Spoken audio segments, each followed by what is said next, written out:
Yeah, boy.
There's fear within you.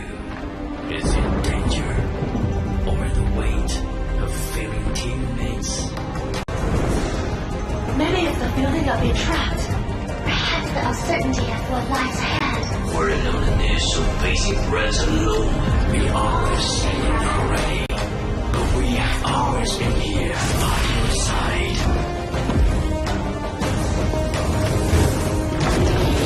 Now, rise. Embrace our strength and let your courage lead the way.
There's fear within you. Is it danger or the weight of failing teammates? Many of the building are being trapped. Perhaps the uncertainty of what lies ahead. We're alone in this, so facing threats alone. We always stand already, but We have always been here by your side.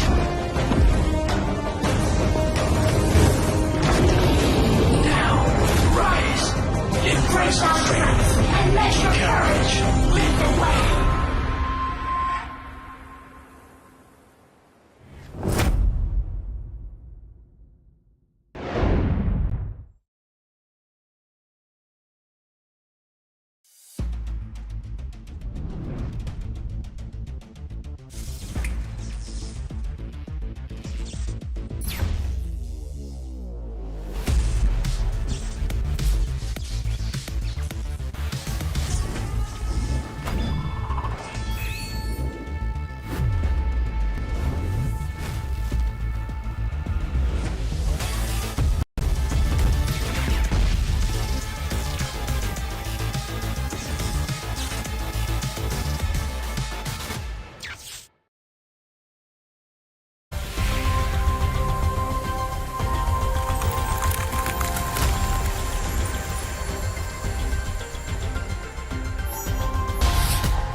"2024 is history, but the fire of battle have just ignited in Kuala Lumpur, Malaysia.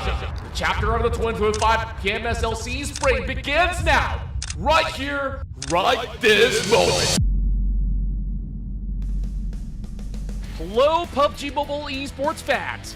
Get ready for the ultimate showdown as the 2025 PMSL SEA kicks off. For 3 intense weeks in Kuala Lumpur, from February 26 to March 16, 24 teams will battle for the coveted Southeast Asian crown, and a $200,000 prize pool awaits the victor. This season, the battleground is set for the most intense fights yet, with exciting new formats shaping the action. Week 1 kicks off with 2 stages. In the group stage, 24 teams are divided into 3 groups and compete over 3 days. The top 16 teams will advance to the Super Weekend. Yes, say goodbye to Super Sunday. Now, 12 matches over 2 days will decide the Week 1 standings. Week 2 raises the stakes with a game-changing twist, Smash Rule. Once again, the top 16 teams advance to the Super Weekend after 3 days group stage. Before Sunday's matches begin, the match point will be set, determined by taking Saturday's first place team score and adding 10 points as the target score. On day 2, the battle will continue until team secures a winner-winner chicken dinner after reaching the match point, or until all 8 matches are played. It's also worth noting that on day 2, under the Smash Rule, matches will rotate between Erangel and Miramar. Based on each week's Super Weekend ranking, teams will earn league rank points to secure final slots. And finally, the finals. The culmination of all the action. The top 16 teams, based on their league rank points from the league stage, will face off in 3 electrifying days to decide who will take the crown. Now, let's cheer for these 24 teams from Indonesia, Malaysia, Thailand, and Vietnam.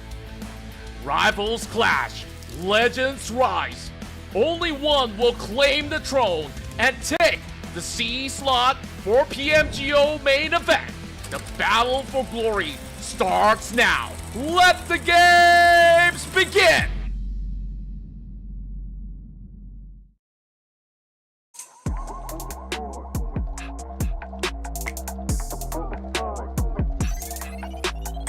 PUBG Mobile fans from Roll Rule, you're tuning in to the 2025 PMSL Southeast Asia Spring Group Stage. And if you did miss out on all the action in the past few days, this is day number 3, where we'll be featuring teams from Group A and Group C, and excluding Groups B. It's going to be a very crucial day, as all eyes are going to be on these teams. How they perform today will determine their ranks on the leaderboard. And before we jump into all that, we're going to be having an interview as our opening for the day. I'm joining together with Schweppes, which is on my right, and at the other end we have Sir Tani from Vampire Esports. Now, of course, Sir Tani will also be serving as our translator for this interview segment. So, first of all, Schweppes, Sir Tani, how are you guys doing? Yeah, I'm so great, thanks. Good. Yeah, they're good. They're good. They're happy. That's it? And yeah, that's it. No. That's not it. That's not it. Okay. All right. So for your first question for you is that now you've had a very dominant start on day number 1. Now showing why you guys are the defending champions after competing at PMGC. What lessons did you take away, and how are you applying them here at this PMSL? ก็นั่นแหละตอบเลยหยอกก็เขาถามมาว่าเราทำผลงานได้ดีในวันแรกแล้วก็หลังจากที่ PMGC เราเรียนรู้อะไรได้บ้างและนำมาปรับปรุงในรายการนี้ยังไงได้บ้างก็ตอน PMGC เราอาจจะตัดสินใจหรือว่าทำอะไรไม่เด็ดขาดแล้วก็ไม่ค่อยดีครับก็เอามาเรียนรู้แล้วก็ปรับปรุงให้มันดีขึ้นในตอนนี้ครับ Okay, he said like when the PMGC we have a biggest mistake about the decision in games, so we learn from them and adapt to this PMSL, and I hope we continue the good run right here. Oh, you're looking at a different vampire here where they do have better decision makings based on their takeaways at PMGC.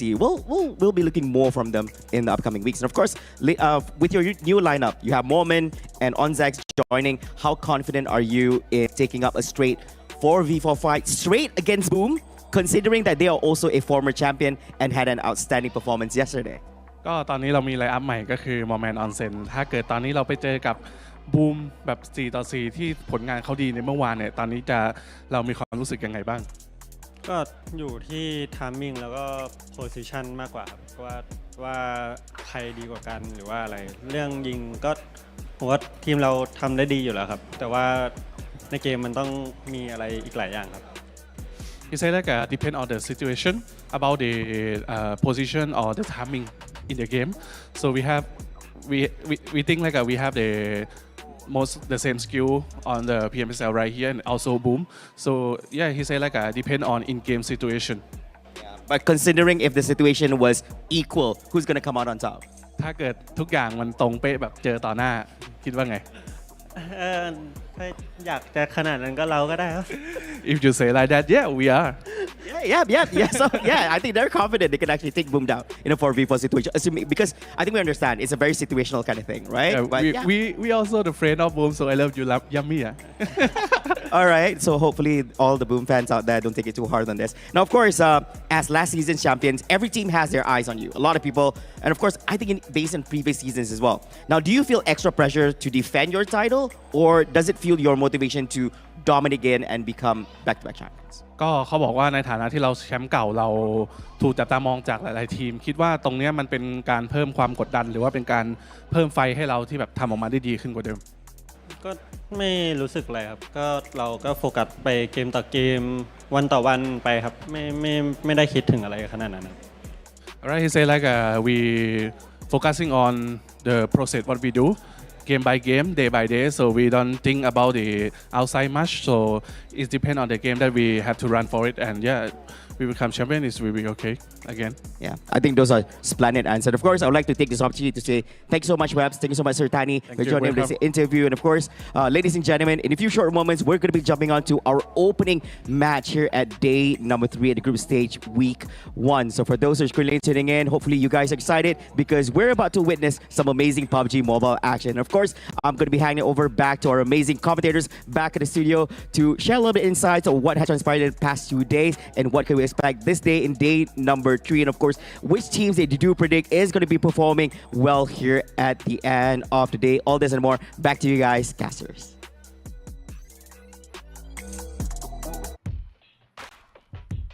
It is a big day here on the third day in week 1 of PMSL Southeast Asia Spring 2025, as we will see who will make it to the first Super Weekend. My name is Contra, joining me is Tash Bunny, as will be your caster for the entirety of the week.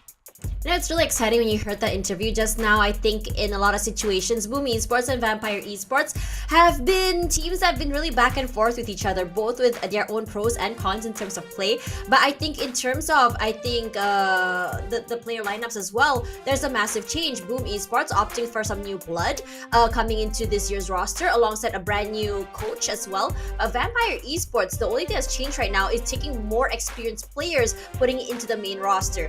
And I think that I do somewhat agree with what he said just now, because for them, they feel like they have the upper hand, and I think that experience does come in handy. But then you did hear Sertani sort of hint the word yummy a little bit, and I'm suspecting that he meant something along the lines that yummy's impact can be very scary to watch as well. I don't know, I'm just speculating, I don't speak Thai, but anyways, it is exciting to see these two teams sort of duke it out, and exciting to see whether or not today Boom Esports will be either taking control and just moving forward, or will Vampire Esports finally move up over to the first spot that they've always wanted.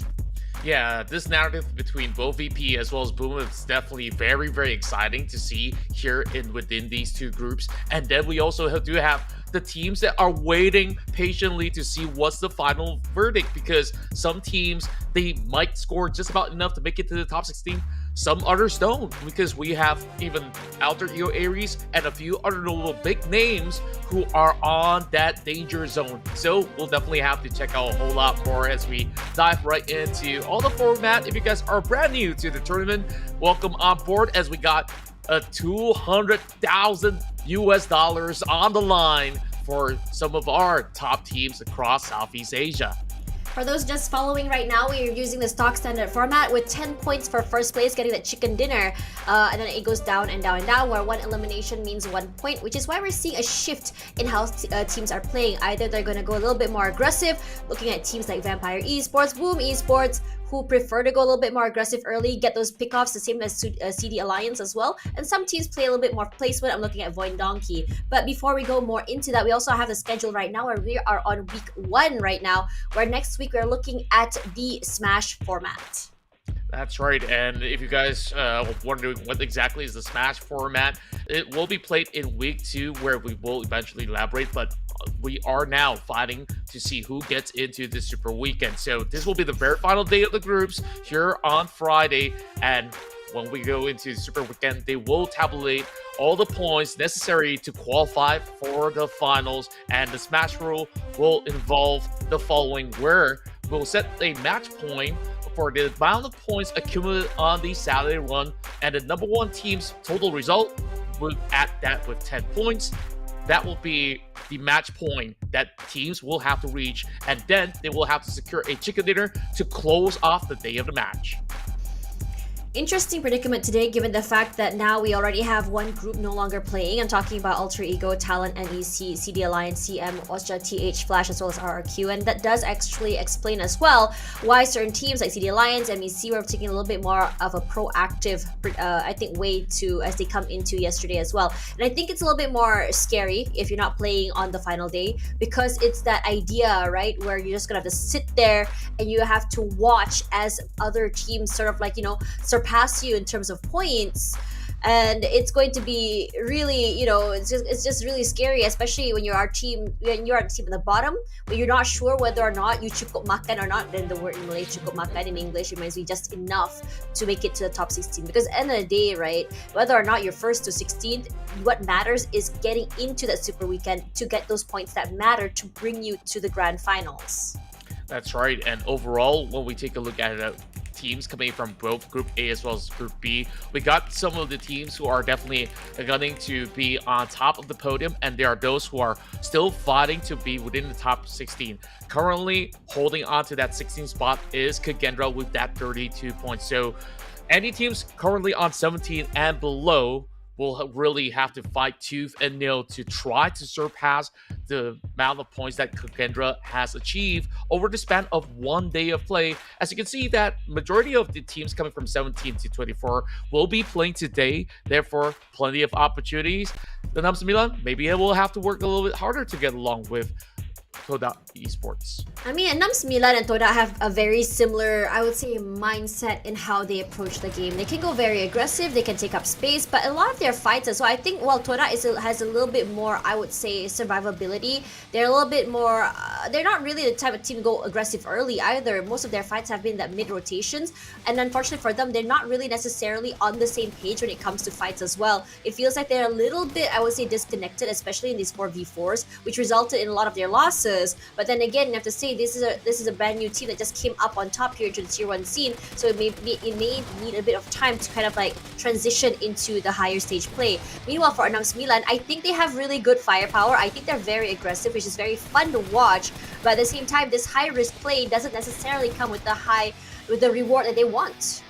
Yeah, true enough. Sometimes you are hoping for that conversion to happen, but teams, they're absolutely ready to also have their own defensive stance to find responses into teams who actually play a little bit more leaner in such a way. And when we look back into some of the action coming in from day 2, we've got so much going on, and TEM were one of the big winners heading into the very final match of the night.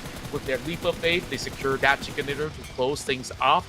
I'm hoping to actually see a whole lot more coming in from the teams who have also taken a long day break. So perhaps they have definitely prepared a lot of different strategies moving forward to actually challenge those who are somewhere in the middle pack, and hopefully they will be able to make their journey to the Super Weekend. That to be said, of course, there's a lot of things that we will slowly have to also get accustomed to for these two teams, because once again, two different groups playing will mean that they will have to get adjusted into maybe different drop spots as well as tempo of play. Therefore, we'll kick things off steadily coming into Sanhok, where they can get a little bit more feisty, and then it'll be a steady pace from Erangel and Miramar onwards. Regardless of how today ends, don't forget, guys, that we do have a music collaboration going on with PUBG Mobile. This is 7th anniversary happening on the 7th of March. How ironic, 7th anniversary, 7th of March. And you all know that every time this collaboration happens, it's always with a very, very big name. It's always very exciting, and it's always going to give some bangers for you to add to your playlist. Yeah, and I'm definitely looking forward to what the song's going to be like, and it will definitely be an absolute banger. So, Tash, you know, when it comes down to our very first game, it always seems to be, a lot of people say Sanhok is very coin flippy, but I think that there has been definitely a lot of ways that they can actually get a certain edge. But tell you what, there's a way that you guys can get an edge, and that is with our dear partners, TECNO. Yeah, TECNO is very exciting. If you guys are avid mobile gamers, you guys want the best of the best when it comes to mobile gaming, this is the phone you want to look out for. It has some very, very, I would say, beefy specs alongside 120 Hz refresh rate as well. The POVA 6 is what you want to look out for. Find out more on their website to see what or how this phone can elevate your mobile gaming. That's right, and overall, TECNO so far has been incredible in supporting all our dear players as well as the whole tournament to give you guys a whole lot of good deals on their site, so make sure you check that out. And let's dive right into predictions, because we got so many great teams coming from Group A as well as Group B, but I think like some of the names that I've listed here are one of the most vicious teams out there. Maybe you could say VOIN Donkey out of many is a little bit more calculated than the rest. VOIN Donkey had a great day 1. They started the day with the chicken dinner on Sanhok and ended the day with the chicken dinner on Miramar. And I think that for them, consistency is key. So I do agree with your prediction there. But I am a true believer that Boom Esports is the team made for Sanhok. I know that yesterday it didn't really end up that way, but then again, we did take a while to really see Boom Esports come online, and I think they did, especially toward the second half of the day. So I'm really expecting to see them kind of ride off on that momentum, especially Yummy, who has been such a big impact, very pivotal in terms of firepower for the team. Yeah, he has always been the pillar of hope for the side of Boom Esports, and we saw that steady climb, and at first it really looked like DX was the one to be the kingmakers coming in from their respective Group B that has only played for a single day. And then by the very final match, Boom Esports have also been able to surpass some of all these great results coming from the side of DX. Just goes to show how well they have been able to coordinate every single move when it comes down to the early game all the way to the finish line if they do make it into perhaps a top 4 finish. I guess so far we haven't really seen many chicken dinners coming in from perhaps Boom or so, but I think they're definitely on the right trajectory to get there. Oh yeah. I mean, coming into today as well, I would say that this is, you know, I thought that day one would have the most stacked roster, given the fact that how fast the games were going, right, compared to yesterday, which was definitely a lot more slow paced. It was definitely a lot more calculated, and I do understand so, because this is a brand new group that just came through. They're not really as warmed up as day one, but then again, when you look at day one as well, it's just about that mindset. It's all about that play style as well. When you look at teams that played on day number one, especially teams like the Vikings, BTR, Vampire Esports, Team Secret.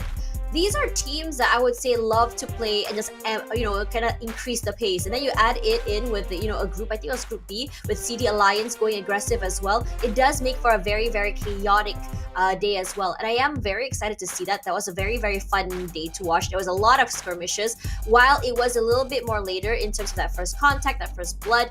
But I think all the way from Circle 3 all the way to the last one, it has been very, very aggressive. Every team was just taking fights left, right, and center. Pacing, rotations were definitely a lot faster compared to yesterday, where teams preferred to play at the very, very edge of those circles.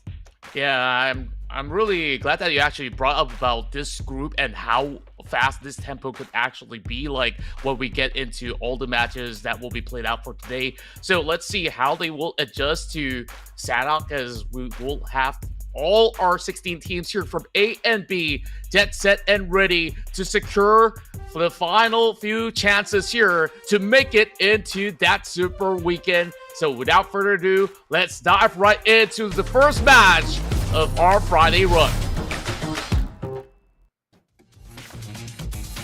You have to go aggressive today. You have to make things happen. Today is the final day for these two teams to be able to collect as many points as they can to make it into the super weekend. Sanhok, call it coin flippy, call it a very aggressive map. We don't care, because every single point matters. That's right. For the teams that have already gathered maybe about 70 over points, they will be happy enough to know that they are pretty much guaranteed in a certain sense to make it into the Super Weekend top 16 spots. But for those who are having nearly about 30 over points or less than that, that is where they will have to worry about keeping up to the tempo of the play of all these titans on the block. Speaking of which, we talk about fast tempo, and immediately we're getting action here. FaZe Clan takes on New Era again. Honestly, I'm not surprised this is happening, because this map is tiny. There's not a lot of space to work with, and this is one of the best places to get your loot here. Now, already finding 2 players from FaZe already knocked out this early. Dugdiko, though, however, managing to get 1 pick off of himself before he went down. But Zully's in trouble, needs to go for the reset, but Touch gets a pick off for himself. So New Era in trouble here. He's out there in the open. No foul. That is a very dangerous place to be in, because all eyes are on the corner here. It's Kage on the outside of the zone. Yeah, they gotta also look out on where they actually step out, as Achil has managed to steal a point away from FaZe Clan. As that grenade connects, FaZe Clan will shut down New Era yet again, but it came with a cost. 2 members taken out very early on, so at least New Era does not walk away empty-handed. But is Kagendra gonna strike the weakened side of FaZe Clan? It seems very likely so. The wait's still on. Both teams just sort of backing off here, understanding that they've taken way too much losses, especially this early on in a very aggressive map. But that's the thing, right? When you look at this map like Sanhok, some teams, they think, okay, chicken dinner is just that extra bonus that we can get. Some teams prefer to go aggressive. I think we've seen runs where a team just went completely ballistic, went and got, like, I think, what, 15, 16, 17 eliminations, and not even get that chicken dinner, but still managing to get that first place spot. So it comes down to that mindset and also objectives. And I think every single team should have an objective before they start the map. What is the game plan here? Are we going to go for a chicken dinner? Okay, if we're going to go for a chicken dinner, how are we going to survive here? How aggressive do you want to play? Are we going to just hunker down and wait in the blue zone for a little bit? If it's going to play aggressive, how are rotations going to go? And I have to say that this circle pulling toward this western side and in between these two islands is not going to be easy as well, because you're going to have to gamble whether or not you're going to be in the little island or the bigger island. Yeah, this is very tricky to navigate around since it's still covering somewhat all three areas. But very likely than not, it will either be over onto the northwest or southwest instead. Now we find a little bit of pickoff as eArena secures their very first point. Now, I also want to go back into that earlier fight as well. We've seen that fight before happening back in those early days. FaZe Clan as well as New Era, they are stuck within the very same group. And they've been battling tooth and nail just to claw in those early points. I feel like it is very, very costly. Not just for one certain team. I think it's actually for the both of them. Sure, FaZe Clan has won both of these battles, and now you see them working with only these two players. It initially started with, you know, this drop coming in where Xylee has managed to pick two coming in from the replay, which we may have actually missed out a little bit on that, but it was still beautifully done by Xylee to at least secure those points. So I think eventually, moving into the following weeks, if they were to be stacked within the same group again, I think somebody's got to budge. Somebody's got to think about dropping elsewhere, because it's not going to be working in the favor of either both New Era or even FaZe Clan. TODAK is another team that I wouldn't say is in the safest of places right now. I think we had a brief discussion about it in the pre-show, both TODAK and ENAM Sembilan. Hell, I would even add HOMEBOIS as well as the Vikings and New Era here, because right now at the 20th point all the way to the bottom here, it's very competitive, especially today, right? And if you're in Group B and you are not there quite yet, I think Alter Ego ended the day with 40 points total, I believe, and you have another 5 points to play. I think it shouldn't be a problem, but the question of the matter is, if you're going to go out early, like New Era just now, with only 2 eliminations, that's dangerous. And I do understand the predicament, though. If you're gonna, you know, drop at a place where it's very common for any team to drop into, especially since the flight path isn't really going the trajectory you want to, you have to be mentally ready to be taking these fights. And I think a lot of the time, the teams that hot drop another team's plays are the ones to be punished.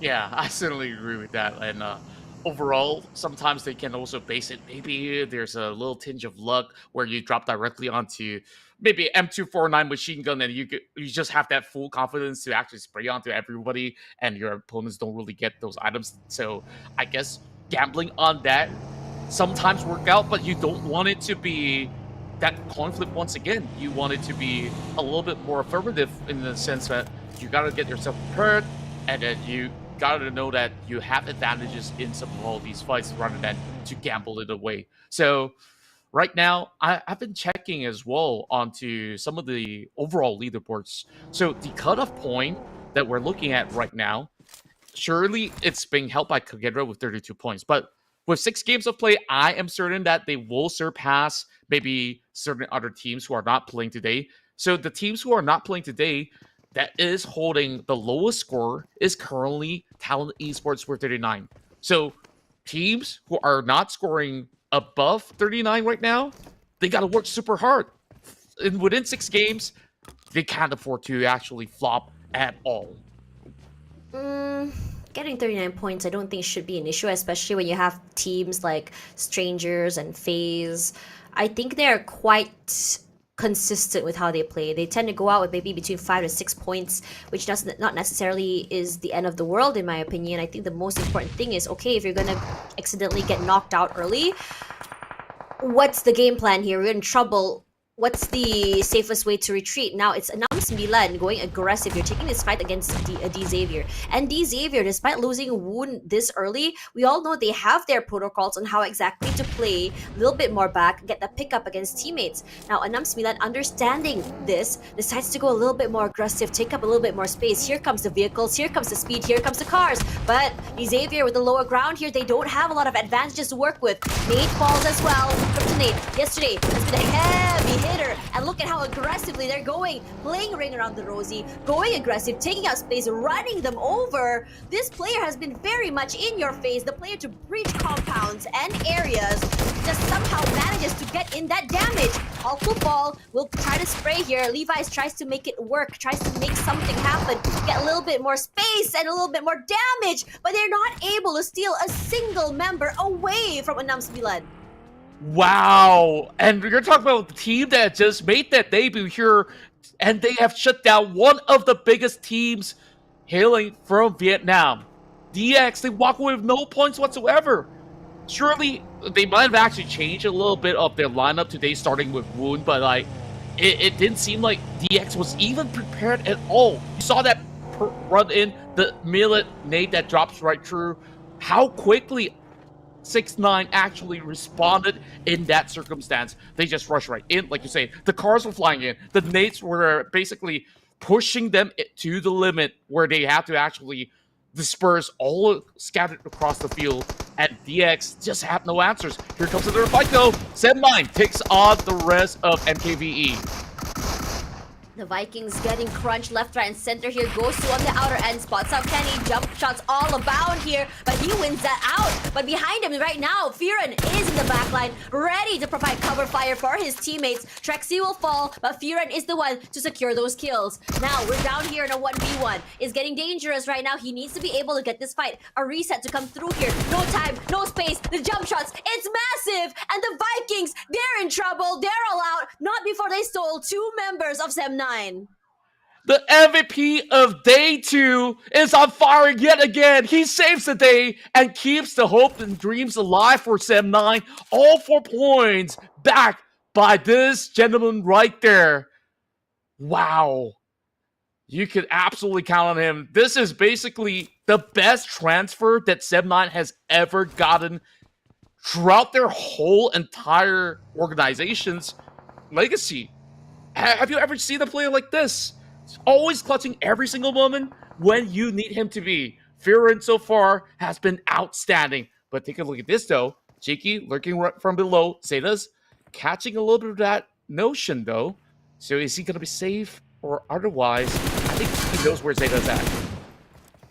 Zeta has been the player to watch out for in day number 1. And I think I've loved the way they've been playing right now. Look at that, how aware he is that someone was flanking him and immediately knocking GK out.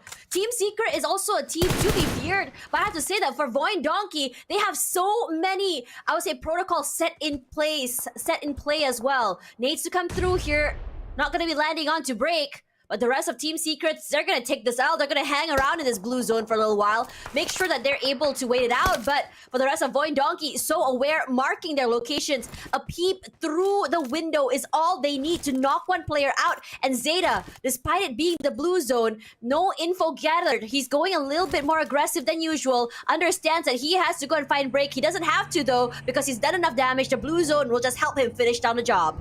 Yeah, at the very same time, Yummy have also helped out a little bit as Esports are hoping to prey on the weakened side of Team Secret as well, pushing right through. The rest of Boom Esports arrived at the scene. Yummy's got another grenade to cook up. Frankie runs out in the open and seals the deal.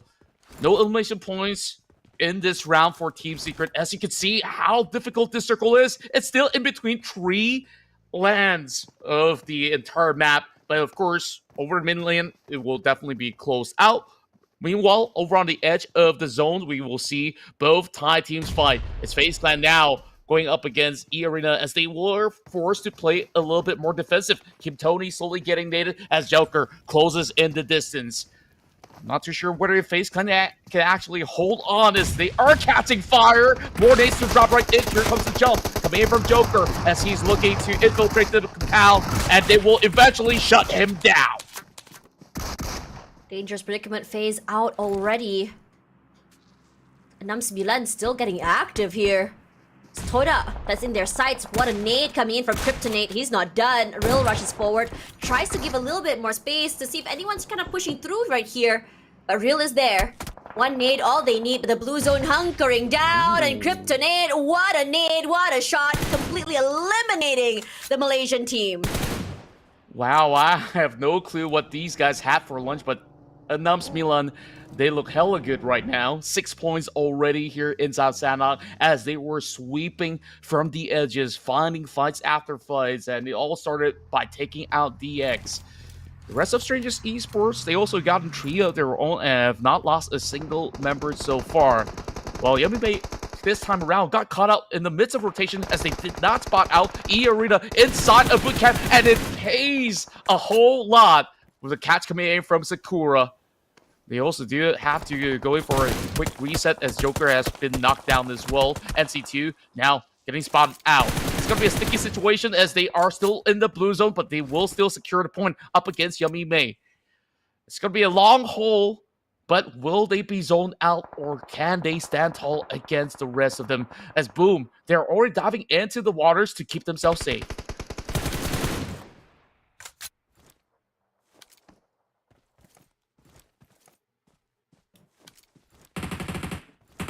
Rushing through here, Kage as well. All eyes for that side of the map. But Zeta not looking to show his hand quite yet. Yes, the blue zone is pushing out to them. And they're doing a great job, a very stellar job of keeping EA outside of the circle. And they're in trouble. Not a lot of time to play with, not a lot of space as well. And I think what they're going to do is just going to take the fact that they're not going to be able to take this fight very early, take some damage from the blue zone, go for a longer rotation. But you can see how ENAM's Milan is completely active right now. They're very aggressive, understanding where they stand at this point on the rankings. So this aggression, to me, is very calculated and it screams confidence. It screams nothing to lose. Yeah, they definitely have nothing to lose at all, but right now the priorities are set straight from the side of ENAM's Milan. They need to get into the zone. Meanwhile, Strangers Esports, they were halted all the way back because there is a lurking team right behind them, which they will have to deal with. Oh, I didn't really know that you could just drive through the river just like that so smoothly, but ENAM's Milan will just cruise their way through to get into the island. VOIN Donkey tries to rotate up the hillside. That's where BTR strikes and finds Potato.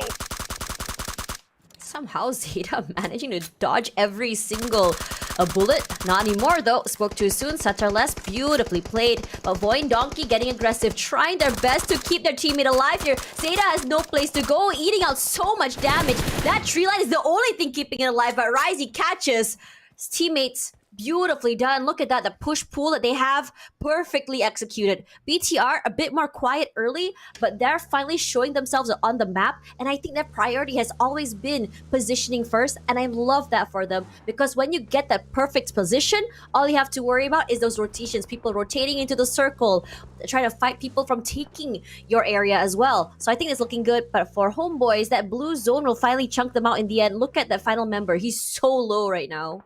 Yeah, he definitely has to worry for his own life.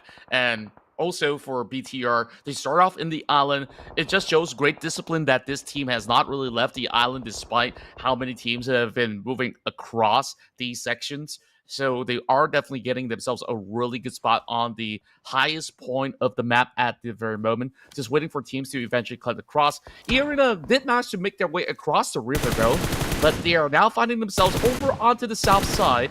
Spots out KAGENDRA, trying to get the catch over onto Casper, but they also had the attention of Zero from Boom Esports. Pondit gets caught out, and this is not looking good. KAGENDRA strikes them down as they are denied any form of entry.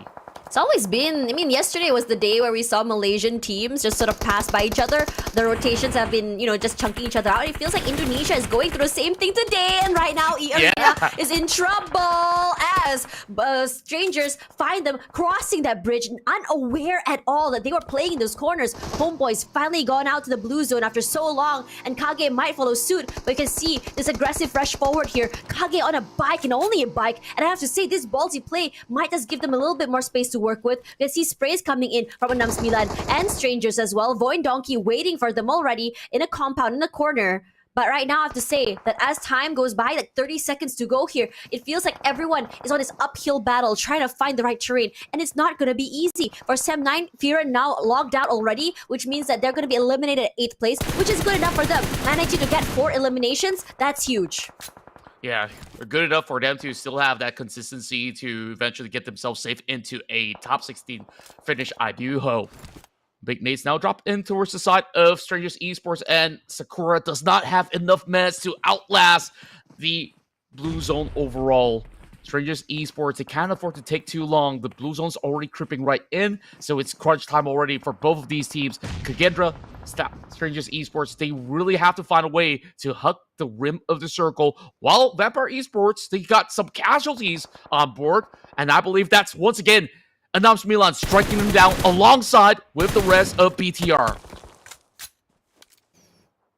Here comes the wait. BTR looking to just overcome one of the adversaries here. It's going to be Vampire Esports. Snape finally knocked already, taking a lot of damage there. So he's just going to kind of hunker down, wait for his teammates to come through. But the rotations from Vampire Esports, it's huge, it's fast. They're just quickly taking up the space, rushing up to the top side of the terrain, and this could spell doom for BTR if they're not ready for this initial hit. It's aggressive and it's fast, and that's exactly what Vampire Esports thrives in. Loads of free fires to see if anyone were to just rush toward them. Finds nothing. Mormon needs to be picked up right now, but Schwebs and the rest of his mates doing excellent to just provide a lot of space as well as cover and putting in that firepower as well to go aggressive. One thing, a beautiful thing about Vampire Esports is that they don't need the whole team to take this space. Onsets low. Does he notice someone close? I think he does hurt some footsteps. Jump shots abound. Finds nothing. Just the wait here. But Onsets down to such little HP right now. Forced to go for that reset. Satarless, he's hunting. Tony K is close. Jump shots forward. Tony K somehow gonna fall here. Satarless surviving by the skin of his teeth. Mormon reset already. Has to go forward. Onsets is close as well. He's alive. He's healthy already. But has to be careful. Risey on the top side here. He's gonna provide so much cover fire for his teammates. If VPE tries to step outside the compound, they're going to be peppered by bullets, so they don't have a lot of space to go. Can we just commend how quickly VPE actually strikes in that fight? And that just tells you why they are the defending champions. The reaction time, the moment that they arrive on scene, taking out Federalis, and then had that duel with Sitar. Sure, it took a while for Sitar to go down, but they did the job nonetheless. KAGENDRA still in trouble though, as the rest of VOIN are gating them off completely. The nades are flying through, as they do have Ichan over the top end of the hill. They might not be aware, but the nades are connecting. Vexy landing that perfect blow, but Razy steals it away! Great positioning.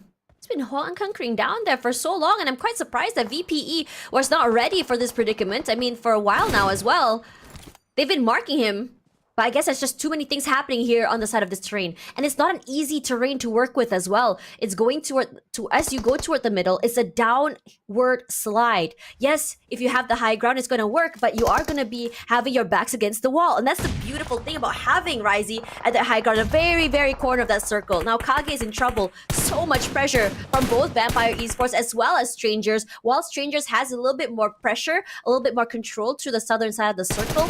But the positioning there, I would say the terrain is just not working out in their favors. Get Slow will be knocked down already. And now the rest of Vampire Esports gonna be happy with this pull toward this middle, to this right side of the map. And the only team out there to the right, I believe that is VOIN. Yeah, VOIN has been playing very cautiously as they only have one member left. And moving in late definitely costed the rest of Strangers Esports, or else perhaps they might have a little bit more leverage into getting themselves into the top 4, as we're currently looking at 4, or should I say 3 solo units coming in from VOIN, BTR, as well as KAGENDRA.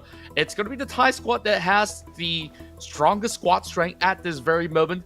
So perhaps there's going to be isolated fights where you might be able to pick off one member or 2 coming from Vampire Esports if these teams can work together. But it's going to be Ichan that goes down first and foremost, spotted out by Onsens as KAGENDRA walks out with 6 points. Risey finally getting spotted out there. Survived for quite some time, and unfortunately for him, a little bit late to the circle as well, but he's done a lot of damage to so many teams. Vexy is still alive here, rendered so low that nade finally gets him. That is genius, as Vampire Esports starts the day strong and looking to annihilate. What a masterclass coming in from the defending champions. And well, I don't know if Flava just gave them good luck, but with that interview, we were just talking to them moments ago, and they were just saying if they were pit against whichever team, who will come up with a hit? Definitely them. Even if it's Boom, even if it's going to be BTR, you name it, they've got it down the list. As you can see, they look absolutely ecstatic to book their spot in the top 16. I love seeing this new iteration of Vampire Esports. It's less about that individual prowess, and you can start to see them tag team off each other. And each player seems to understand their role very well. Mormon, Tony K playing in this very, very front line, going aggressive, while the rest of the teammates provide like fire for fire in the back. Regardless, this is the highlights playing through, and we'll talk to you guys more after. Oh, not highlights. Sorry, this is the last circle. Sorry about that. And I have to say that I love the fact that, see, coming back to my point about them, is the fact that every single player understands their role here. Onsen's a little bit more of a mid to long range fighter. They're not looking to go a little bit more aggressive, as Mormon and Tony K go straight to their faces. Schweppes has done a great job of going around the back line, being able to watch their backs as well as provide those very long flanks to crunch teams. So this iteration of Vampire Esports, it's fresh, it's very aggressive, but at the same time, it shows a little bit more chemistry. Yeah, I'm definitely diving into that portion. The chemistry is superb in this team. You remember back in the days where you have all these superstars in the roster like Newsy and even more of all these top guns coming from Vampire Esports. Overall, we were looking at a squad where, you know, who exactly is the main carry and stuff like that. And was there any form of clash of egos in this squad? It doesn't feel like there is any form of ego where everybody is carrying their own weight and also lifting each other at the very same time. Well, we'll go into the highlights and we'll get right into Game 2 later on.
There you have it, guys. These are our top 4 just now in the first game of the day, and I have to say, while it was a very, very slow start, it got more aggressive toward the end of the game. And honestly, understandably so, given the fact that one of the groups did not play yesterday, so I think they're just trying to ease their way back into the game here. But I'm seeing a lot, I mean, like it or not, it's the Indonesian domination here on Sanhok.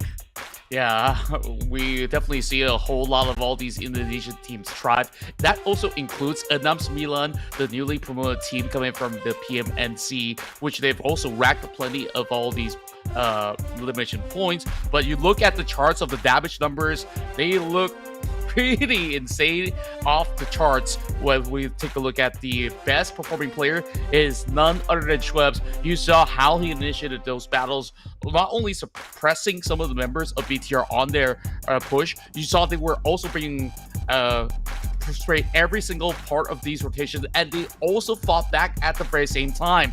And I just don't know how exactly does Schweppes survive to tell the tale with 250 damage received, and he still offered that plenty of damage. Schweppes, I think it's been quite some time since we've seen him as one of like the bigger faces of the team, right? Usually a lot of eyes were on, say, Newsy or say on Tony K as well. I think it comes back to what we were talking about in terms of like clash of egos, and I think it wasn't really that. It was more of like they didn't have a role really defining what they are as a team. And I think it's super important. I mean, yeah, while everyone can frag out, it is an FPS after all. everyone can frag out, everyone can shoot, anyone can, can put up the numbers in terms of eliminations. And I think it's really important that you understand your role so you're able to provide support to one another regardless of what the outcome of frag outs are. Now, coming into this game, I'm honestly surprised. I was not expecting for D Xavier and TS to crash out this early.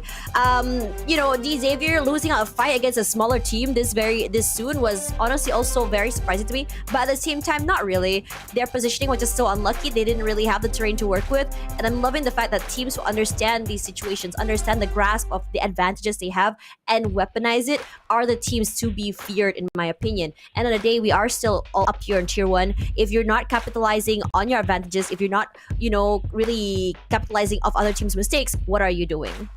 Yeah, exactly so. And as we take a look at the overall ranking so far, Vampire Esports, after that chicken dinner, they joined the 70-pointer club and will be the team to eventually surge up to the top of the podium, while we are also looking at the rise of BTR as they push to 60 points in this round itself, pushing DX down as they have not gained any form of points at all to start off their day. While we also see KAGENDRA and many other notable Indonesian teams to be able to also push upwards. But the biggest winner, if I would say, who needs that top 16 spot, ENAM Milan. Look at them climbing up, now reaching 20 points. All they need is another 20-pointer, and they should be good to go. Honestly, ENAM Milan was a team that showed a lot of more promise, more potential just now in that first map. They look a little bit more clean in how they take their plays. It's very explosive. They're not changing up the way they want to approach these fights. It's very classic how they want to. It's very classic and straight to the point here. But when you have players like Kryptonite, who have been terrifying, you can see since yesterday, I've just been keeping my eye on this particular player, right? He's aggressive, takes up space so quickly. And because of that speed and amount of pressure his teammates were able to give to provide him that opportunity, he takes it, he runs away from it. You think that you're safe, you think there's another team outside fighting for you, all eyes on the outside of the building, and then suddenly you see someone breach the building, get a pick off, and then leave. You don't even realize that he was there. Regardless, that'll be the end of our first map, because don't forget, guys, in a few weeks time, 2 weeks to be exact, the grand finals will be happening one more time here in Malaysia for the PMSL SEA Spring, and it's going to be at IOI City Mall. Yeah, I can't wait to actually see what goes down in the grand finals. You get to meet some of your favorite teams, players, coaches, as well as the entire community across Southeast Asia in one spot. If you guys are already in Malaysia, head on down to IOI City Mall. If you're not in Malaysia for the grand finals yet, consider booking that flight ticket. I'll tell you, it's absolutely worth it. And other than that, it's also worth checking out the brand new update that's coming up very, very soon, probably in a few days' time, where you can join the Memory of Sand. What's being offered in the Memory of Sand, you ask me? Well, that's definitely a mystery for you guys to check out, as the golden moon is about to rise and the memories of flowing sand will once again begin to drift. If you haven't downloaded the game, man, you gotta do that right now. Whip out your phones, head over to Google Play or at the App Store to download it absolutely for free. We have another 5 more maps going on into today as well. 3 Erangels and 2 Miramars. And I have to say that these are a little bit more, I would say, stock standard when it comes to really figure out the power rankings of each team. It is week 1 after all. I would say, again, I still believe it's an introductory week, but it's the way that teams have been going about it is very different than we have seen from previous seasons before. Now, coming into the games later, right? I think right now, again, there are a lot of teams that are very far away under that 40-point mark, which is where I think the sweet spot right now to make it into that top 16. Teams like Alter Ego, especially a big one, is probably, trying to hope and just pray that none of the teams can actually come up on top, and hope for the teams that are currently in 1, 2, 3 just completely dominate the lobby. Regardless of whether or not you are win 1, 2, and 3, what matters the most is whether or not you can make it to the top 16 to join that super weekend, where right now my prediction today is changing a little bit, where I'm adding KAGENDRA into that list. Yeah, judging from how they performed back in Game 1, they definitely look a lot more cohesive than the days before when they actually performed. So I'm pretty sure that even SEMBILAN as well have figured a whole lot of things out. So pressure is on some of all these titans, but we got some similarities of our votes that Dingoes as well as Vampire Esports. I think they have been staple names moving into maps like Erangel, where they have been rather consistently putting points despite not scoring those chicken dinners. But Vampire Esports, they finally got rewarded with that chicken dinner inside Sanhok, so they don't really have to worry about, you know, having a little bit of that dry spell. FaZe Clan, however, we talked about, you know, a lot of changes coming into the team. Haven't really found that form of consistency just yet. I am really hoping that they will find their winning ways once more. I want to see more from HOMEBOIS today. I mean, we saw those flashes of brilliance. Yeah, when A1 wasn't really the best day for them, but we saw them just really take the challenge head on. We saw them get a little bit more proactive, a little bit more active. Firepower wasn't really there in their favor, but it felt like it was a good start for them. It was a good beginning for them. If they were to keep on playing the way they play and kind of like capitalizing off their mistakes to just really go forward here today. And it felt like just now they weren't able to rotate early, and understandably so. It is Sanhok, but I'm hoping that the next few maps would be a surprise for us all, because HOMEBOIS, I think, is a team that has a lot of potential, and I want them to beat these allegations that, okay, we're a new team, we have to take our time. No, there's no time for that. I want to see more from them. Yeah, me too. We're looking at even certain names that are veterans in the scene. When it comes down to how they've been playing the past couple of seasons, they should at least have a notion of all the other teams on their playstyle already. So sometimes it's not even excuses of, you know, warming up or so. They really gotta ensure that they have certain fixed protocols if they made a couple of mistakes earlier on. Like, maybe you want to avoid that early game fight, play for a little bit more of a late game kind of skirmish, and just play it a little bit slower in terms of tempo than to match up to other teams' tempo. So it's down to the level of comfort on how they actually execute some of all these tasks, right? And sure, we've seen a couple of trials as well as plenty of errors coming in from HOMEBOIS. I feel like this team has so much prospects for being one of the aggressive teams here on the block, but they haven't really been the cleanest. We want to see a clean side coming out of them, and perhaps if they could do so, then we will see better games ahead for the likes of HOMEBOIS and teams of similar notions as well. Okay. I think for me as well, for some reason, VOIN Donkey as well has been providing us some consistency today. Ooh. It's very exciting looking at them play right now. They got Regardless. the war paints on. Oh yeah, they do. As you were saying.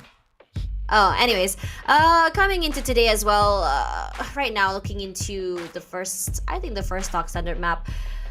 Personally, for me, I think today is going to be very aggressive. We have the teams that played aggressive on day one. We have the teams that can kind of like take these fights as well, that came in from yesterday as well. I am expecting ENAM to continue their momentum. I am expecting the Vikings to be a little bit more aggressive today. I mean, we saw those flashes, those moments, but I think it's more of them getting breached, if anything. I would love to see them to get a little bit more proactive, instead of being the team that has been breached. Understandably so, they want to hold on to compound before they go for these rotations. But I think in a situation where you're already in the circle, you can already anticipate these breaches, but it seems like they weren't able to hold on to these fights. Yeah, hopefully, you know, it will reflect in that short duration of a time span. They barely got themselves a break, but the show goes on as we will now get ourselves ready for 3 back-to-back rounds of Erangel, as this is, once again, the final day of the group stage, and this is Group A versus Group B.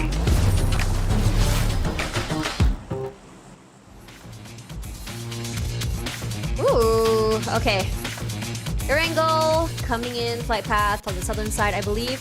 Now, when you look at this map in particular, I think the last few days we had northern map, we've had more northern, circles. We have circles toward the southern side. We had almost a quarry circle. I was sort of hoping for that, but we didn't really get it. Personally, I would have loved to see a quarry circle because it's a little bit more rough. We nearly had an SMB circle. Or did we have an SMB circle? We did have an SMB Yeah, we circle did. yesterday. Sorry, the games are starting to meld into each other, if I'm being honest right now. So, at this point, I don't know. I really want a circle toward Ruins. Ruins. Oh, that will be very, very interesting. I think that could definitely be a very challenging task, especially with, you know, the terrains not really giving them full covers, and also with the river in between. So, I definitely do hope that we get something just as challenging as Ruins if we're not really getting what we asked for. But when we take a look into this very first matchup between A and B inside of Erangel, I think that we might still see a little bit of contest. Take a look at that flank hitting into Georgia Pool. We got FaZe Clan, we got Vikings floating across the area, and another tied team, Tiger X and Co. They're cutting by that air, and your wishes of Quarry might just happen again. But yesterday, it did end around fair and pure, so does that count? I guess not.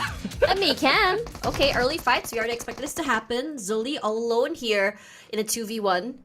His teammates, I think, are gonna try and drive by, going a little bit more aggressive. But I think they're just prioritizing on getting that loot first. Vehicles is gonna be the #1 priority, especially on this map. Especially guns as well. Zully, oh, this is a nice position. If he can actually go for these isolates.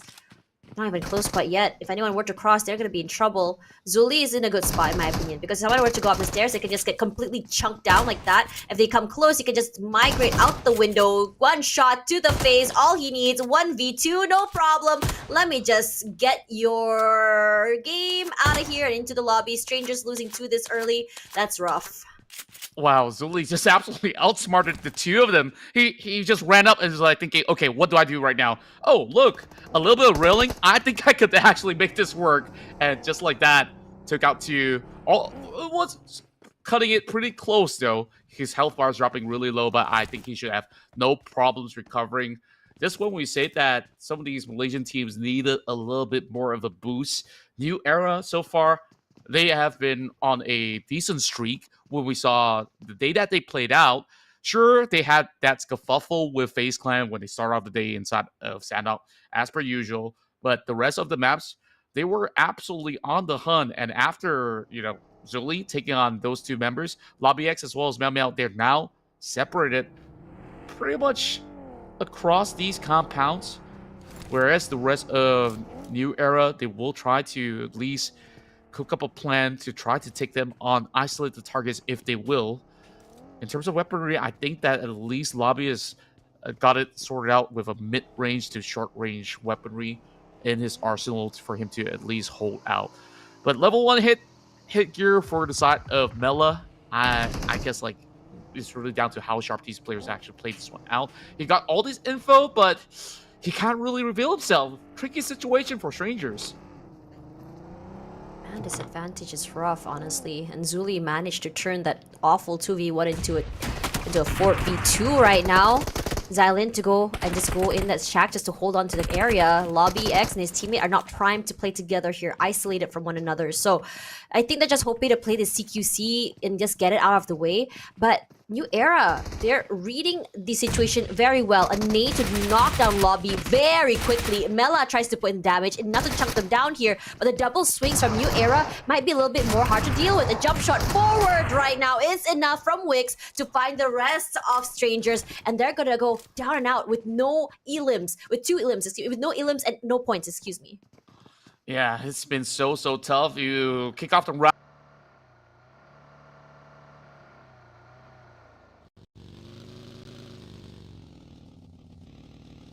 Still 4 more rounds for them to actually play this one out.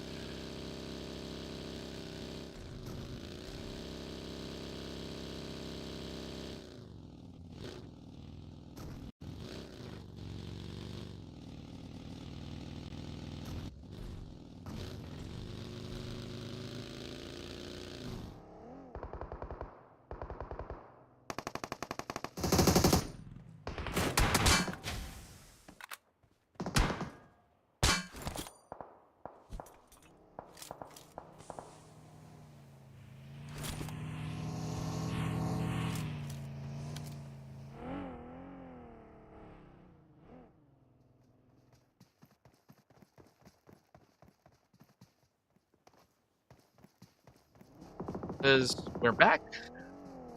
I see New Era finally here. I think it passed by VOIN just now. It's a lot of damage. But surprisingly, New Era's still driving. Yeah, and just like that in the blink of an eye. I mean, these guys, they've been really racking up all these points and now looking for a brand new target up against VOIN Donkey. I'm not sure if they actually spotted out Razak though. Potato just cutting across, got himself that vehicle. And I believe that Sully has been singled out in the open. So perhaps New Era, they will have to at least find a way to keep the rest of the members of VOIN Donkey busy, especially Razak because he's currently the arsenal over on the top end of the roof to really hold him out. While Potato is also scouring around, trying to find those big angles up against the rest of New Era as they drive further up the aisle. And perhaps that is going to be their cue to strike down these members of New Era. I wish I could have like an overview right now of the maps. I would love to see where the rotations are happening, where the teams have really placed themselves. Regardless, looking at VOIN, I think VOIN has been having a great time. I mean, it's interesting because if you look at past seasons, if you ask me about VOIN, I wouldn't really bat an eye. I would say, okay, they're great, they have presence, but I wouldn't really set them into my top 3. But watching them on day number 1, especially day 1, and then coming into today as well, how chill they are and taking up their space, very consistent, I would easily put them in a top 3 to top 5. And rightfully so, honestly. I'm not sure whether it's the new lineup. I'm not sure whether it's how they have defined their ways of playing with each other. They have an idea on how exactly to approach these fights as well. Zeta always being that player that you don't expect to be in these tiny little corners, tiny little micro angles, as their team corrals the team into a different area, a different space. He's just there to spray the heck out of the rest of the team. And it's not really, it's very stock standard. It's very clear what they want to achieve with how they play. Yeah, and since I did have a chat with some of their analysts as well as the people from VOIN Donkey, they definitely have a very fixed formula on how they really approach certain angles of whether it's a terrain or a map or so, because they definitely done a whole lot of research. When I say a lot of research, it's like private and confidential. I can't really say too much unless I want to get myself in trouble. But overall, just look at some of the data that they have.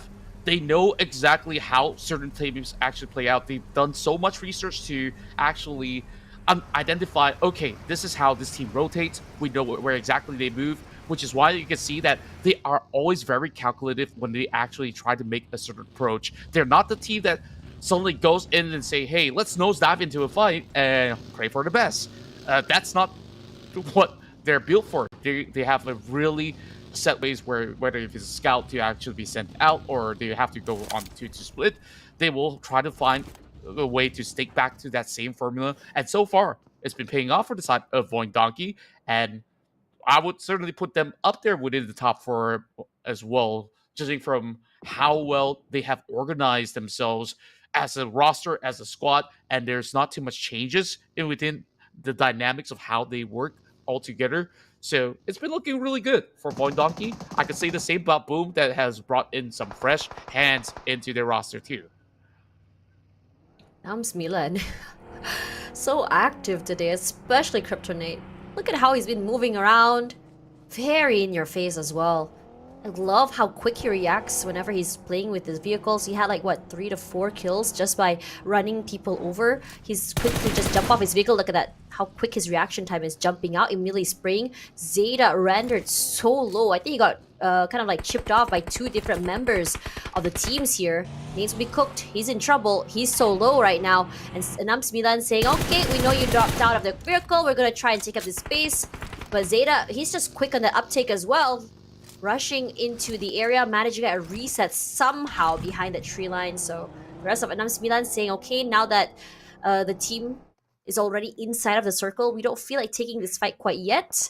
Let's just go for a longer rotation. And honestly, I don't hate it, because if you think about it, they can go a little bit active. They can try and pick off people in the midst of these fights. And VOIN Donkey, wow, from one team to another, now they were getting a bit of chip damage from Team Secret. Yeah, meanwhile, outside of the play zone, it seems like the new era has been struggling. They think that there is still the presence of VOIN, which is why they're still spending their time all over the shacks. Team Secret will be able to hold on to that bunker for now. And I will also want to highlight how well these Indonesian players are actually playing in their form of discipline. You saw Zayden understands that he's not really in the best position. Instead of staying on that tree, he has understood that he is within that grenade range, immediately pop that smoke, get back on the vehicle because he cannot afford to stay too long. And then once KAGENDRA sees that, hey, they're all moving off, you don't really want to prolong this fight. They have bigger parties here to actually go in for rotate, so they did not waste any more time than to actually secure a better space of their own. Now, Vexy as well as the rest of VOIN have found themselves a little bit of village over the south side of GAKTA as we will take it to the fields. TODAK now going on the sprays as this team will get a little bit of elevated view to see who cuts across, but this is going to be a tough spray to connect upon anybody out there. It is New Era on the desperate drive, trying to make their way in as they are one of the first teams away, but look at the crowd already in the zone. This is going to be a tough ordeal for whoever makes it in rather late. No shots connecting yet from that side. New Era already. I'm loving the New Era's positioning already. This is somewhere toward the middle side of the circle. It's in the fields. Now they've brought a really chunky vehicle with them, and I think it's a great call, honestly, because it allows them to just provide that cover as well, especially if you're going to be hunkering down in the middle of those fields. There's not a lot to play with. There's only hay bales and some rocks here and there, but while positioning is great, I'm not too much of a big fan of it because it's so easy to get sprayed from far away, especially if teams can see those micro angles. Speaking of micro angles, there, Borman active already, fighting Xylin this early from New Era. And New Era today, I think they've been a bit active going around the map as well. A lot of rotations, a lot of fights. They lost 2 already. I'm quite surprised they're still kind of like forcing these fights as well. Mercuri's in trouble now from FaZe.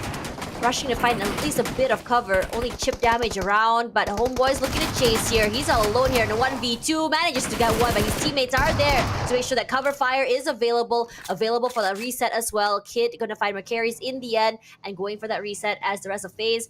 3touch coming up forward here.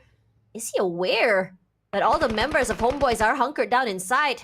Dukdiko somehow managing to find Helton there, as Razak somehow managing to become roadkill, and Frankie falls right as he picked up another player. Now with FaZe just completely chunking around the area, making sure to surround the house from all different angles. Kid tries to go for a reposition, but every time he peeks, he gets just peppered down by bullets. Another nade, Frankie eating more damage. Touch looking to push here, 3touch.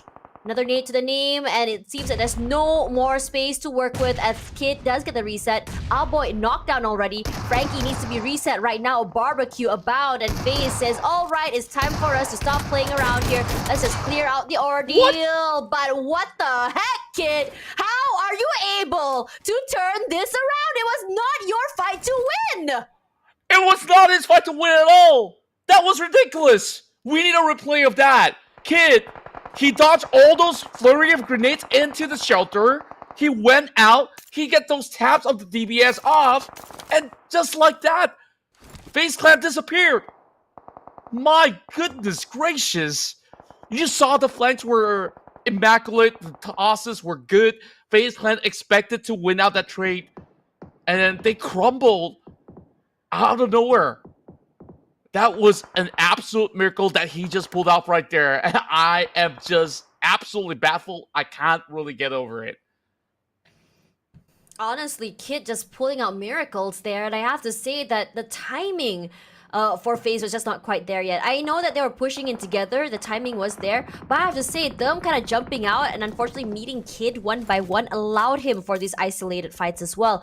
Good job to Kid because he was so quick on the uptake as well. Because again, that was a 3v1 and somehow he managed to make it work. And he was eating so much damage as well, somehow managing to find that tiny corner. But on the other end here, we see VPE taking his fight against VOIN. Tony K deleted, and the same could be said about his teammate as well, with only 1 elimination at 14th place. This is a different kind of VOIN donkey. It's desperation, but desperation turns this team into a monster. And there comes the fight from just now, how the HOMEBOIS meets up with FaZe. See our boy managing to just juke every single fight, and Dukdiko actually managing to kind of like dwindle a lot of numbers to keep them busy on the outer end here, as Kim Tony is on the outside of the building. Look at these isolated fights. 1 jump, 2 jump. That timing was just a little bit off, and Kid capitalized. Yeah, and I started to understand why exactly he managed to win out that trade. When he ran out, he had a little bit of that cover coming in from the van at the very same time.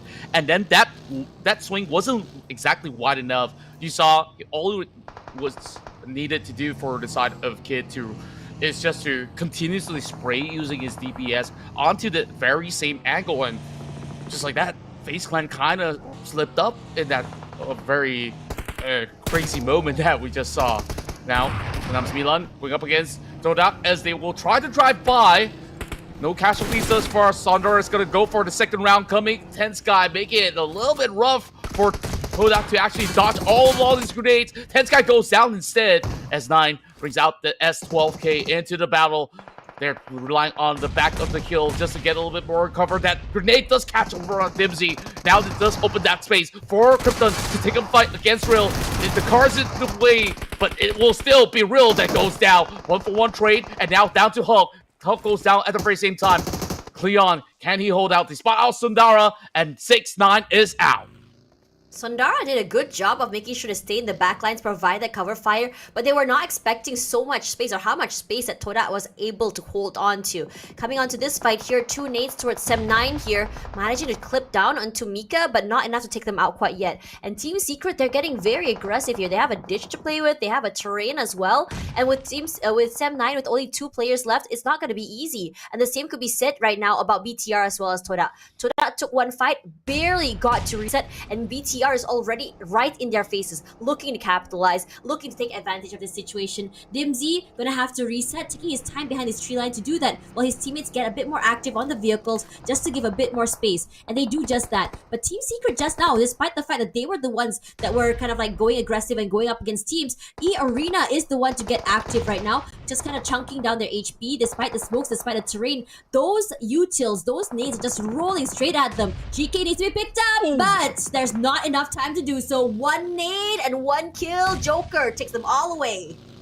A nade to rule them all. They were stuck in between the bowl and also having multiple teams to actually deal with. I believe there was some exchange between them as well as Sem9, and then a perfect opportune moment for the side of eArena to be able to close things out.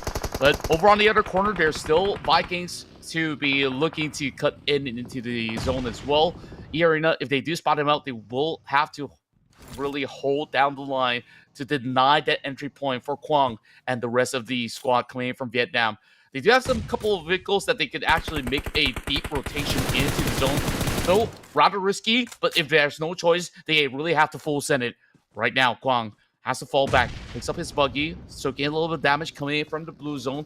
That compound is not going to be an easy breach. Therefore, they're going over the south side. There is a player lying in wait. Who exactly could that be? I believe that's coming in from Sem9. Sem9 now also tossing the grenade. It does receive a little bit of attention coming in from Quang. And oh boy, lots of restocks coming in from the fallen players early on of Team Secret. So Quang can just try to hold out the rest of the members of Boom coming from the back. A lot of sounds right now. Look at how many teams are here. 3 in just that corner. Boom taking a more slower approach. They do have a lot of time as well since the blue zone is not really hunkering down onto them. So terrain to work with as well. Take their time to see if anyone works to go for those long rotates. Getting active now. Gonna try and meet their teammates inside of that circle. Understanding that Zero is in trouble. This is a very dangerous game to play here, Frenzy. You are out there in the open. Buggy not providing a lot of cover either. As for the Vikings here, a little bit of space to work with. This nice little crater as we move toward TODAK. Surprised they've been able to survive this long despite not having a lot of space, but somehow they've been managing to keep alive. It's a different day for them, and somehow the survivability has gone up here without going too aggressively as Boom goes toe-to-toe right now with the Vikings. Din rushing up forward, becoming the distraction, hoping that the crosshairs go onto him as his teammate, especially Corn T, will be able to spray out the rest of his teammates. But Boom has done a stellar job of setting up this smoke screen, making sure that they don't know where to spray or where to look. And Boom Esports is hoping to see, okay, if they were to spray toward him, we do have the bullet traces to worry about. We can just kind of follow the trajectory and have an idea where exactly these shots are coming from. Yeah, overall, Still valiant effort coming from the side of Viking Esports despite not really finding anything just yet. But here comes the rest of eArena. They heard all the ruckus and wants to close in once more. And they got them trapped into the same bowl where Team Secret was at. This is not going to look all too good for the rest of Vikings as the nade does connect. Not enough to actually drop both Kwang as well as Ben. They have no vision whatsoever up against NC2. And this is going to be rather devastating. Tiger X is going to fall a little bit back as they will get a little bit more of that space. 7-9 is the next one to bow out 3 points for the Malaysian squad while Razy getting tagged out. It's eArena doing all the heavy lifting right now to secure massive points. And the total of 6 and plenty more to go. Aggressive as heck, opportunistic as well. They have a nice angle as a nice corner that Carpenter onto. They have a compound, and I think because they were so quick on that uptake to take that space, it's just been capitalizing so well. BTR now just struggling with another Indonesian team. Casper somehow surviving this initial skirmish. Not anymore. Spoke too soon. Satarles can always rely on him to keep his teammates safe. And I think Kage probably just kicking themselves for not being able to really capitalize off that final pickoff to that last member of BTR that was close by to him. They were hoping to kind of like bait his teammate out. But Saturnas is just not biting. He's understanding that he's okay to lose his teammate and just try and survive instead. So Shaq is the only thing he has to work with right now. But it doesn't necessarily mean that it's the worst thing in the world. It means that you can stay quiet. It's nice cover as well. And perhaps just try to prolong the survivability. Yeah, and judging for the fact that there's not too many compounds left available in the upcoming zones, they could actually hold out for longer. And this is why they are fighting for any form of cover that there is. DX and the rest of this squad will just deter TODAK, who have performed outstanding with those 8 points, but that will be the end of the run for the Malaysian squad. While Satar, he tries to actually be a little bit more opportunistic. He moves out, trying to go in for the knock. DX, as much as they were stuck in that small little shack, they still have all of the members pretty much intact. 4 members versus 1. I don't think Satar is fancying his chances now, but he will go in for that quick restock. And he's the only one playing as a Lone Ranger compared to all the other squads who's got at least 3 to 4 members. It's going to be tough for BTR, but at least they made it into the top 4. Vikings, they initially soak in all that pressure from eArena. eArena is the team with all that vital information, as they will be the one to dictate the pace of this final few circles. This is a different Xavier. I think they're not too happy with the initial map just now in Sanhok. They weren't happy with the outcome of not getting any points. So this is a different mindset they approach the game with. He's still a bit more quiet. We didn't really see them take a lot of fights early either. It's more about just them trying to survive, just taking in space and rotations. A lot of pressure coming in from Lamborghini to the Vikings, but not enough to chunk him out quite yet. But the damage is done, so it does put a little bit of a cripple onto them. But Xavier is the team that does not have that circle advantage. They are trying to just rush out forward here. They're going to try and pass by the houses, the compounds right now, as NC2 able to get one to himself. He's on the outer side of the area. He's trying to take these fights, understanding his teammates are able to provide him that cover fire. And the Vikings will eventually get crippled as well, and alongside the final member of BTR somewhere in the corner. I think he's still inside that shack. Yeah, I just love the entire master plan coming in from eArena as well. You saw those 2 players playing by the dip. They are just setting up this trap, understanding that Vikings will have to force a rotation. And if they do happen to move right down the bowl, that's their demise. And exactly that scenario was just perfectly plotted out. Satar now in trouble as the rest of the Saber are closing in. Those nades are primed towards Levi's, almost connecting. Satar still holding out. He is trying to play ring around the rosy, dodging nades after nades. No space. Ooh, nice nade onto Levi's. Not done quite yet. A lot of work to do. Smoke set up already. Satar, a lot of damage taken. That nade might just be the end. Ooh, he survived that initial fight. Okay, not anymore. Gotta give it to Xavier. They have a nice little play going on, a 2-2, was 2 of their members keep eArena at bay, and 2 members, a lot of respect given to Satarlas. So I love seeing that from him. Yeah, overall, the Saber have been able to claw their way into this top 2 finish. A fair 4 versus 4 is something that we have been waiting for the past couple of days. And now, eArena They've gotten all that information that they've wanted. The Saber pretty much clumped towards that central right end of the map. Now it's all about how well they position. eArena could possibly slowly choke out some position if it still swerves towards the left on stage 8 onwards. So it really boils down to how the next phase will play out. For now, they could just keep calm for the moment. If eArena wants to be a little bit cheeky, they could also send one member to poke and prod if they really want to. They have plenty of vehicles to work with. Can't really say the same about the Saber. It really seemed like majority of them are going on foot. I do see the buggy over the back for the side of the Saber. If anything goes wrong, perhaps they could try to find a little bit more of a flank. But Sakura, his position is absolutely pivotal. Nice control of the circle as well here between these two teams. The circle is just basically cut perfectly in half at this point. eArena has one player still hunkered down in the back line, just hoping to see if anyone were to go for a silent rotation over. I think by the time he's noticed that no one is there, finally only he's moving forward. But Xavier, they're going so quickly and so fast. And for NC2, he hasn't been caught out at all. Not a single of one of his bullets have been actually clipping onto member Xavier. Spoke too soon. Levi's, that's a very dangerous game. His tires broke, so he wasn't able to control his vehicle. That's dangerous right now. He's looking bad to worse right now. Xavier lost 2 already. But here comes Nade. He becomes the kingmaker, the change for the team.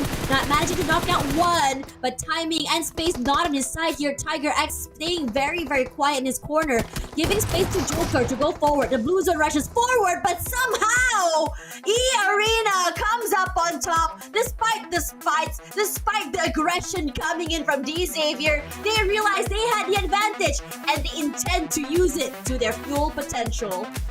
First week of play for eArena, who have just joined us here in the PMSL and have done it here in day 3. And that was a fair 4 versus 4. But what was a big surprise to me is on Dingo's decision making to try to take that high ground. They know Sakura's there, they try to flush him out. But isn't that a huge gamble where they don't really know where exactly some of the other members are, lurking right behind the closer end of the hill? And just like that, Dingo's kind of lost a few members in the midst of the drive, tires being popped, and that sprays were absolutely connecting. NCT so far have been making all these great advancements, shutting down teams after teams completely, and that also includes DX on the list. Man, what a round. I think I'm loving the fact that in these situations in the last few circles, it's rarely that we're seeing like a 2 versus 1 versus 3 versus 2. It's been like full teams toward the end. Maybe 3 teams will have 3 to 4 players, 1 team will have 1 to 2. But it's been very competitive given the fact that how exactly these games have been playing. eArena starting the day real strong on this map. I'm loving that they are... Again, it comes down to that RNG is number 1, obviously. Number 2, their decision to play inside of the compound. Again, I did say that the circle will pull toward the area of the open fields. There is that compound, and they said, you know what, let's just stay in this compound first. Yeah, it's gonna be a late rotation for us, that's fine. But if, say, the circle pushes toward us, that is when everything will start to fall into place. And that's exactly what happened. We didn't really see them getting active or moving around the last few circles either. It's just been inside that compound for quite some time. NC2 playing on the outside, Joker getting a bit more aggressive, Sakura from inside of the compound and just spraying the heck of anyone in that mid rotation, dwindling down the numbers, and it's all about just crippling down the enemy and making sure they have the man advantage.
Game 2 was an absolute feast as we were treated with plenty of heroics as well as great team play, not only from eArena, but we also saw Kid on that 1 versus 3, 1 versus 4 against FaZe Clan that was absolutely top tier play, which absolutely got us on the edge of our seed. When we take a look at all these numbers put together, we saw DX actually holding up so well and they were being very, very feisty until that very final moment where they kind of overshot and maybe were a little bit too eager to actually kick off that fight.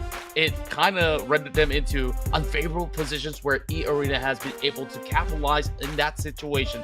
TODAK as well as BTR has been able to make it to the top 4, and TODAK surprised me overall. Look at the damage numbers. They almost matched that into what eArena and DX has to offer. Exciting day for NC2 here. His positioning has been crazy. His teammates are the ones, the majority where they are, have been the ones to take away the attention from him.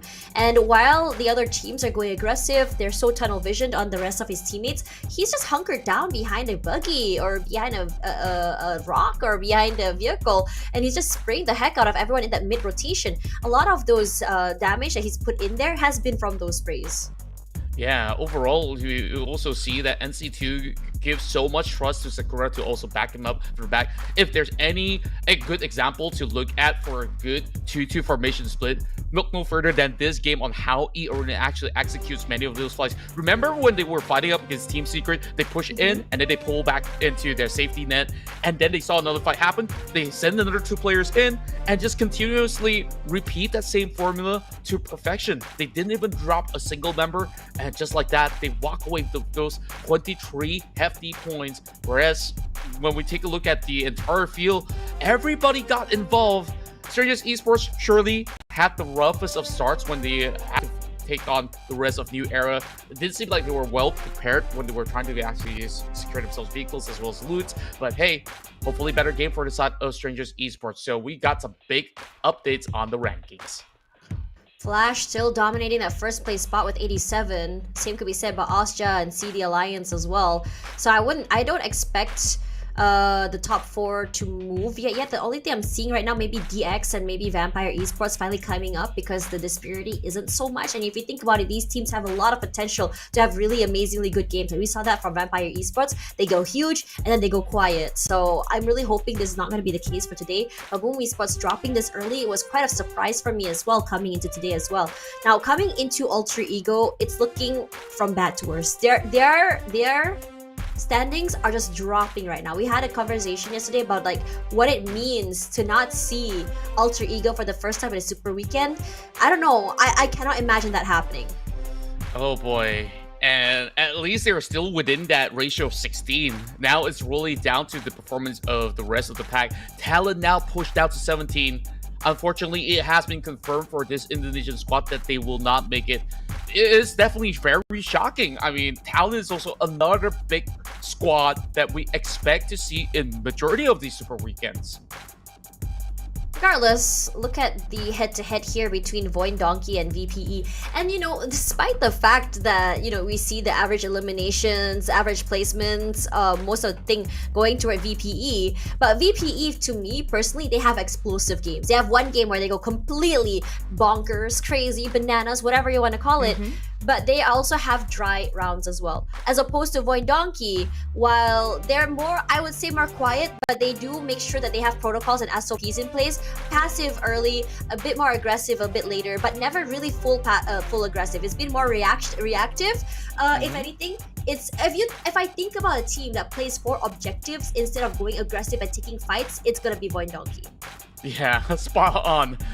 That's the best way to actually put what this team is all about, right? Overall, I think that they will try to work out that formula yet again to perhaps get another victory within this final 4 rounds to be played off. But right now, it's going to be a big crunch time for the teams to prepare for, because they need all the points possible. And while all that happens, you guys can also check out a brand new music collaboration with someone very familiar for our 7th anniversary of PUBG Mobile. So if you guys are wondering, I'll give a clue, all right? I know that I've been edging you guys for a little bit, for a couple of days.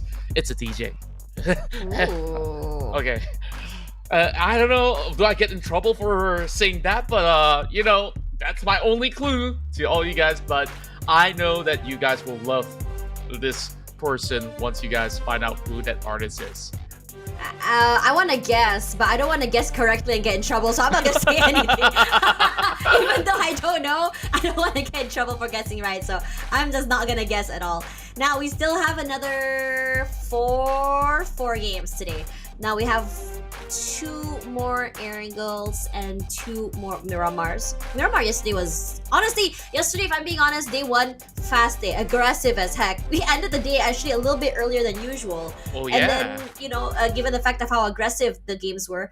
And day 2 was slow as heck. Today is a combination, honestly, not surprised. But, you know, it is what it is. Let's see whether or not the tempo has changed today. Not so much. But here are my predictions for the second Erangel for today. I think that Strangers having that bad game just in the previous map, it's gonna allow them to just really bounce out a little bit more. I think Strangers is a team that's capable of playing under pressure. That urgency might just come through. I'm hoping that for them right now. VOIN, you know what VOIN is, and the same could be said about why I said Strangers to 7-9.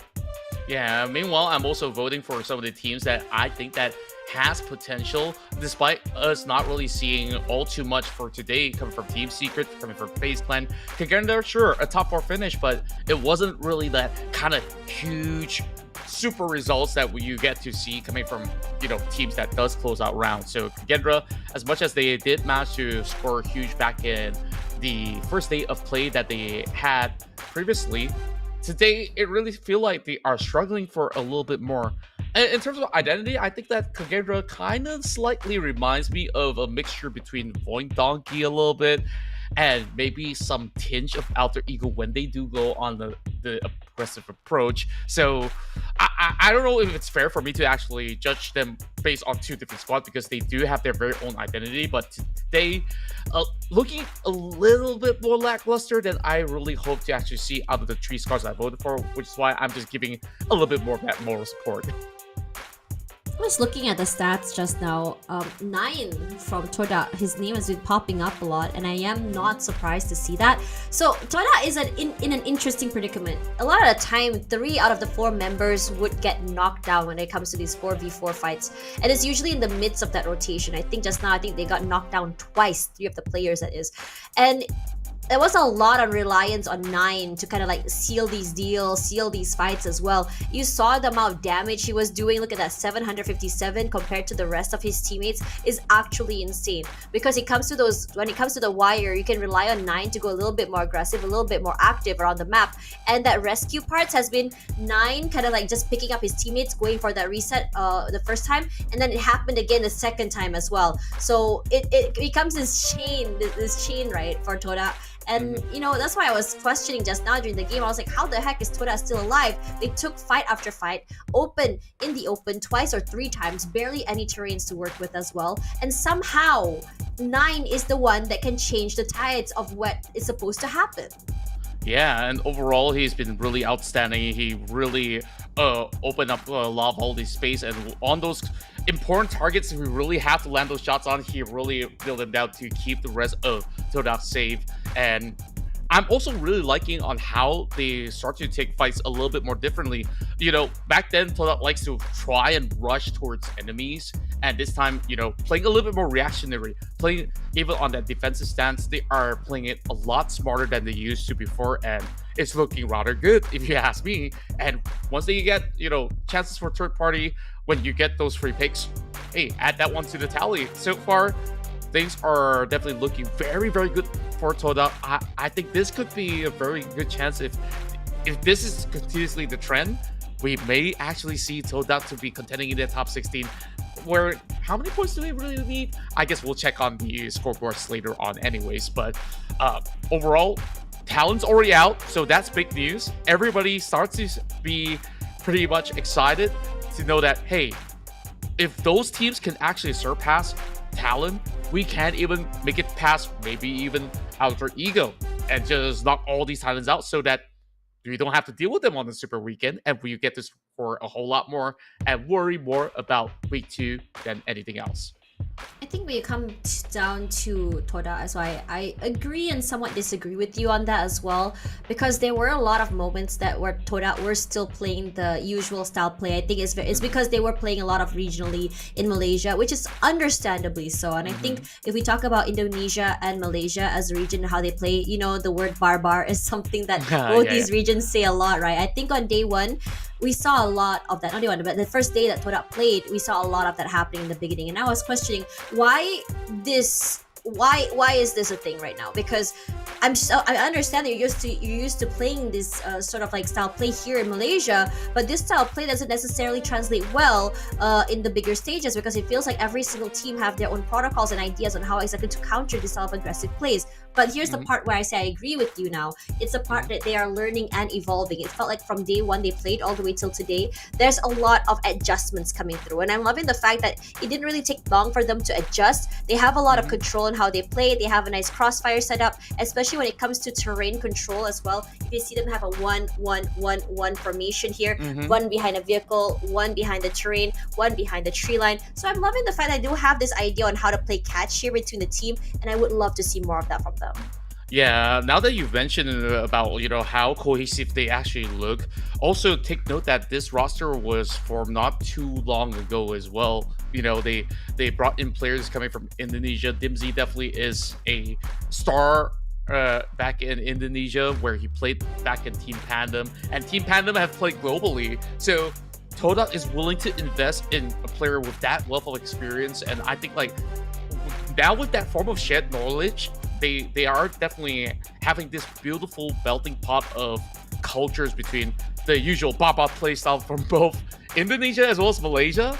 And there are times where they say, hey, this time we just gotta take a chill and then wait for those opportunities to rise. And hey, it really just works out to their favor. So I think they have finally figured out the right way to actually get advantages for how the team actually functions overall. So great job, TODAK. You guys are definitely doing a good job. Overall, you know, just hats off to the organization. They've been trying how many seasons now? Let's be honest here, right?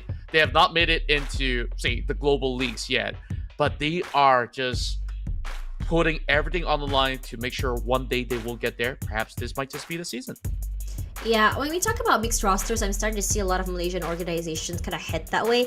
And I like that fact that they're very eager to experiment, because you can play in a smaller pond for some time and then you realize that our region style of play might not necessarily translate well on the bigger stages. So bringing more, I'm seeing a lot of Indonesian, imports come into the region as well. I'm talking about FaZe into SEM9, TODAK with Dimzy, and I think this is a huge thing to add to the roster. I feel like with the addition of these Indonesian players, it always adds another layer when it comes to aggression as well. When you look at SEM9, I think what FaZe brings to the table is that when you have Mika and Yuhai, what are they known for? Very in your face, very aggressive, space taking potential, very quick as well. But why are they lacking? I think last season or last a few seasons that I think the biggest problem SEM9 had has always been no one really there to provide that cover fire and support from long range. And FaZe somehow has managed to really, kind of like solve that big problem they had. And I think in a lot of situations where they do get third partied, it's not, I at least haven't seen those big third-party situations yet at all from SEM9. Whatever blunders they had before, whatever situations where they're not able to protect themselves from the rear end, it's all just already settled already. And I think there was a conversation as well when it comes to SEM9 about like their 6-man roster with Kenny in the lineup, right? And I think that it's really exciting when you see this. At first, personally, for me, I thought, okay, are we gonna have like what we saw from Geek Fan back then? We have Kacang Susu, playing only for the map of Sanhok for the healing game, because that's how good he was at the healing.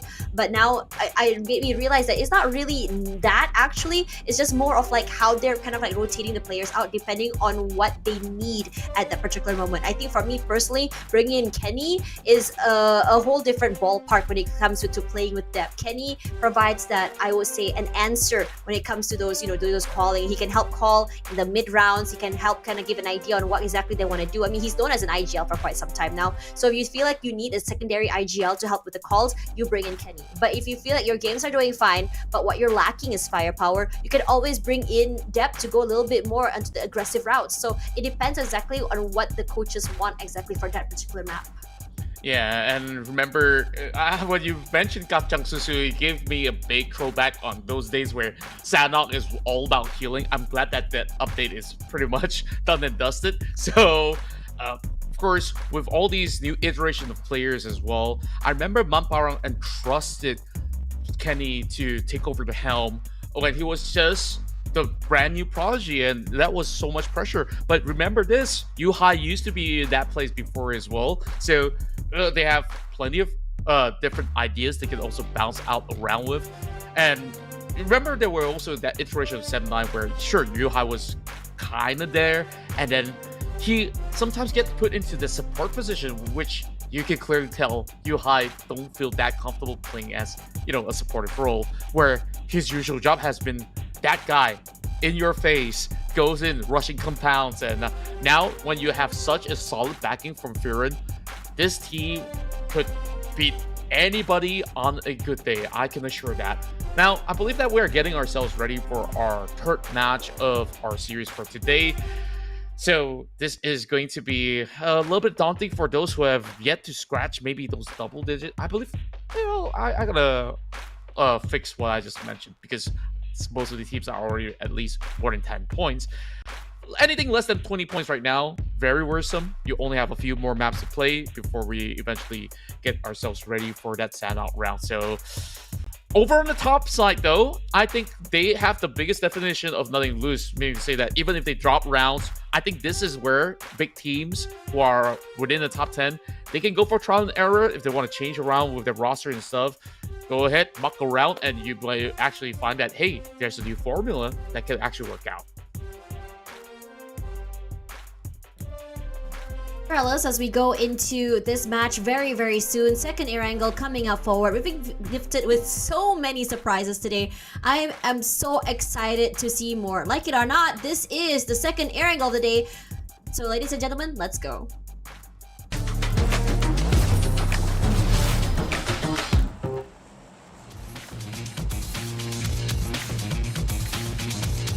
And here we move into our third match of the day, as this time we will have a very different flight coming in from Sanaska military base. Now, this flight very skewed towards the western corner of the map, and it's gonna cut off so many cities. Oh boy, this is gonna look pretty rough. I think teams will have to go in for alternative drops. Maybe even consider Zarki if they may, but Team Secret, they waste no time. They move into the Sanaska military base. Vampire Esports says, hey, lucky us, we get that direct access into Prima, so that's going to be pretty easy access for them to actually get all the loots in the jiffy. Well, New Era, they are actually choosing a new spot, moving into the Regis Quarry as well as the outskirts. But what I'm going to be focused on is going to be cities like Juniperpole, because you can feel plenty of teams either over containers, the housing area from the south as well as the north, so they can definitely take their pick overall on where they need to drop. But it is definitely going to be rough for other teams that are going to be moving into areas like Yasnaya. It's going to be a stretch. They will have to get those vehicles, so it's just going to be STE that's going to be moving into the corners of Zarki. To my surprise, it seems like there's still a lot of vacant room over in the north. I'm quite surprised that it's always been this kind of like Western, you know, circles. And you know what's really exciting, Contra? The fact that whenever we have more centralized circles, it's a little bit more guessable, I guess. It's a little bit more easier to predict these circles. It's been those teams that we expect to get the chicken dinners not getting the chicken dinners. Have you noticed that? Right, and like that kind of irks me with our predictions, which is why, you know, I make a big switch heading into some of the rounds. It's like, I know certain teams are hungry, let's vote for them. So yeah, I don't get disappointed. That's exactly it. Hey, we got the game plan right, ain't it? I feel like I'm getting served a curveball every time, man. Come on now. Yeah, it do be like that. Overall, I guess like we don't really have too much pressure for those who are currently within that top 10 right Oh now. no. And I say that homeboys That getting is shot. unlucky. I was about to say, Shamil's just got subbed in this round. It's not even a minute in and he's already out. That sucks, man. Oh boy, I didn't even notice this is actually his first game. I guess it just popped up like, okay, roster swaps. Like, hey, this guy's in, and guess he's out within a minute. Oh, that's painful. Imagine getting subbed in and suddenly you're just like 1 minute in, you're raring to play, you're excited, and immediately getting sniped out this early. And I have to say, look at how much more active this map is on the early parts of the map, right? Compared to before. Because just now we had like a hot drop moment, okay? We had those early fights, and then after that it was silence. But this time around, we can see how fast people are going for those vehicles and just immediately getting out and moving out of the way and fighting for locations quickly. Yeah, overall, I think like the trajectory of the flight path also plays a big factor as well onto how certain teams extend as well as to reach out for certain vehicles, which is why we actually see some of all these early altercation to kind of happen very, very early on. Now, what's also interesting, other than the player that got taken out, that just got subbed in, we now have Voxy to be stepping in. So Tar played very, very well, but he's going to take a break. I guess Voxy will be playing those bigger rounds in Miramar as well later on. And I wonder if there's going to be even more changes. So for now, BTR can afford it. I mean, they're currently on place 7th with 69 total points. Just 1 point ahead of VOIN Donkey. I didn't even take notice that they have kind of surpassed VOIN Donkey in some of these rounds. So good going for BTR so far. I think BTR, it's more than just consistency. It's been explosive as well, the way they play. And I'm not talking about chicken dinners. I'm not talking about aggression either. It's just that moment where they want to strike, that moment where they want to go aggressive. Just now, they had like a nice push-pull situation going on. You have Snape on one end. Snape, or is it Tarlas? I don't remember. Holding one end, and then as soon as you think that he cannot follow up those pickoffs, suddenly Risey pulls from the other end and starts spraying as well. So they have a nice little toss going on here. They have a nice cover fire, crossfire, whatever you want to call it. They have a way to make sure that they're able to secure these pickoffs, because in most situations, knocks do not translate into eliminations. Yeah, that's pretty true. And overall, I think like BTR usually has a very, very flexible kind of stance when they actually take their fights as well. And their protocols somehow is still being set into place, just like how you just mentioned it. So BTR, absolutely scary to be dealt with if you were to face up against them. You know what's the kind of matchup I've been dreaming of starting into this season? VPE, BTR, and if there's ever going to be a third party, I think that perhaps DX, who are currently the top 3 right now, they are going to give us one heck of a battle for sure. Because they actually operate in a very similar tempo. Maybe DX a little bit slower. But VPE, BTR, oh, these guys are super explosive. I think BTR, in the last 2 seasons or so, I think BTR has not really been in my peripheral when it comes to PUBG Mobile, especially given the fact that when it comes to Indonesia, it's been Alter Ego Boom Esports for so long now, right? And it's just exciting. I'm not sure if Coach Kent was in charge of bringing in these newer players, and I wouldn't be surprised if he was. He does have this knack of spotting out raw talent and just bringing it into the team. But the fact that they're bringing in this import, Federalis, making it super aggressive and giving so much more firepower to BTR is just massive. Now, Xavier finds himself separated from each other here. They had a 2-2 formation going on. Now, these two players separated as well. Iceland not able to play with each other. And Snape just finds the last one player, knocks him out. Federalis does get knocked by Wound, so that is enough for them. Wound tries to put in more damage here, but there's too many gun barrels staring right at him right now. If he looks the wrong way, he's in trouble. Look at 3 ways. They were looking at 3 ways they fall. Risey playing this window to perfection, just pre-aiming, pre-shooting at it. keeping very safe, understanding, giving a lot of respect to Lamborghini, but he does get tagged up in the end. Lamborghini about to make sure that he can actually secure those kills, and he does. Voxy too far away, and is looking from bad to worse right now. It's just one player from D Xavier that's making this trajectory that look so winnable for them, despite losing one player so early. That nade was phenomenal. Voxy knocked down, and Lamborghini follows it up with some insane shots. It's sharp, it's spicy, and it does take the members of BTR to their graves. One more player to worry about here. It's become a 1v1, waiting for the right hold, waiting for the right shot. He jumps down, pre-aims, pre-fires, and somehow the last member of BTR manages to stay very safe. They're both just trying to avoid each other, juking it out right now. Lamborghini, what is this movement? Movement is disgusting, it's devastating, but time not on his side. Woon as well as Nate are already following their what else already been lobbied, but Snape somehow decides to play the long game, goes aggressive, and now Boom Esports has heard the commotion and they want in. They are still hungry, they want blood. Snape, what are you gonna do here? You're gonna fall. Jump on account here. Ferenzi is going to fall, and he gets another point to his name. He's making this fight very, very worth it. A double swing might be too much to deal with. One knock forward. Can he make it two is the question. Not quite out yet. High ground will not be in his favor, but he's put enough damage and brought one member of Boom Esports to the grave with him.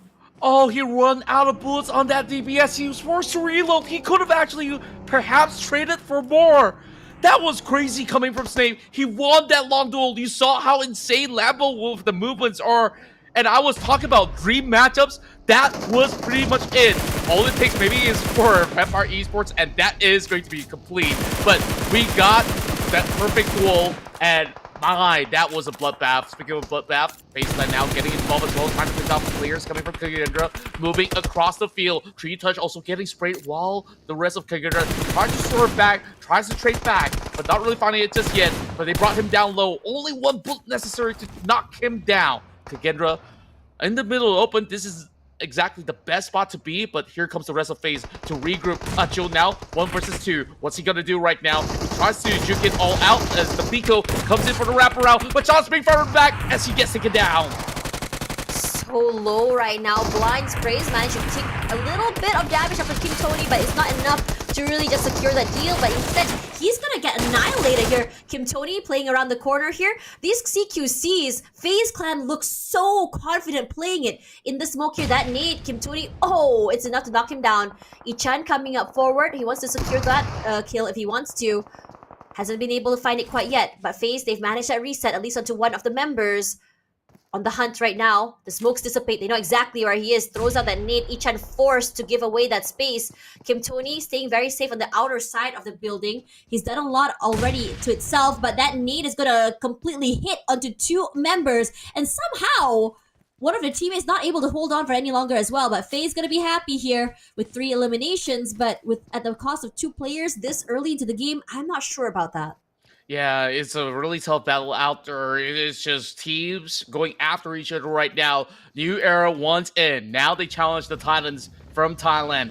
Vampire Esports. Vampire says, I don't think we're just about ready to take this position just yet. They will just give that space for the rest of New Era and look for a different trajectory into the areas of play. Somehow the circle does cover a little bit more of the water, so they are planning on taking that hovercraft perhaps to rotate around these corners. If they want to still traverse on land, they could absolutely do so. But my, fights after fights after fights, Tash. Oh, man, we absolutely got to keep up with what these teams are absolutely up to. VOIN Donkey, stock standard, just chilling, but around their vicinity, there's a couple of teams. Team Secret coming from the southern corner of the islands, trying to join right in. So Team Secret, if they want to pass this area, they have to first and foremost cut through VOIN Donkey. I believe that VOIN Donkey is just about as alert of their presence for the moment. It's just that they have not really shown out any form of moves just yet, and just keeping the suspense waiting. And take a look at the update. Oh my goodness, is it going to end up by the bridge, or is it still going to be on the land? There's barely enough cover to actually play with if you're not around Ferry Pier or even on the bridge. Rough circle, in my opinion. waiting right now, and I think it's good that you have some people hunkering down toward the bridge to see if anyone in that mid rotation. It's so easy to just fish them out right now, and that's exactly what's happening. Trunk finding one onto pawn bit this early, and that's gonna be rough. They need to secure that pick off. They need to secure that elimination point. Excuse me. But pawn bit staying quiet. Oh, it's Break that gets it in the end. It's enough. Break staying quiet. Break's done a lot, honestly, for Team Secret. He's been huge when it comes to that first contact play. He's very fearless.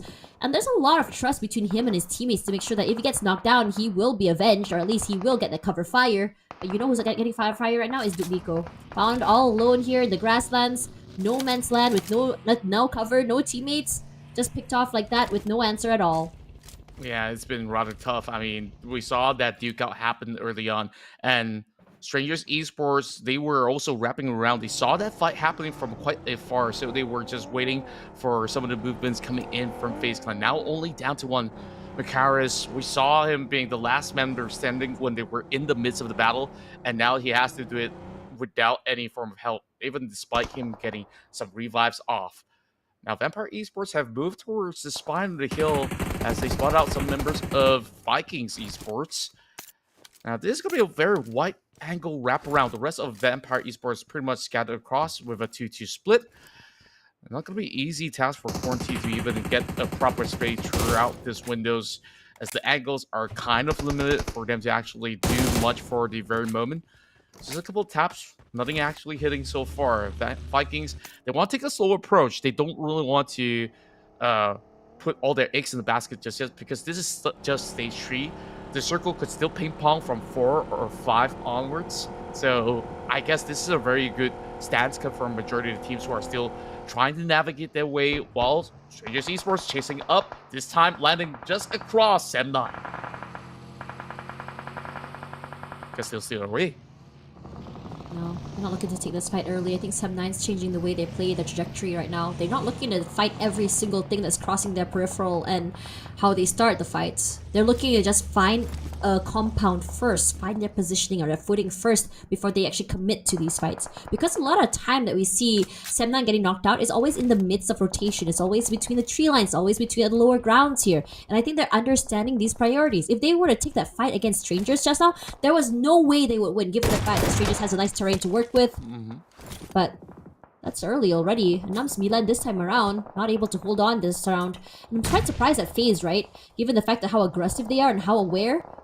They get a pickoff already there. I mean, he's done his job. Mercari's getting one more pickoff before he goes down. 4 eliminations is enough to keep them afloat. Yeah, that is good enough pointers for them to work around with, despite all of that circumstances in that early game. Right now, eArena tries to close in against the rest of Vikings. Nades are already primed right over onto the weakened side. Huang, yet to be picked up by Bin, is still rather risky, but just about enough smokes, but the nades are drawing really closely. Sakura goes in for a second attempt. Will it connect? Yes, it does. No time for revival, as Ben will have to ditch that area of play. He still has a couple of vehicles, but it's still rather risky to also go in for the rotate. While his other member is out there in the blue zone, Sakura just buying time and just slowly forcing the rest of MVKE to play out, and they bash come from? Where is he? No idea. Trying to figure out where exactly. That has to be a long-range pickoff here. And I think the position of him was kind of out there in the open. He was not aware that someone close by is number 1. There we go. Gonna find another member of the Vikings. Been out. That's Kid here. Somewhere close by. He's gotten 2 already to his name. That is nasty. Very, very tough, and there's nowhere for him to actually drive off safely. MVKE had their backs against the blue zone, and right now Team Secret actually dictates the top end of the lighthouse, and so long as they play defensively, they should be able to try to squeeze into the top 4, while the rest of Vampire Esports, they hunker down underneath the bridge. It could work as a good cover for now, as not many teams are actually planning to take underneath the bridge for the current measure. Whereas VOIN Donkey, as much as we have not seen them being in action, they have one of the best prime locations possible. By the gas station, they hear a lot of movement coming in from Strangers Esports. But yet again, no vision, a lot of smokes being primed up for both sides to remain safe. But you know when it comes close, these nades will fly right in. And that's just a signal warning coming in from the rest of VOIN Donkey to keep the rest of these members of Strangers at bay. Honestly, I'm surprised at this predicament of eArena right now, because usually I think on day one they struggled a lot in these open fights, especially toward terrains and tree lines. They weren't able to really seal it, but I don't know whether it's just these major adjustments or just making sure that they can really just have more confidence in these fights, because that's exactly what they're doing here. Sem9 taking advantage of the terrain, taking advantage of this final of this area right now, and Trexy is just hunkering down behind that rock.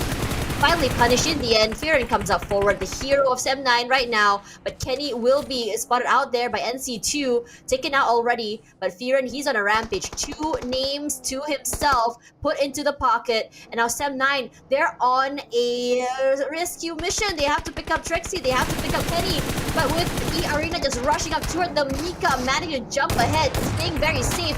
Blunt shots forward, it's nothing. He's going an aggressive fight right now, left, right, and center. Too much to deal with, too many bodies. But NC2, he's the opener, and he's the one to set things in motion.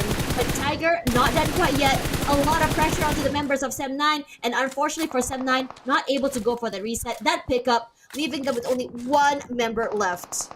Man, that bait and switch from NC2 and Tiger was absolutely beautiful. Breaking the ankles of Mika, forcing him to dance around. How many shots he attempted with that shotgun, and it still did not manage to take down Tiger X. Perfectly executed. Yet again, eArena, just like what you said, so good in these open fights. And today, third-party matchups, they excel at it. And now, move towards the side of TODAK, making a desperate attempt to cut across. They tried to swerve towards the corners of the shore, but have not been able to find a safe refuge as they arrive towards the side of Team Secret, ready with that grenade, and immediately pop them off. And that's going to be a flying car over on the back end of the lighthouse. Break will try to take on 9, and he's been the clutch master of TODAK. Can he do it again? Apparently not. It's going to be Break once more to be the main man of Team Secret, sealing them off. Nice control of that bridge as well. Love it. Team Secret has been holding on to this area for so long. They can't cross that bridge. They're stuck there. SEMBILAN this time, look how active eArena is. Moving around the map, they've been taking out two teams down already, just in the northern side of that circle.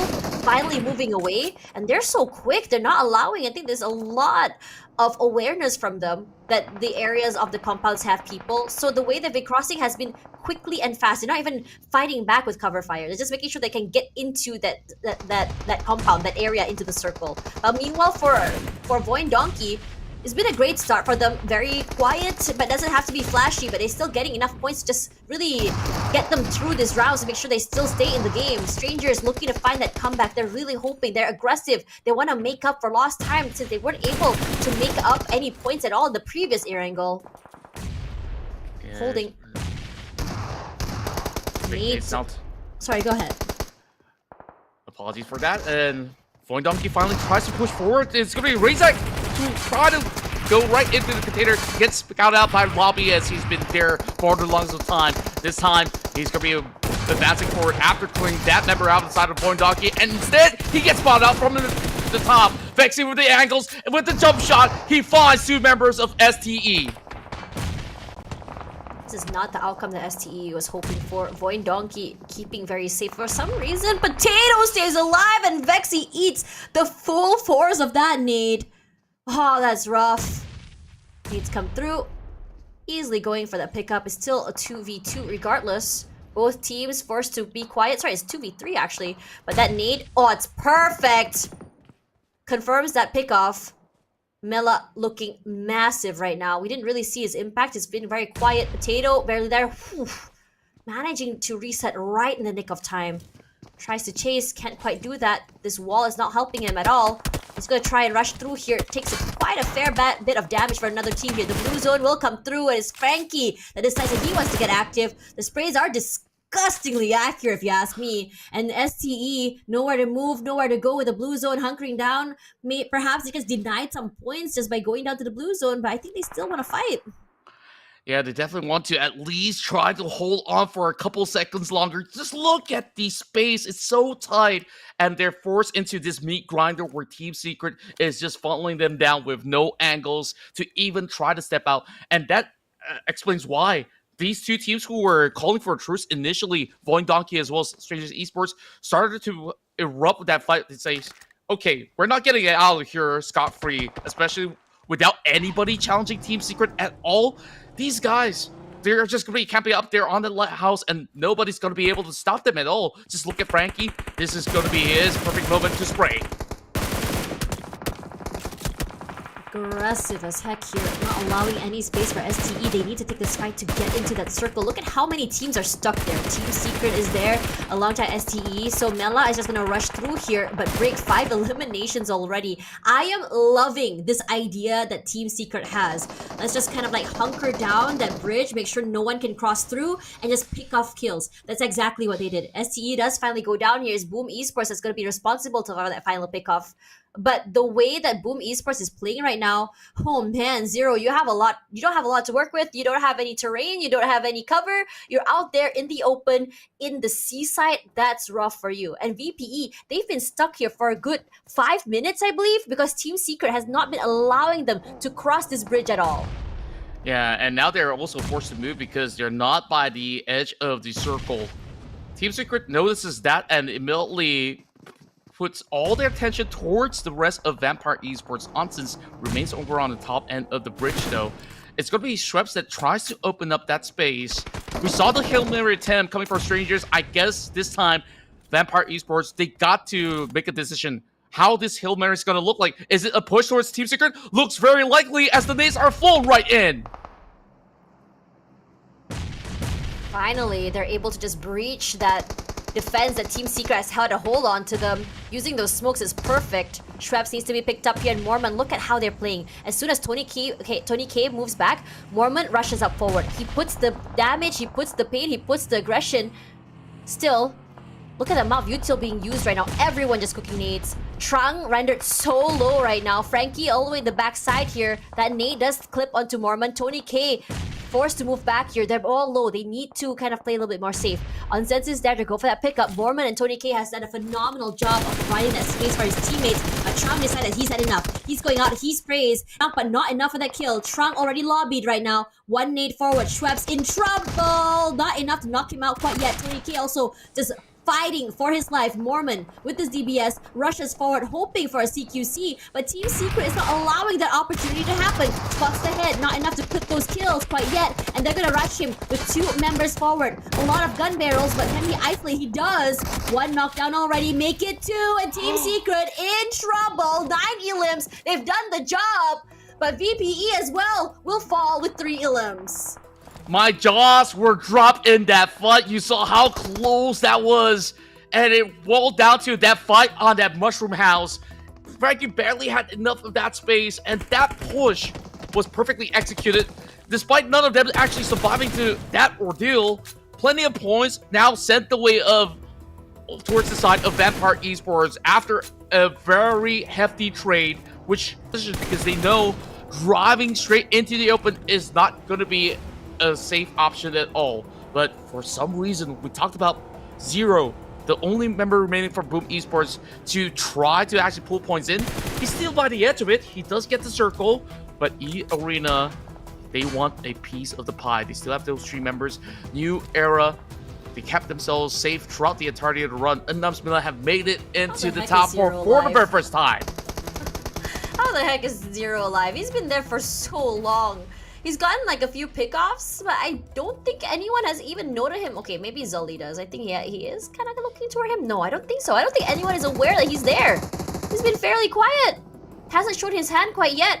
eArena looking primed and ready, hoping for a second chicken dinner here, but Kryptonite looking to deny them that as NT2 will fall. And the same could be said about Sakura. The spray is from ENAM SEMBILAN, a bit rough to deal with here. They're out here in the open.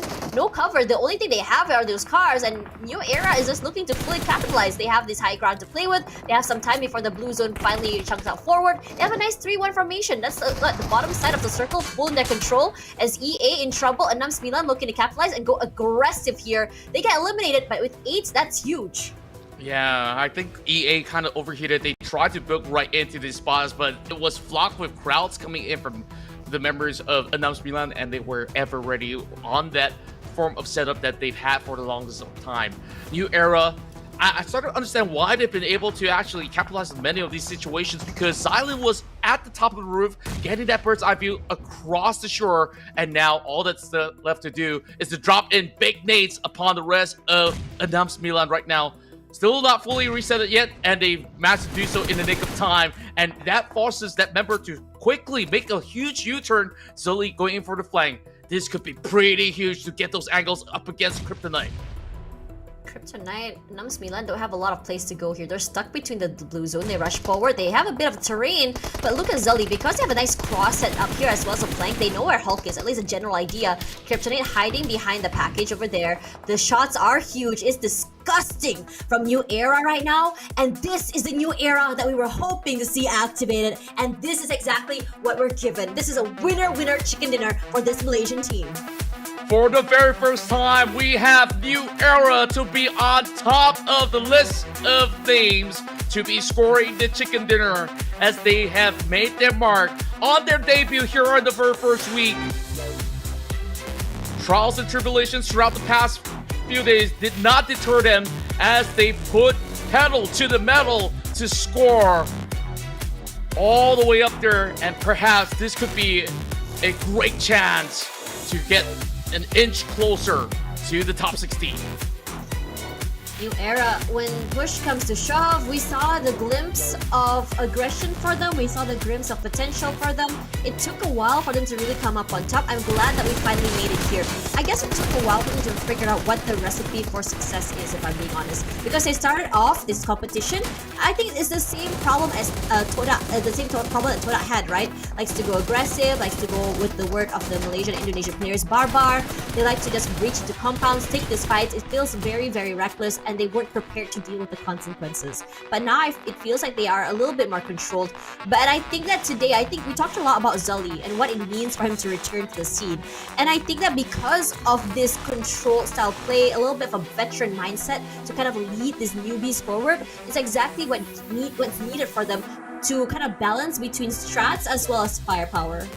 Yeah, they look so much better on this control approach as well, where they were a lot more decisive. They didn't really have to really throw their bodies into risky territories. And you saw when MAQNA, as much as they've been calling it up, there's still pretty much all these ideas that they had to try to go for the wraparound. We'll talk more about that later on, as we got the highlights rolling right now.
have it. Top 4 right now. New Era showing us what they're capable of. The newbies as well as ENAM Milan actually. And I am very happy with this outcome because honestly for me, New Era and ENAM Milan, I was looking at them and I was thinking, okay, they're aggressive. They have the way, they have an idea of how they want to play, but it's not enough to really kind of match up with a more aggressive, more experienced team. So today I am so happy to be proven wrong. Yeah, likewise, overall, all these newly promoted PMNC teams are showing how hungry they are, not only for those elimination points, but they can actually be just as coordinated as some of the top guns that has been there before them.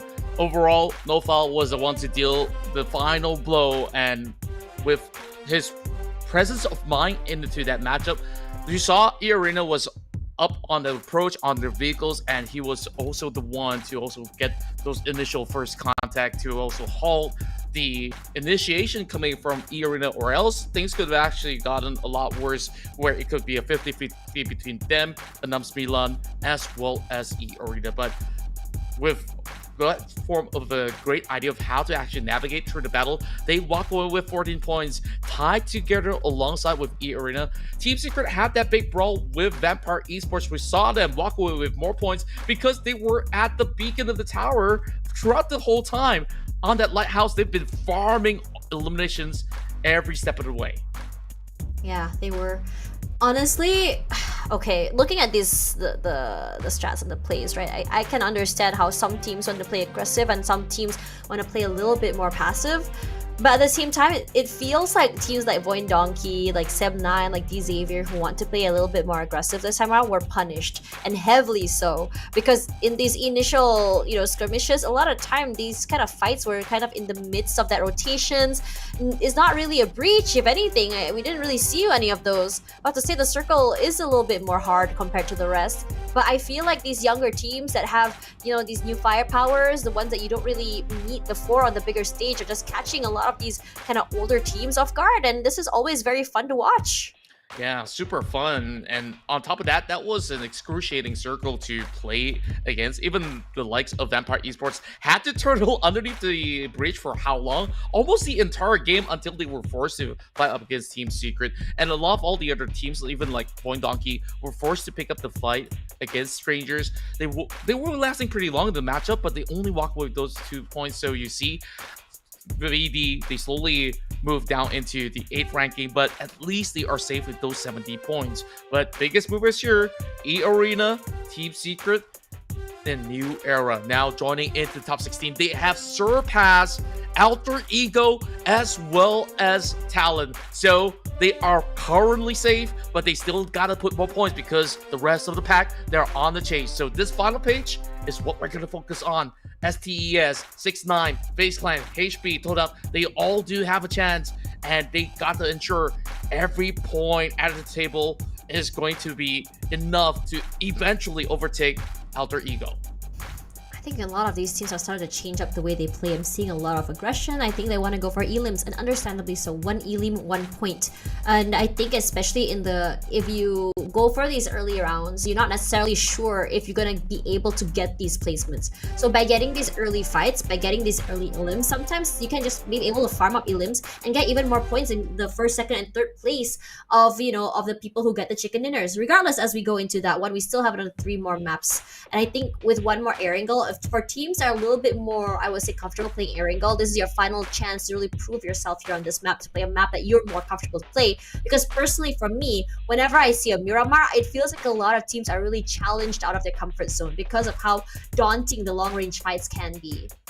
Yeah, some players are just well suited into playing close range battles. Maybe they just practice a whole lot by just, usually going into random lobbies, dropping into that boot camp of Sanhok and just go gun blazing. But when it comes out to, being a little bit more patient, looking around for tiny little clues around the map and be spot on, it definitely takes a lot of focus in order to do that. So I guess like everybody here in PMSL have been able to have just about enough training practice time on scrims, on minor tournaments at the very same time to get well adjusted, especially for those players who have been playing for many years, right? So it will still feel pretty much just at home for these guys compared to Erangel because so many of these tournaments still feel at least 2 matches of Miramar. So we are looking at maybe Thai teams, Vietnamese teams, as well as Indonesia to have been very, very proficient. But even teams like SEM9 have shown us the other day that, hey, if push comes to shove and you need them to actually play the long game, they're willing to wait and they're still willing to pounce, whether it is right below the foothill or on top of those hills. So it definitely will be very exciting when we do come back later on. I believe they'll be hitting for a break in a couple of moments, but there's plenty of takeaways for today where we saw big battles taking place, especially on that last round. Remember what happened in Pachinki? That DX battle as well as BTR. Oh, that was an absolute banger. And I think that Miramar is going to offer us a whole lot more. So Tash, I guess we'll go for a quick break and we'll see you guys maybe about 30-40 minutes. So make sure you guys tune in by then.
Yeah, boy.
What is it that stirs fear within you? Is it danger? Or the weight of failing teammates? Maybe it's the feeling of being trapped. Perhaps the uncertainty of what lies ahead. We're in loneliness of facing threats alone. We always standing already. But we have always been here by your side.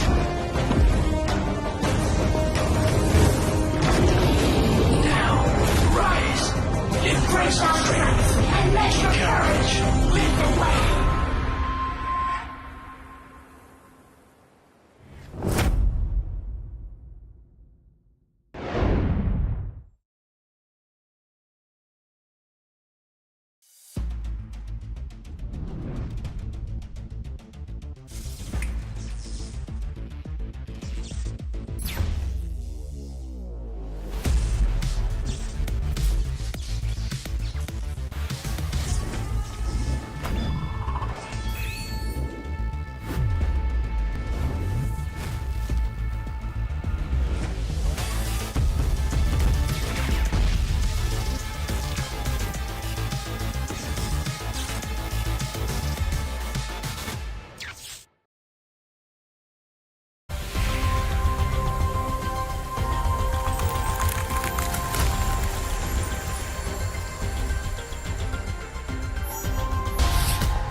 Yeah, boy.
What is it that stirs fear within you?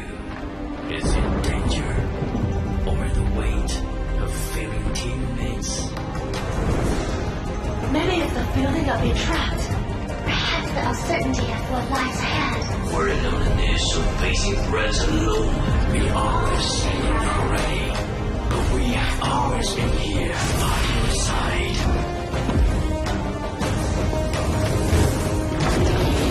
Now, rise. Embrace our strength And let your courage. Lead the way.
Twenty 2024 is history, but the fire of battle have just ignited in Kuala Lumpur, Malaysia. The chapter of the 2025 PMSL SEA Spring begins now, right here, right this moment. Hello, PUBG Mobile esports fans.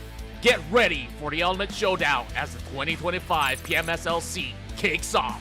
For 3 intense weeks in Kuala Lumpur, from February 26 to March 16, 24 teams will battle for the coveted Southeast Asian crown, and the $200,000 prize pool awaits the victor. This season, the battleground is set for the most intense fights yet, with exciting new formats shaping the action. Week 1 kicks off with 2 stages. In the group stage, 24 teams are divided into 3 groups and compete over 3 days. The top 16 teams will advance to the Super Weekend. Yes, say goodbye to Super Sunday. Now, 12 matches over 2 days will decide the Week 1 standings. Week 2 raises the stakes with a game-changing twist, Smash Rule.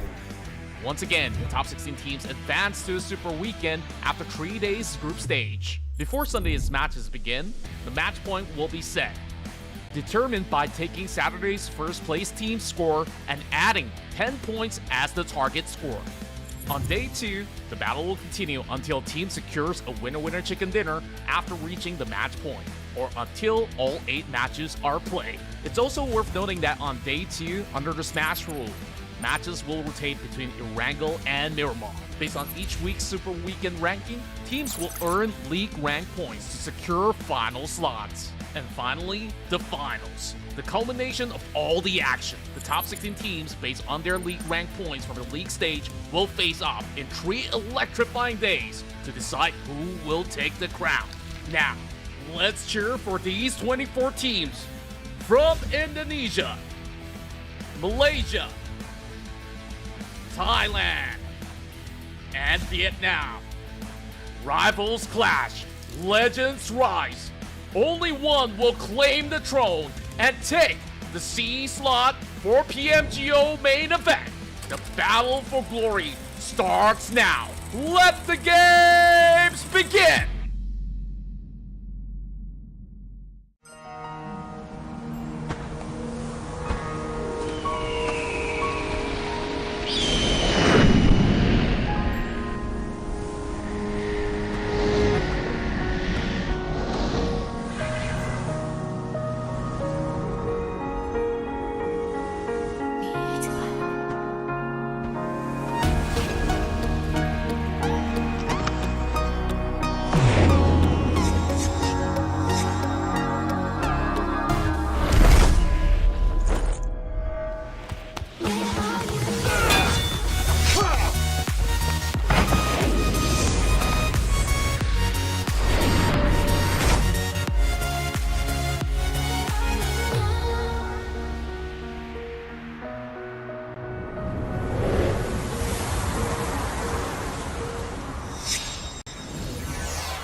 Yeah, boy.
not be trapped. We have the uncertainty of what lies ahead. For the loneliness of facing threats alone, we always stand in array. But we have always been here by your side.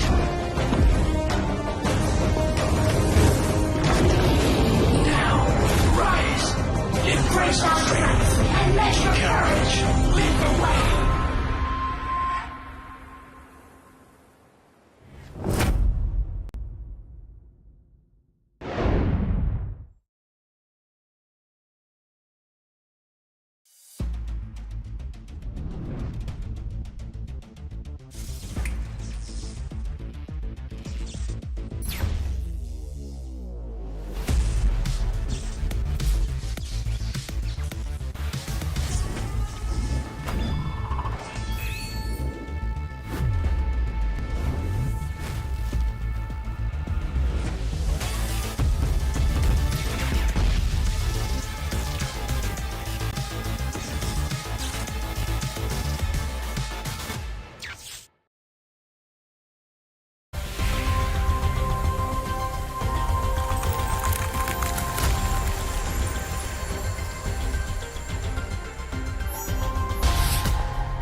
So facing threats alone, we always stand in our way. But we have always been here by your side.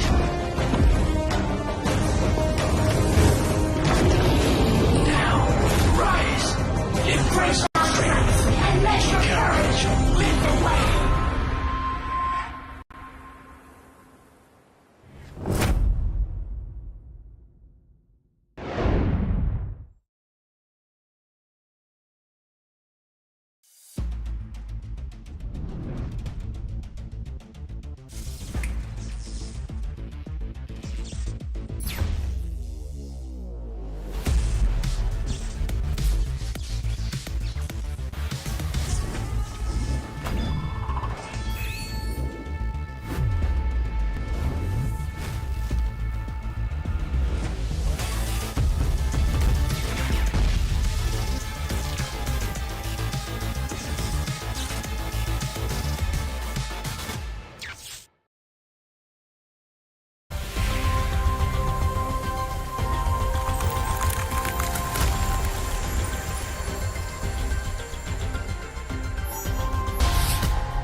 Twenty 2024 is history, but the fire of battle have just ignited in Kuala Lumpur, Malaysia.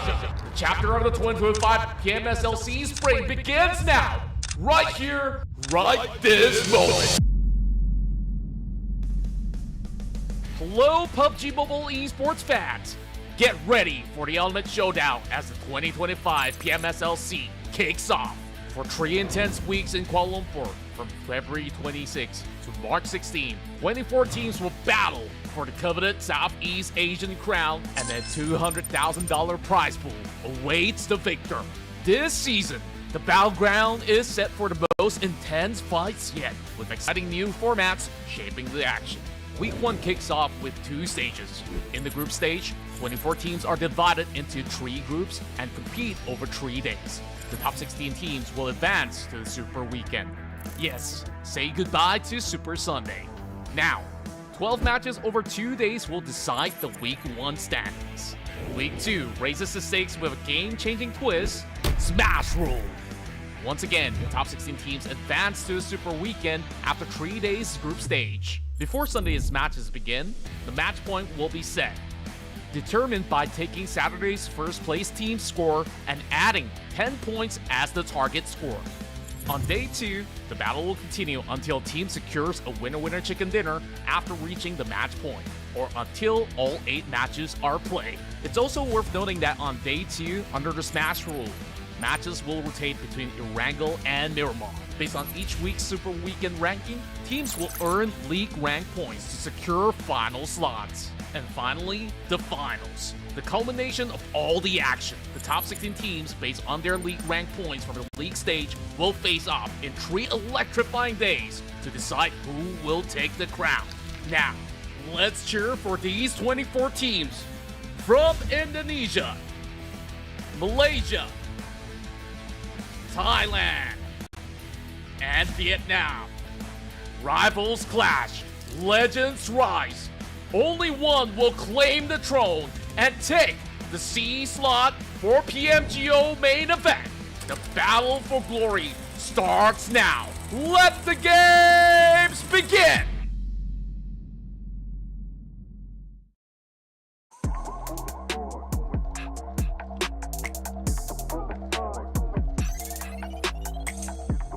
Welcome back, ladies and gentlemen. Hopefully you guys are having an enjoyable time because we're back here once again after quite a short break after the first half of the day over here. You're still tuning in to the official live stream of the 2025 PMSL Southeast Asia Spring Group Stage, day number 3. As today's going to be the last day before we jump into our first super weekend of the competition. Now joining me here on the main stage is none other than Zuli CMZ from NWE, and on the other end we have Jungs, who's going to be doing our translations for this interview. So Zuli, how are you doing today?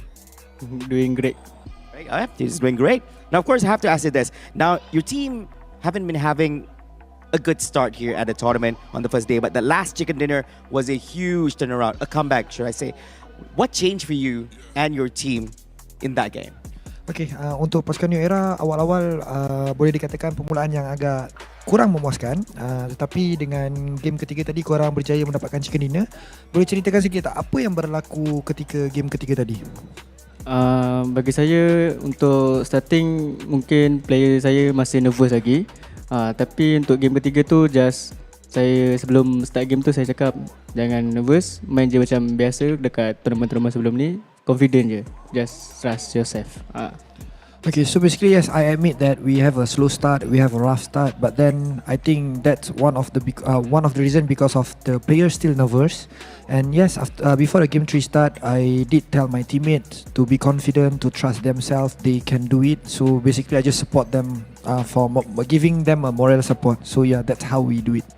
I do believe that they do have a great pep talk before jumping into that game, and that's why it transpired in a positive manner this time about. But of course, we have to ask you this. Now, it's been a very long time since you actually came back to the PUBG Mobile Pro scene. Now, what differences do you feel this time around after coming back? Do you feel that it's more competitive, and is it more pressure for you this time about? Okay, kalau kita bercakap pasal Zuli sendiri, Zuli boleh dikatakan dah lama lah berehat ataupun tak ikut pro scene. Untuk pandangan Zuli sendiri, apa yang Zuli rasa dengan keadaan pro scene sekarang? Adakah lebih kompetitif ataupun lebih pressure? Macam mana Zuli rasa? Untuk sekarang saya rasa lebih kepada kompetitif lah. Gameplay pun kebanyakan bocah-bocah ngeri, bocah-bocah ngeri, semua laju punya ni lah. Untuk pressure saya rasa tak. Saya rasa macam biasa je. Okay, so basically yes, I do believe that our pro scene right now is much more competitive compared to last time. If we take a look back in the mechanic skill, they have a lot of raw firepower, and then the games become much more fast-paced. So yeah, I think it's very competitive. But when it comes to pressure, I don't really feel any pressure. It's just like the level of competitiveness is that high. Wow, I think those are great words from a pro player, because he does acknowledge that things have changed right now into more aggressive, more competitive, but being a professional himself, he is okay in his mind and soul. Now, of course, right now, your overall ranking for the whole team isn't really ideal looking. But do you feel the pressure is building up, or you and your teammates are staying focused into making it into your first super weekend?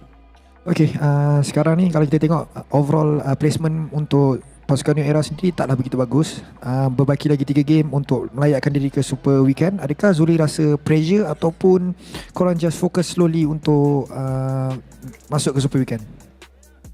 Bagi saya tak ada pressure apa-apa pun. Just fokus untuk lepas ke Super Weekend. Main macam biasa je. Tu saja. Okay, so basically I don't really feel any pressure. Even I told my teammate that don't be overwhelmed about certain thing. We just gonna focus on ourselves. We just try to slowly, step by step, playing good and then qualify to Super Weekend. All right, thank you very much, Zuli.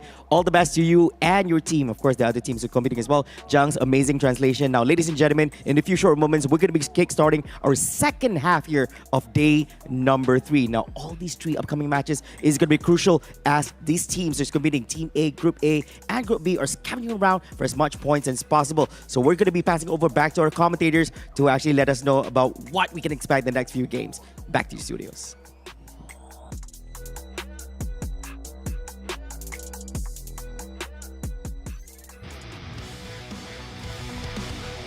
Talk goes a long way, and I absolutely do love the tagline written over their jerseys. They are absolutely trotting on their own, as New Era have finally secured their chicken dinner and are hoping to make the cut into the top 16, where we have saw glimpse of brilliance where they finally nailed it down in that past round of Erangel, where things were looking so hectic. But back in game 1, we saw so many explosive action.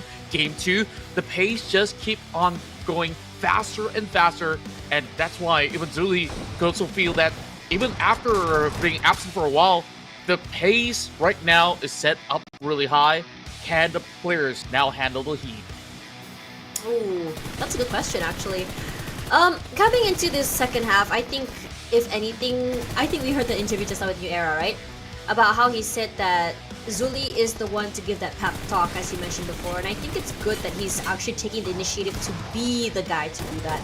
Because sometimes when it comes to these newer players, you do need someone to kind of leverage out. Sometimes that panic sets in, and sometimes you need to have that mindset. I think Coach Kent, that we interviewed so many times previously from Boom Esports, always says you need to have the mindset to be able to go next. You need to have the mindset to understand that it's okay to make mistakes, but when you learn and move on from them, and I think New Era is slowly adjusting to this, and that's huge. Regardless, as we go into the last 3 maps of the day, and I have to say that it's gonna be the hardest, if I do say so myself, because it's the final Erangel. Mindset shift. The last 2 Miramars gonna be even harder, given the fact that the map is already so hard to play with. It's large, it's huge, big rotations, long range fights, and not everyone is prepped for that. If you ask me.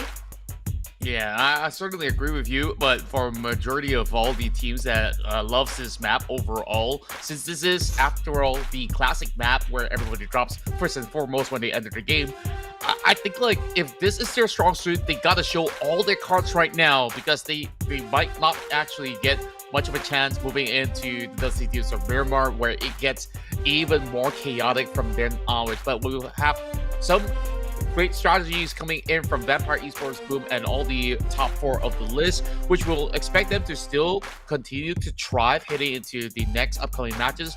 We are already looking at certain trial and errors where VX are fielding, a brand new name with WOON being brought in and still having immense firepower. So I wonder if there's going to be any more changes. But other than that, I think we've got some big announcements for you guys back at home. It's exciting when you come and go to IOI Season Mall to watch this live. I think this is the second time that it's been taking place in Malaysia here for PMSL SEA Spring, and it's always been banger. It's always exciting when we're able to watch these matches live as well. So make sure to come by here. It's gonna be next weekend on the 14, 15, 16. Hang out there, meet your teams, and yell and be happy for your favorite players. That's right, that's just 2 weeks away, so you guys can definitely plan up ahead, gather your friends, and have a good time all together to watch some of the best players of PUBG Mobile in Southeast Asia. So that being said, you guys could also log into the game and check out the brand new update that's coming in March, and that is the Memory of Sand, where you guys can explore a whole lot of new stuff being offered in this brand new 3.7 update. I want to see sparkles, Prince of Persia knife, cool animations, and I want confetti to come off my gun when I shoot them. Halfway through, I was like, it's kind of giving me that Dune kind of vibe. I almost shouted Lisan Al Gaib for a moment. Oh, no. We're not going there. No, Maybe that's enough. But anyways, you know what's not enough? Our sponsor from TECNO, the sponsor for our tournament, PMSL SEA Spring 2025. Exciting to have this brand with us here, especially when you know this particular brand, especially their phone, the POVA 6 Pro 5G, is powered by a fast processor and 120 Hz ultra smooth display, especially if you're playing games such as PUBG Mobile, which does require that extra edge in terms of being able to see your pixels a bit faster. This is the phone you want to go for. Absolutely, and it's also pretty affordable for those of you gamers out there looking for a brand new phone for this year. Look no further, TECNO is here. So head over to the website. If you were to check out in store, you probably would be able to find them in those major malls as well. So right now we move back into our matches to be played out. So it's prediction time. Now on my list, I have 2 Thai teams which do need plenty of points to get by. I'm a variety. And also Vikings. You cannot say I'm biased. One of each. I'm fair that way. I wish I could have 4. I could put Malaysia in there as well. Why not, right? Sorry, go ahead, Contra. Yeah, I think like next year maybe, or next season, we might actually get 4, so we could just vote 1 from each region. Just to make it fair, production, right? Hint. Well, it's a little bit more of a headache for us to actually get things right at the very same time. That's going to be the case. Wow, quickly as we go, we only got 1 minute before we let ourselves into the next map. Okay, so today, what's really exciting, I think TS, looking at this grenade limbs, right? I don't blame them. It's honestly surprising how players, even though it's CQC situation, they would rather bring out the nades in their hand and just make it rain from above. Like, Team Secret is one of those teams that did that a lot. We saw them just kind of like hunker around a building, make sure to surround from all angles, just completely make it rain from above. So there's not a lot of space that a lot of players can work with. That's what happened to Strangers as well. Just ate a nade straight to the face. Yeah, plenty of these teams definitely utilize all these troubles into mass effect. And we'll see if we're going to get a big bang heading into our final map of Erangel, as this is the final chance for them to thrive in this map.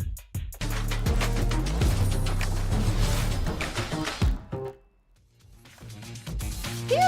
Last Erangel coming into today, and I am feeling hyped right now. As we go into today, I think, as expected, day 1, fast attack, day 2, slow attack, day 3, a nice mixture, and that's exactly what I'm talking about. Okay, flight path from all the way from the northern side of the Popka to Georgia Pole. Fine, give me a Georgia Pole circle. Ooh, Georgia Pole Circle. Well, hopefully we get it in our bags. So far, we've gotten 2 maps to be played out, and it's still around areas like Very Pure, Primos. Very southern-centric for the entire course of the day. If it goes further south, I won't complain if it goes to the middle base. We saw how fast yesterday's match actually ended up when it does move into those islands, but it is definitely tough for certain teams who are vying to actually get that direct drop, because this flight is kind of skewered towards the northern area of play instead. So it's going to be alternative plans for teams like Team Secret. So I wonder where exactly will they drop. Homeboys, they got a lot of regions to work with. They took Stauber, they took Kameshki, even one member, Kid. He's on the outskirts of Yasnaya and Severny, so he's going to be on the lookout. Very smart moves and adaptable play coming from members of Homeboys. Okay. Oh man. You didn't tell me it's opposites day again. Well, I guess like for now we'll just assume that everything is going on the opposite. I'm sorry, every single game. I'm just messing with you. Anyways, coming into this one, wow. Okay, already at school. I think when we saw just on the drop spots, I'm surprised there's not a lot of teams that actually dropped toward the southwest side of the map at all. I think, yeah, there were a few that were just dropping out there, but a majority of them are toward the central side. So I can already project the northern side as well as the eastern side should have a lot of players fighting to get their way into the circle, unless, of course, teams are willing to change their pacing when it comes to that rotation. And I know a lot of them are not going to be doing that, especially since it's such a big priority to get the vehicles, to get the guns as well. And looting is such a big factor. But my question is, I would love, not my question, but what I want to see is some teams get a little bit more proactive. Say, okay, we have the vehicles, maybe bare bones instead of a weapon, but it's just enough, and go for a quick rotation to the circle. Because the team to actually take control and have control of the southwestern side, especially toward the very end of the ridges, right? You have so much control in not only dictating who comes to the circle, but also you don't have to worry about all 4 angles of yourself anymore. It's just less to work with. Yeah, I think that it's definitely going to be a part of some of the team's game plans out there. We also get a little bit of an update that we have a new player in the house for FaZe Clan. Canary is in to sub out Kim Tony, while Parajin is now brought back in. So WON3, his trial phase of 3 rounds kind of is pretty much over, but he's definitely shown himself to be a very formidable player for sure. From some of the battles that we last saw, that DX battle with BTR, that was super close, and they managed to win it. Although, even if it's not WON3 to be the final member to be surviving. But hey, here we go. Yuhai's in, Trexie is out. Oof. I mean, Trexie wasn't necessarily bad either. I thought he was not bad. He provided a lot of cover fire. It's a little bit more passive than what we expect from a Mika Yuhai duo. But the end of the day, the trajectory is still similar. It's just a little less firepower than before and more about giving that support. And I think Trexie has done a phenomenal job of doing that, especially given the fact that Mika was able to go to the front lines and remain relatively unscathed throughout the entirety of his jump shots forward.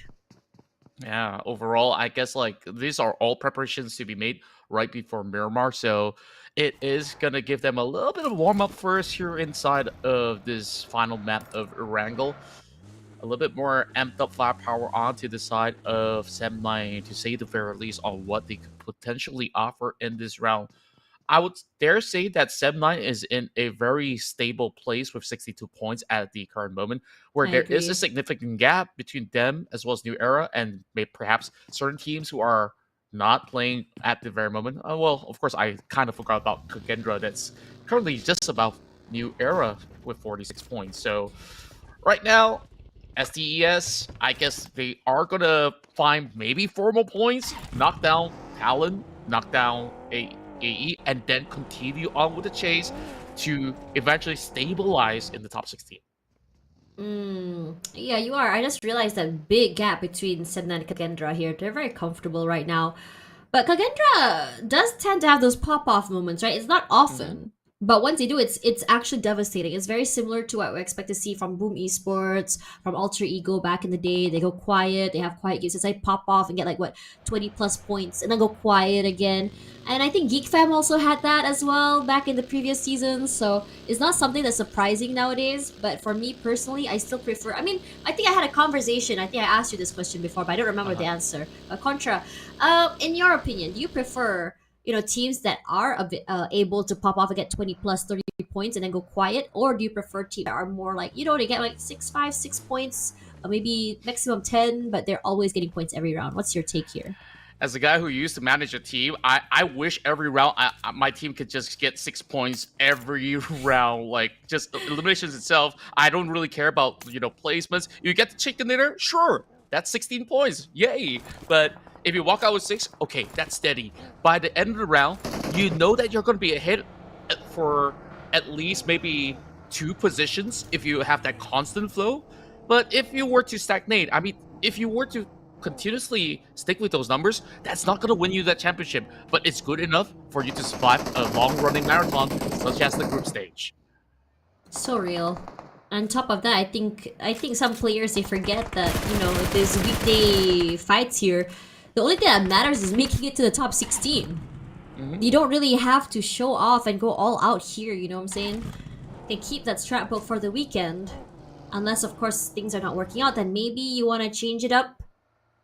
And honestly, coming into this game, okay, I think throughout the entirety of the last 2 Erangels we watched, we had early fights, right? Like at least 1 to 2 teams dropping at the same place, and then there's initial skirmishes. We haven't seen that at all. Yeah, and I guess like despite this northern-centric flight, I would have actually expected maybe a little skirmish around that region of Georgia Pole, and it was absolutely negated. And here comes Sem9, DX. They just say hello and wave at each other, just respecting just a little bit of distance. Remember what I said about Sub9? How they're very in the midst of rotation. They see a team, and they get very proactive. They start attacking them, and then they go into a fight, and then they kind of like figure out whether they're going to stay or not. But this time it's very different. It's a lot more passive. It's that understanding, also that stalemate, right? They're like, okay, it's you guys. It's a bit early. Let's not shoot at each other. You just pass by. Yeah, I kind of like that they don't opt to actually take out those very early fights. It's always a big risk and a big gamble. Sure, we already said that, hey, Sem9, you got 62 points. Maybe you got nothing to lose, right? But like, what if you stagnate and get 0 points from Huron, and then you have a big worry? You might just be overtaken by Kagendra eventually, New Era, who just got hot off a chicken dinner.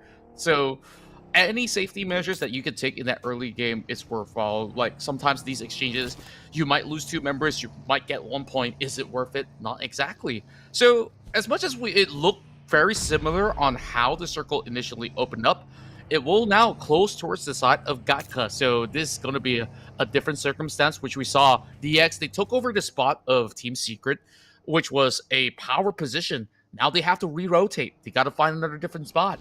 While teams are also trying to figure this one out. Gatka's always tricky, right? Plenty of open space, open field, flat grounds, maybe a couple of huts and compounds to work with. Some elevation of the hills. Other than that, it's long-range trades from all around. Man, I wanted to see an early fight. I wanted to see an aggressive push early. Okay, maybe we might get that right now. As this time around, Sem9 is saying that's enough of the stalemate. Let's go and get active here. Yuhai cooking up the nade. And this is exactly what I was expecting from Sem9 if I see Yuhai playing in and joining the fray. I expect aggression. I expect really big fights because that's what he's known for. He's known for a very, very aggressive 1v1s, 1v2s, 1v3s. And somehow the opening is not going to be happening between these two teams. Actually from eArena starting things strong. But coming back to this particular fight here, yeah, there were some initial skirmishes, initial shots, initial smokes, initial nades, but none of these players are willing to fully commit quite yet. There is one player of Sem9 hanging on the outside. It's Mika that's coming close. And I think he's going for a long rotation here. And it's great. It's understanding that someone might be rotating, checking out if someone is around the area, hoping the third party. There's that they have to worry about as well. But I think it's also really important to note that usually whenever it's these long-range fights, at least where Mika is usually Firen playing far out. They've really changed the role this time. Yeah. Meanwhile, the rest of VX says it's okay. We troll in. We have all 4 members staying intact. If anything happens, we can still back each other up. So it's still going to be tough. If Sem9 were to commit with 3 members, they will still be outnumbered. Mika might not actually get those goals. Some of these areas have been smoked up, so he is now closing in the distance to try to infiltrate with all 4 to rush right through. You can see plenty of utils now open up, and all these smokes are absolutely negating all these tracks, and that grenade did clip Lambo to 50%.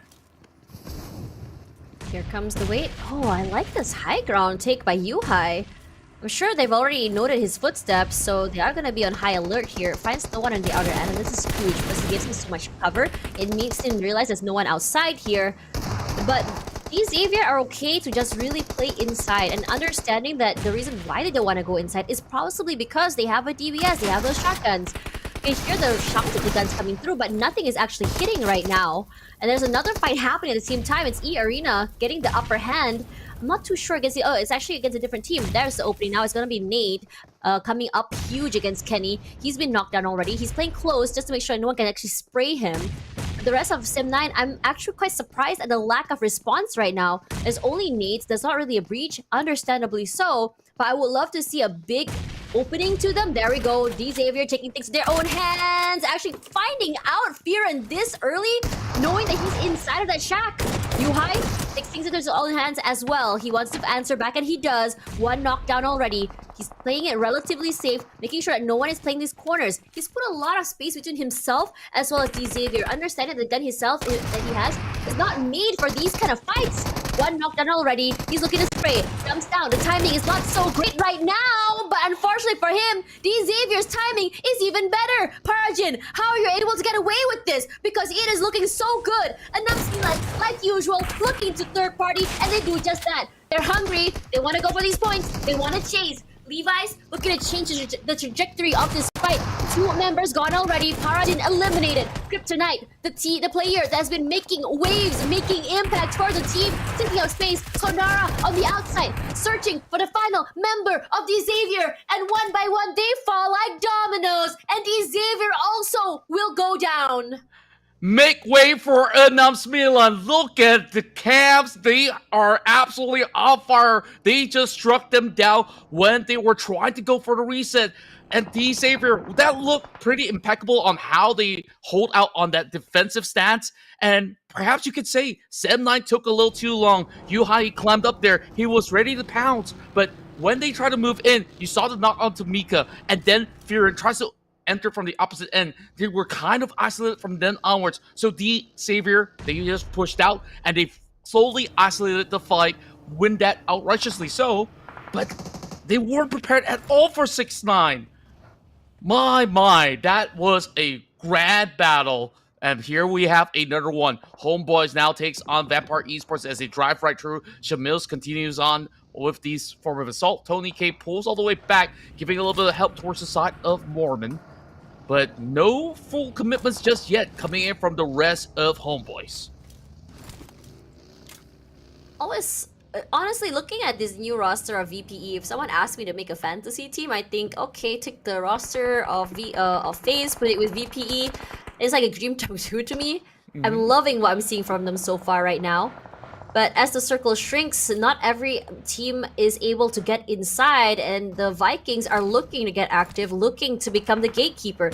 And if you see that western side right now, right, that high ground, look at 3 teams there, EA, Team Secret, as well as the Vikings. That is hectic because everyone is looking to push down this terrain. You can't really go down with and just rush away because of how the terrain is built. Sakura with the nasty sprays puts in a lot of chip damage into Team Secret. A rush over by NC2. That is gross. That is disrespectful. But they're looking to do it more. Yeah, they will really have to sandwich the rest of Team Secret and cut them off from this location as they're slowly withering themselves away inside of the blue zone. They need to actually respond quick, and all these smokes are just not giving them enough vision to take on the rest of eArena, but they did manage to find Tiger. It's down to Jiki, but they did manage to go 1-for-1. Break from the back! Oh, he gets the catch!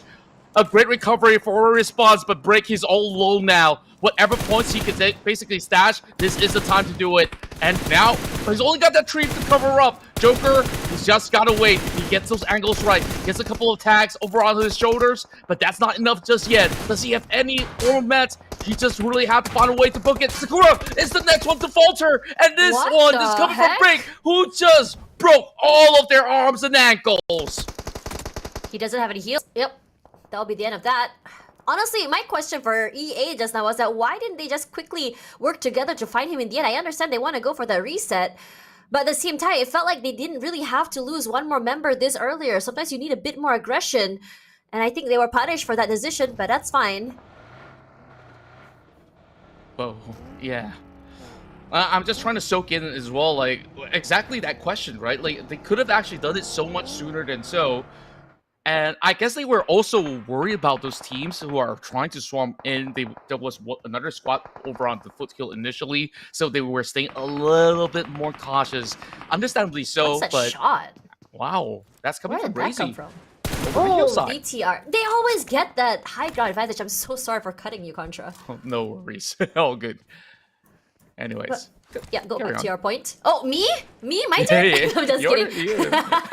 Yeah, But, I was about to say that BTR has been today is such a change in pace from day one they were playing. Day one is about aggression, it's about fights, it's about getting those eliminations while playing at their best. But today it's quiet early, but prioritizing that positioning. You saw them, I think for last all the Erangels, they've been playing on the top side of the terrain, on the top side of the hills. Risey on one end, they have a nice cross playing on top of each other. But enough about BTR because ENAM Milan, wow, they're all around the map this time. They're aggressive as heck. They're taking fights left, right, and center. They disregard every single team that come out. It's that mentality that anything can happen. And look at that, Sondara already on a buggy, looking to see if anyone's through the smokes, finds nothing. Okay, great.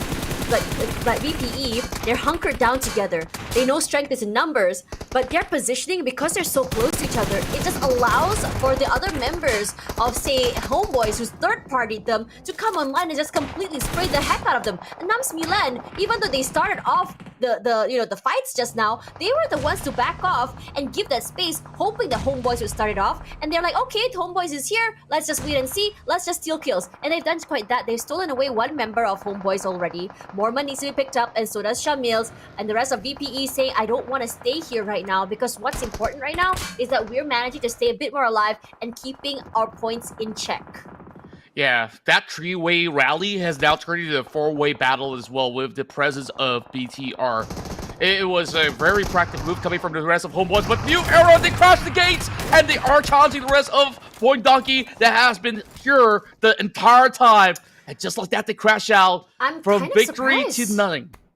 I'm kind of surprised. We were just talking about this particular scenario against New Era earlier. How I said, okay, New Era looks a little bit more put together. New Era is the team that we want to see just kind of hold back that initial aggression. I did not see the reason why they would rush in that way because the circle was not against them. There was no run around them. And they should have been understanding that if they want to take the CQC fights, they have to be ready to deal with the consequences. The DPS, and I didn't feel like they had that.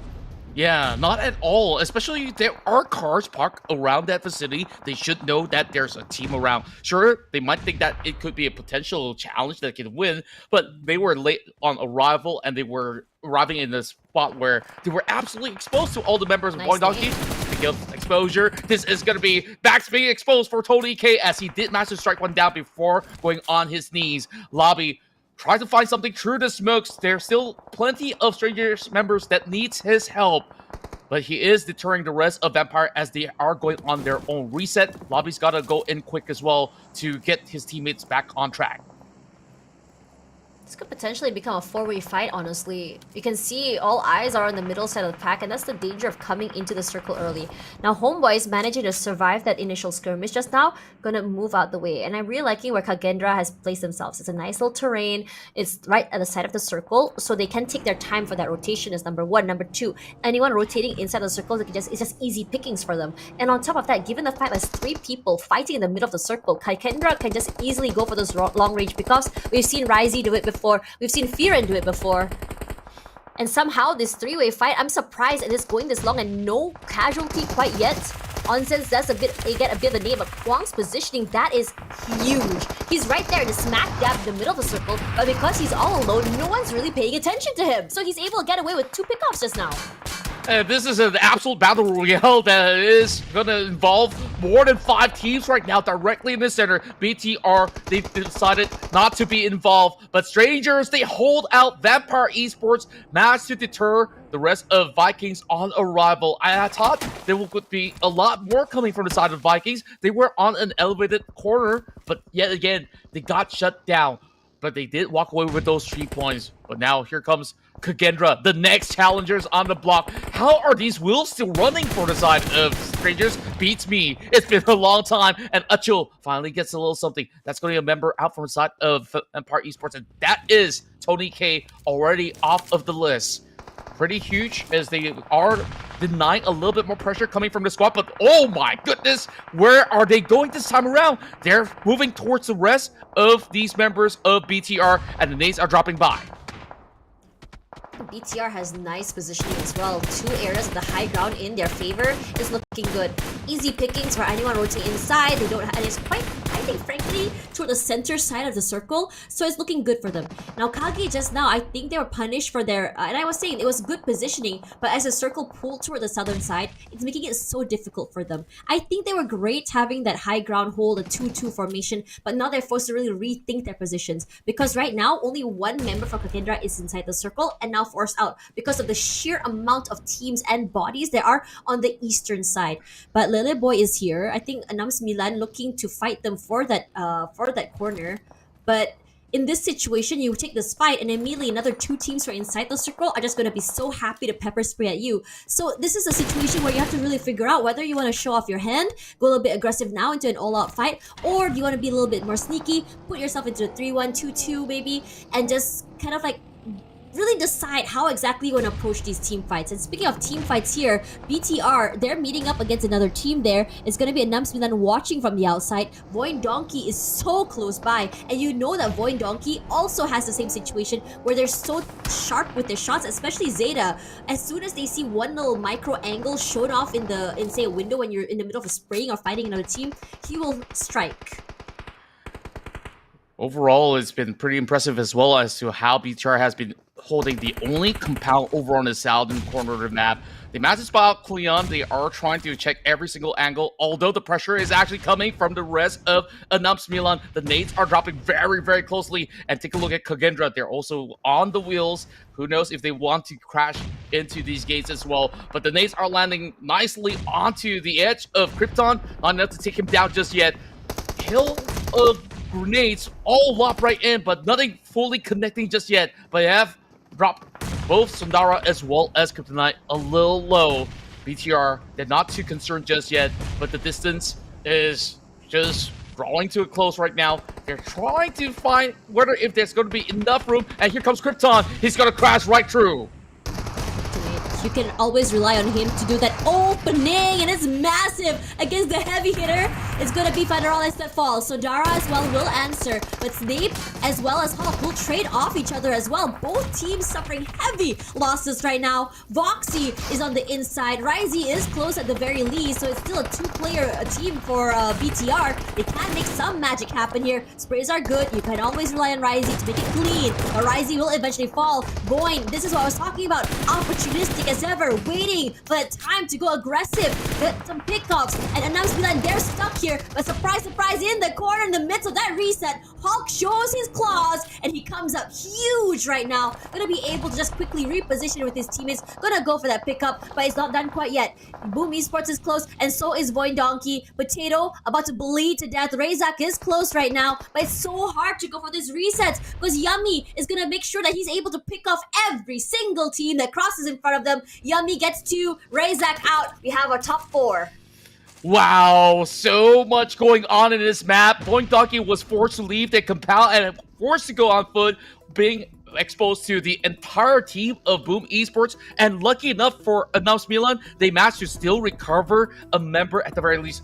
Oops, I guess I kind of cursed it for a little bit, as there is the arrival of the rest of Boom to actually take them on. Speaking of which, Herbs, he finds the drop, but there is a Bunky swinging by. He's going for a little boy instead. The bullets are actually connecting, and here comes the rest of Kage in action, reacting to it and managing to seek them out. One member left for Side of Strangers Esports. KAGENDRA find themselves in the perfect spot. 3 against 4. This is absolutely doable against Boom Esports.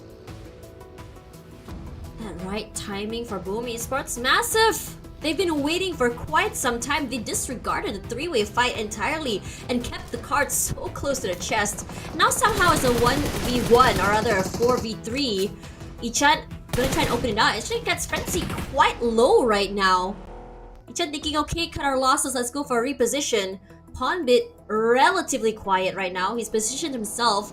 I'm not sure if they know. Oh, runs him over. They are so aware. Seeing an Indonesian derby. I'm sure for both these teams, they are very aware of how they play off each other. I'm sure scrims have happened as well in the off seasons between these two teams. Needs a round, and Boom Esports looking to just completely demolish here. A lot of chip damage, just slowly crippling down. They know where Frenzy is. I'm not sure they know where Yummy is. Not sure if they know where the last member of Boom Esports is. They do still need to pick up Ponbit. I think for Boom Esports, it's fine. They have to go in super aggressive. Zero sprays the heck out of him. Ponbit, Yummy is close by to go for that rescue mission. A lot of damage already sustained for one member of KAGENDRA. They're finally going for the recovery. That run over coming in is... He was actually limping, but there wasn't exactly enough time for KAGENDRA to actually secure that point. Now they have already repositioned, with Casper also looking over onto the back end of the hill. Zero's got to be very careful, as Ichan is also sending his vehicle into the smoke, driving right through. Damage being done. He has to back away and recover once again. So grand reset, that leaves Casper all alone up top. A lot of pressure in the smokes as well. KAGENDRA is just making sure to spray off every corner. They managed to get 2 knocks already for Boom Esports. I'm surprised that Boom Esports hasn't been able to capitalize off this small chip damage. Oh, I spoke too soon. 1 knockdown already. That's huge. And that's one nade from Yummy. That's enough to take down one of the members of KAGENDRA. Has to go for the reset. Frenzy has access to this package, so this could give him a lot of value if he's able to get some really big stuff in there. I don't think that package has already been ransacked yet. But KAGENDRA finding themselves inside of this compound, and that's massive. Not a lot of space to work with though. Frenzy, fortunate for him, quickly traded out. Does eventually does go for 1. Kill secured already. Yummy looking to go in for this massive flank. Quietly breaching the compound, aware that they're both on the outside. He has to play quietly. He could go for a QC perhaps. Oh, he spotted him out. That micro angle is huge. 3 fires abound here. One of them does hit him quite low right now. Ichan rushing for his life. Drawing to a close right now, and the my tap God, connects! Oh my goodness, I thought it was gonna be Boom Esports. You saw they were relentless, chasing after all these members of KAGENDRA. And yet again, there was that opportunity for him to go for a pickup and says, no, I got this in the bag. KAGENDRA rewarded with their second chicken dinner here on the weekday run. It's just one by one falling, right, for Boom Esports. KAGENDRA is just so opportunistic. Honestly, for me, the play by Frenzy to go for this one-on-one in the beginning was great. He already had the loot from the package. Okay, fine.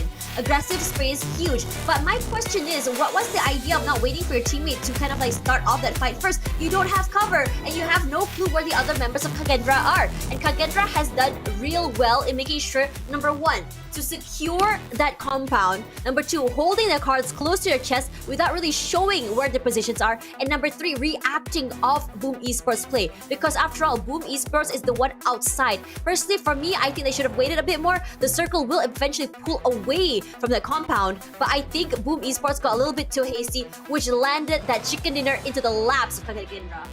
Yeah, after all, it was a 3 versus 4, mind you. Like, what you just said, they can't afford to take their time. They have follow members that they can actually go in for a pickup, but no, they just went in, pushing all the way, thinking that, hey, if we put enough pressure, they will crack eventually. But KAGENDRA did not crack even one bit. Let's take a look at the highlights, because there's a whole lot to cover.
And just like that, KAGENDRA secures yet another win. And with this win, they are definitely poised for a top 16 run. And it was a little bit of a slip up coming from Boom, being a little bit too hasty, like you said. And also, credit to where credit is due. KAGENDRA, they were very composed in that measurement of the fight. You saw they were trying to practically approach, going outside of the hill to poke and prod, and then they tried to get a little bit more recovery, moving back into compounds, and then find themselves another chance when Boom arrives to the scene. Maybe a little bit too confident in that approach, but hey, what's done is done. They got to lick their wounds and prepare for Miramar. 2 more Miramar maps to go, and honestly, SEMBILAN is the team that's really been impressing me today. I am loving the fact that this team is getting a little bit more proactive, a little bit more ambitious than they should be. And the thing is, when you are in this situation, I'm understanding is possibly the idea or the pressure that's coming forward for SEMBILAN. It's a lot of aggression, it's a lot of fights, and they are actually taking these fights and kind of like turning it into situations that are unfavorable to favorable. But holding on about, and I'll talk about them later, because Achul, okay, is the one to take the MVP for this one. And it's for KAGENDRA, if you see in terms of survivability, in terms of how they play, it's not really been more about damage or about fights or anything like that. It's all about just trying to be able to survive. And I think that it's really good that they have, okay, what's our priority list right now? Number 1, survive. Number 2, fights. Sorry, number 1, survive. Number 2, positioning. Number 3, fights. Because the way that they've been playing has been very, very good in terms of not only just the movement, but also their positioning. I noticed that they go aggressive, but only after they have the most optimal place to play with. Let's talk about like maybe a terrain, a tree line, a compound even. And these decisions actually really affect the outcome of their fights, and it's just given them so much to work with. And in terms of eliminations, yes, not the highest compared to SEMBILAN, compared to Boom Esports, but it's still enough to give them 17 total points this game. Yeah, and just judging from all these little micro decisions, like you said, when they get those form of position, they are going to expand their wings. They are not afraid to also fall back if the pressure was a little bit too immense and try to repeat that form of a process, which eventually gained them this victory. Sure, you may argue that, hey, Boom had it in the bag. Boom could have actually sealed the deal, but hey, credit towards the side of KAGENDRA, where they know that if they were to turtle in, it forces Boom to also push no matter what. So that definitely is going to be a tough situation, no matter regardless of the situation. Meanwhile, ENAM SEMBILAN, like you said, this has been another outstanding game. Today has been them on the rise throughout it all, and still a really good day for a majority of the Indonesian squads, while the rest of the pack has been able to at least show up. Majority of them got themselves into big fights. We saw even in stage 3 onwards, all these teams were really vying for a good spot, and it was nowhere to be found for some of them. Regardless, overall rankings coming up here. But I told you, Boom Esports is the Raja comeback. I told you they're the kings of comeback. I hate that I'm right, because they always do this. I remember yesterday I tweeted out at Gary, and he was like, hey, who was coming to this place? And I said, well, you better be in KL, and then shall I be seeing you there? And he goes, you know what, I'll be there to see my boys take the trophy. And I'm like, damn, that's aura. That's confidence. He Thanks, always Gary. had that aura, you know. No, it's Gary's aura. Let's be real here. Yeah, like up to I mean, I know of Gary, but I've never personally spoke to the guy, because like he's just got this really strong aura, and a lot of people around him all the time. So I'm like, okay, maybe one day I'll get my chance to, you know, have a chat with him. So yeah, I absolutely get it. And overall, Boom, they're looking great. You say they always strive towards those crucial moments, and this time they arrive. It's not too late, and it's just perfectly in time for them to claim that top spot. Well, over here, the top 16, ENAM SEMBILAN has made it. They have already cut into the above 45 points. New Era has now been knocked down to 17. Now it is the race between New Era and the members of 6ix9ine Esports. Both sides are definitely hot in form. Unfortunately, in this game, New Era kind of bowed a little too early. We saw what happened. They took on the fight up against VOIN Donkey, but was that even the fight? They arrived and they just got deteriorated in a blink of an eye. Yeah, they tried to go the aggressive strat. I think this is it came back to that simple thing again. You know, how these takes are, and whether or not you're prepared to deal with that consequences. Like it or not, despite the DBS already being nerfed in a CQC situation, it's still going to thrive. Those jump shots are scary. Yeah, some people said, okay, the nerf on the DBS made it a little bit too weak. But the thing is, what people don't, they said, oh, the nerf of DBS is still looking really strong right now. I don't understand, it doesn't feel like a nerf. But for me personally, it's not really it being weak, is just not in the right hands. And in most of these players in this lobby, that DBS, especially inside a compound, is devastating damage. Is just one shot is enough to knock a team down. It's a player down. We've seen double shots come forward. We've seen call-out hits even, and that's how terrifying it is. And that is the consequence if you are not looking to check and get info first before you go aggressive into a compound. Yeah, if they need any more proof, just rewind back into game 2 where Kid just blasted out the entirety of FaZe Clan with that DBS, right? So that's enough of a statement. Now, moving into Miramar, we would still expect to see a little bit more of that weapon to be in play as well. Now, I guess we'll definitely focus on the cutoff point, which is now going to be ENAM SEMBILAN that's on that top 16. So, of course, it is suspenseful, but you know what's good for suspense? Good music. And we are definitely bringing in a brand new music collaboration here to celebrate our 7th anniversary of PUBG Mobile, coming really soon on March the 7th. So you got to ensure that you stay up to date, subscribe to all their social media platforms, because you don't want to miss on a familiar friend that's coming back on his way. I think I give it enough clues. So, I don't know why, but I suspect I know. I suspect. I don't want to take a guess. No, I don't want to say it. I don't want production to be like, Tash, Why did you leak? And I'm like, I don't know anything. It was just a guess. No, I'm not risking that. Anyways, we still have 2 more maps coming into today, and it's Miramar. I think you did mention about prepping and gearing for that map. I'm not saying it's a difficult map. I'm saying it's a different map compared to Erangel. It's definitely a lot bigger, a lot long range fights. But the thing is, right, despite me saying it's gonna be a lot more long range fights, blah blah blah blah blah, we've seen a lot of long range fights even in Erangel. Firen is one of them. Ryze does some long range ones as well. Even Zeta. So I am expecting these 3 players to completely just pop off in the next map. Yeah, I do expect them to really do wonders here, especially Feared, right? Like from the early rounds of today, from yesterday's SEMBILAN's massive performance.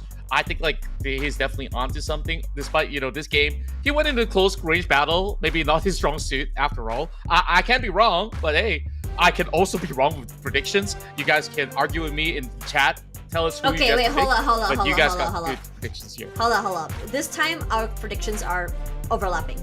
We both have VOIN Donkey. Okay, that's only one overlapping though. If no, that's not the problem. The problem is there's two outcomes for this, right? It's either VOIN Donkey gets blessed and gets the chicken, or VOIN Donkey bows out early. Oh yeah. And if VOIN Donkey doesn't really bow out early or late, but it's somewhere in the middle, then we're not the problem. Yep. I gotta simplify this. I gotta simplify this. I'm sorry. I like the way that you just put out that disclaimer out there. Is like, don't come at us. I know like some of you guys can be feisty on the keyboards, but hey, the nature of the competition is just so tough for all these players. You saw the intensity, you saw the frustration on Boom's face. Like they knew they had that one in the back, but it's a small little misstep and that chicken dinner slips away. It could just be like that, and our predictions can all go haywire because of all these small nuances. But hey, even on all the other predictions that you put, I think that these are very strong contenders moving into this Miramar matchup. You're right. Honestly, if you asked me in the beginning, who do you think is going to be one of the most scary players around?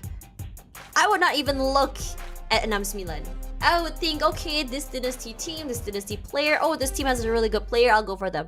But ENAM Milan, especially Hulk, has been really scary. I think the way Hulk plays, especially in his positioning, kind of like separating himself from the team and just moving into different areas to catch them off guard, is scary.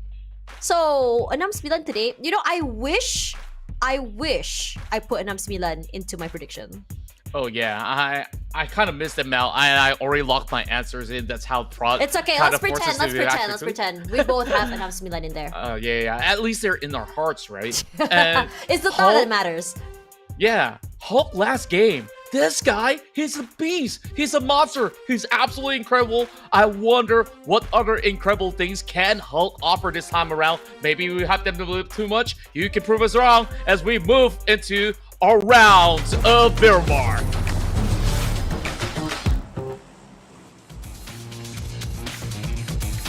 Yoo-hoo, yeehaw! We're going to Miramar. Okay, last 2 maps. Last 2 chances for these teams, at least who are currently not in the top 16, to catch up. Plenty to do. So little time. So little games. But is this the time where teams just go big or go home right now? I guess top 10, no pressure. They can do whatever they want. I'm not asking them to throw the game by any chance, but they definitely want to at least squeeze some points here. Maybe there's still prizes for, gunslinger awards that they really want to chase, or wait, other hold titles up. Do out we there. have who's currently at the bottom, like edging toward the 17th, 18th spot right now? The New very era. bottom? New era. What's it? ENAM Milan. Okay, I think for these 2 teams. Okay, I think. Oh, and Strangers. Yeah, and Strangers has had like some really bad moments, right? Like they went. I think they bowed out 2 games today with 0 points. Correct? That's right. So the thing is, this map especially for these teams, I'm expecting it to be a little more. I think TODAK as well is tethering somewhere there as well, if I'm not mistaken. Okay, circle up north. Fine. I am expecting a lot more aggression from these teams at the bottom because it's a nothing to lose attitude. Yeah, what I'm saying? definitely. Yeah, I definitely feel you there, sister. Overall, like, it also depends on where they actually landed first and foremost, right? Okay, Like, first of all, landing right just now. Did you see TODAK is side by side with VOIN Esports? I am concerned. oh for yeah. them. I genuinely am, and that's where I was trying to see like if there's gonna be any form of fight happening over here. But for BTR, coast is clear. Meanwhile, FaZe Clan also has a little bit of space of their own. I guess it's just the usual traditional Miramar where phase one is going to be maybe at least quiet for the first 3 minutes, so to speak. But this time, it gets a little bit more challenging because for the first time in this season, they are being brought towards the northeastern corner, maybe a little bit deeper into areas like Campo Militar, Cruz de Val, areas like that, which we don't really get to see too much of coming in from the past couple of days. And we're already getting some test shots come from KNS as he just got subbed in, as he will be the fresh hands to replace Get Slow. Maybe he's getting slower a little bit, perhaps. Bad joke, I know. Sorry about that. Nothing. I'm just thinking right now. Okay, change in player, right? I was looking at links just now. I was like, okay, who are we? I'm seeing a change in roster, but who's out? Okay, now I know. Okay, just now you said that for TODAK, bringing in some Indonesian players have kind of like changed the way they approach the game. A lot more firepower, and I think for a while now, TODAK, I think for many years as well, especially when we see them regardless of tier 1, tier 2, they've had kind of like similar recurring themes when it comes to the problem on how exactly they approach their team fights, their plays, how they play each map. But what about now? With these imports coming through, has it changed a lot? Wait a minute! Newsy in! Newsy in! Finally! Ooh! We haven't seen him for a while, and this is him making his debut here on the final 2 maps. But do you remember on the dominating spree that the Vampire Esports players had when Newsy was around on his prime days? Even back in those Infinity days where they basically don't even lose a single Miramar map ever. Yeah. Okay, I hope he's back. I think he's their secret weapon. No, think about it. Oh yeah, I definitely do think so. The thing is, like, they're already in the super weekend. Do you need to show your secret weapon now? You know why? You want to know why? Practice. Not only Warm practice. up for tomorrow. They hate to be in second place. Like, they need to overtake both Esports with 92 points. Fine. It's about the aura then. It's about the aura points. I get you. I guess, like, maybe it's like a little bit of a team rewards that we do not know of. Hey, guys, we guys get number 1. We get free Prakapal for 1 week, let's just say. I don't know what the real reward is. Prakapal, man. In Malaysia, what food? Nasi lemak for 1 week. Okay, fair enough. I mean, we can still find Thai food around. I mean yeah, it's up to their but taste we're in buds. KL. It better be Malaysian food. Come on now. Okay lah, nasi kerabu lah. Okay. Boleh. Yeah, I do enjoy myself nasi kerabu. For those who have not known, is a authentic Malaysian cuisine where, of course, is hailing from the northern region of the peninsula. Absolutely healthy and delicious. One of my favorite orders through the apps, actually. Yeah, it's really good. It's hella good. Give it a try. Yeah, okay. Kage. Honestly, Kage had a pretty good day today, if I'm being honest. Like, how many times has Kage broken the hopes and dreams of these bigger teams to get the chicken dinner? Let's be real here. There are so many times where it's like, okay, a man deficient for the team, no problem. Achul, his nades are scary. Overall, he has been the key player over on the side of KAGENDRA. He's been probably the man of the match for those matches where KAGENDRA has outrightly won or be in the top 4. And, to my surprise, KAGENDRA now closes into 13th spot. And take a look at who's above them. Team Secret, right? Team Secret kind of stagnated, no? Like, KAGENDRA I agree. did so much more than what Team Secret did as compared to, their pop-off day back in the Day one, right? Day 1. Yeah. Today they're sleeping.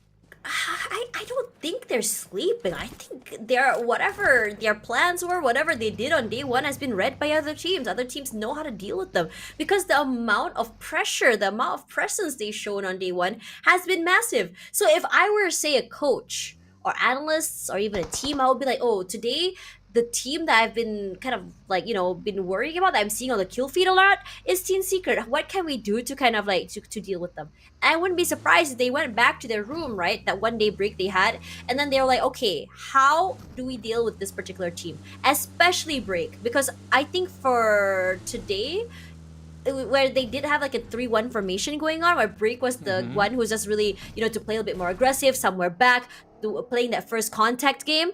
He's getting shut down very quickly. Ooh, speaking of which, Vampire Esports now drive fly towards the area of KAGENDRA. This fight looked to be very, very nasty.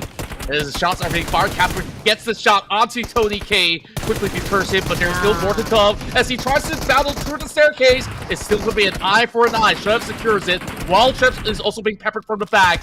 What a bloodbath. While Acho to dance all around. He got them all cornered through the doorways. And now it's all about securing all the numbers. Sure, well, he has backup arriving from the back. Newsy goes out. And this is just devastating for Vampire Esports. They just brought in Newsy, and he has barely gotten any form of action. And here comes SEMBILAN Esports. Oh my goodness, they're everywhere today.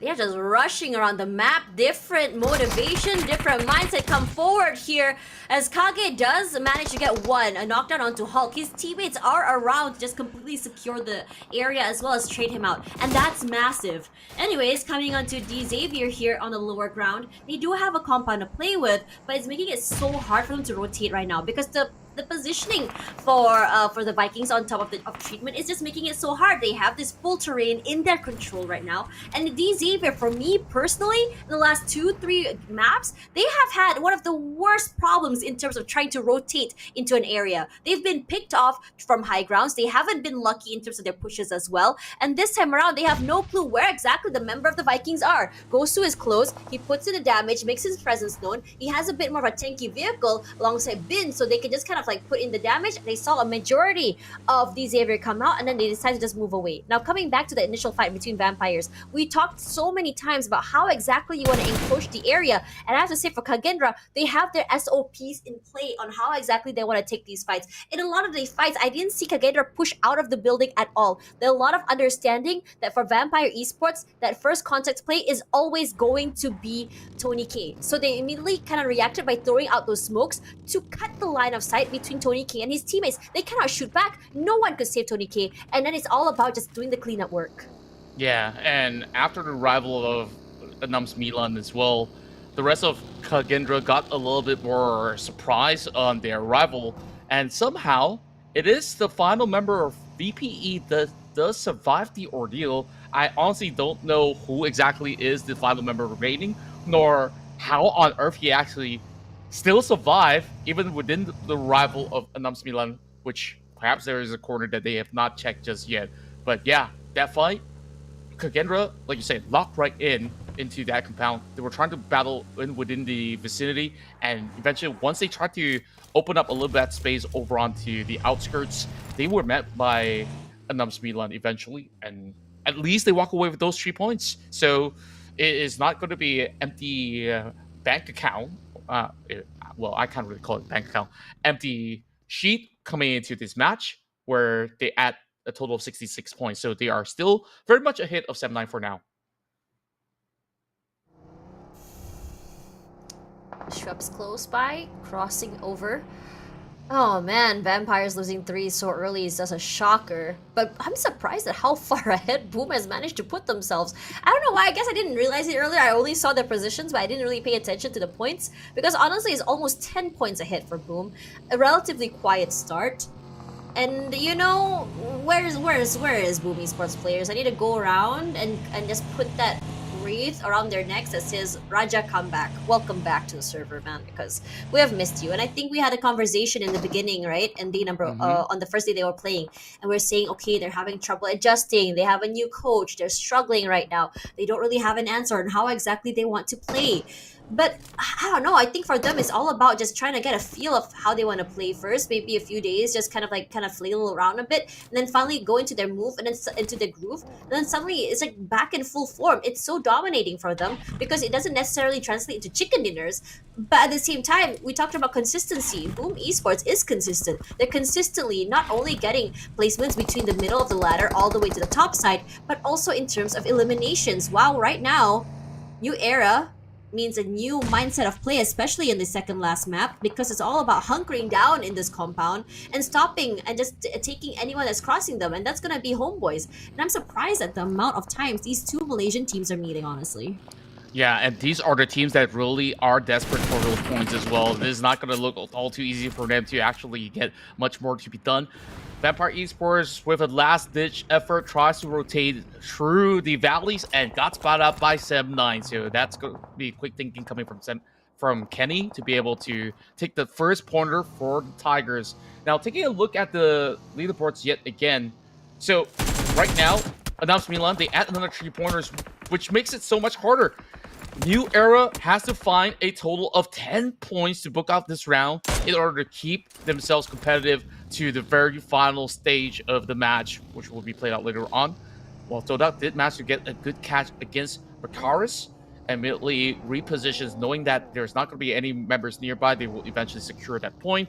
And FaZe Clan knows that there's no saving grace for Macaris, we'll just have to leave him be. Kara is knocked down already, so this is huge. TODAK, another point to the bag. And I think this is important for TODAK, right? Every single point matters at this point, especially when you're tethering at the edge right now. Especially when you know there's so many teams that's around you that almost can keep up with your points. Boom Zero here, huge, nice pick off onto break.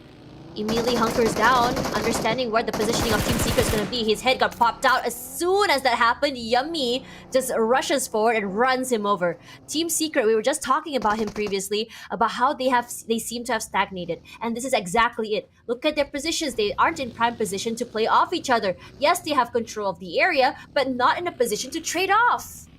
Yeah, initially when I was taking a look at the minimap, I was a little bit concerned of Boom's position on how they would penetrate the circle. And when the members of these players over the hillside were not wearing enough, Team Secret, they didn't really expect the entire arrival of a full squad coming in on their side. And just like that, they isolated each respective members and just got those 2 pickoffs absolutely for free. Now, they paved a smooth journey throughout the course of stage 3 to book a good spot up those hillside. But I'm looking at the rest of the teams as well. This is going to be Strangers Esports cutting closely towards Point Donkey. They gotta be safe because they need those points. And oh, what a shot from Zeta as they take out Canez. He just got brought in. He barely fired a single bullet out of that chamber. And just like that, deleted. Strangers so far out in the blue zone. What, 2 already? Ping pong to the right side, the circle. So BTR, the Vikings, FaZe, TODAK gonna have to rotate into that circle. But ENAM Milan, their positioning is massive right now because they have a compound. It's a little bit on a terrain as well. So they can do what they do best. Just spray the heck out of anyone rotating into that circle. Absolutely, and they did manage to actually get some really good catches along. Oh my god, no! Oh no! No, he didn't have Where's time! Lobby? That's so sad! And Lobby's getting himself busy, but at the very least, Lobby's going for the exchange. He does get that knock, but can he go in to retrieve that fallen member? He can't. I'm not too sure. It seems like he's gonna go in for a last hurrah for his own. Nate T is slowly getting tagged. The rest of New Era desperate to secure the points, but this is a distance to be closed out. I think there will be a save coming from members of DX. DX down to only 2 members left. Vexy, he keeps his eyes closely to the members of Strangers, and this is going to be a tough one for Strangers to actually get much out of the situation. And it's a 0-pointer. Yeah, second or third map for them, getting 0-pointers today. That is rough for them. And for DZavier as well, we talked about how yesterday was such a great day for them, right? In just one day, making it over to the top of the charts so aggressively, and now suddenly knocked down to 8th place because today they've been losing so many members early, not able to hold. They aren't able to play as aggressively as they did on day one. Clearly, day one, they knew that there is a disparity between them and certain teams, but today every single team is shooting back. Every single team is answering back whenever they try and push. Now, Mika, it's Sem9's turn to shine because I did see their name kind of flash around in that kill feed just now. They've managed to get, what, 2-3 pickoffs already? And it looks, sorry, 2, there we go, 2 pickoffs already. They're aggressive as heck. I don't think they're intentionally trying to go for these fights either. I think in the midst of rotation, meeting someone, and I think they're putting a lot more pressure in these teams that are going for rotations. BTR, face-to-face against VOIN Donkey, and VOIN Donkey, despite their good day today, they haven't been having the best success rate when it comes to kind of pushing into the circles this late. With BTR having this nice formation held and the 3-1 formation, 1 on the 3 on one side and 1 on the other, it allows for this little meat grinder situation where you can just cross off each other, have some nice angles to work with. So if your teammates from one end, say Federalis, puts in a lot more pressure from one side, you can kind of rotate over to the other and backstab them if they want to. But this time around, for now, BTR, none of their nades are actually kind of clipping yet. But I think Voxy and Snape are thinking about getting a little bit more close. I'm not sure if I like where Snape is coming from. That lower ground is kind of scary. Oh, that nade finally does clip him. It's perfect. But the rest of BTR is staying very safe. But you can see the rotation from Milan. My question is, are they actually going to come here? Because they've been really active in third partying. I do think they want to be the vultures in this fight. We've seen them third party before. They will do it again and again. Federalis now pushing right through. It's going to be raised like that does find Snape as they climb up the hill. Federalis crashes out. And it was part of the game plan all along. Corral them into the bowl and just shut them out completely. BTR stood no chance. VOIN Donkey was at a huge disadvantage just now. Low ground with no place to go. They were not in the circle. They were actually the one that's kind of put outside. BTR, they bit off more they can choose. Chose aggression a little bit too early, had no idea where exactly the positions of VOIN Donkey are. And just like that, they were punished for it. That was just one nade here. But now they're in trouble. There are some teams up forward here. The Vikings have come close. That nade immediately just finds Vexies. They're in trouble, but Razak is close. But the high ground will favor the players of the Vikings. Potato, down and out already, immediately lobbied. And the rest of VOIN Donkey are gonna follow. But they have 7 eliminations. This is a good round for them. Yeah, that is a massive round. They can actually catch up to Vampire Esports as well with this 7th corner. And I was quite surprised that ENAM Milan didn't also fully commit to the act. It could have actually been an opportunity for them, but it was Vikings that actually cut the lord in this corner. Perhaps they actually saw this position wasn't worthwhile with the circle closing in.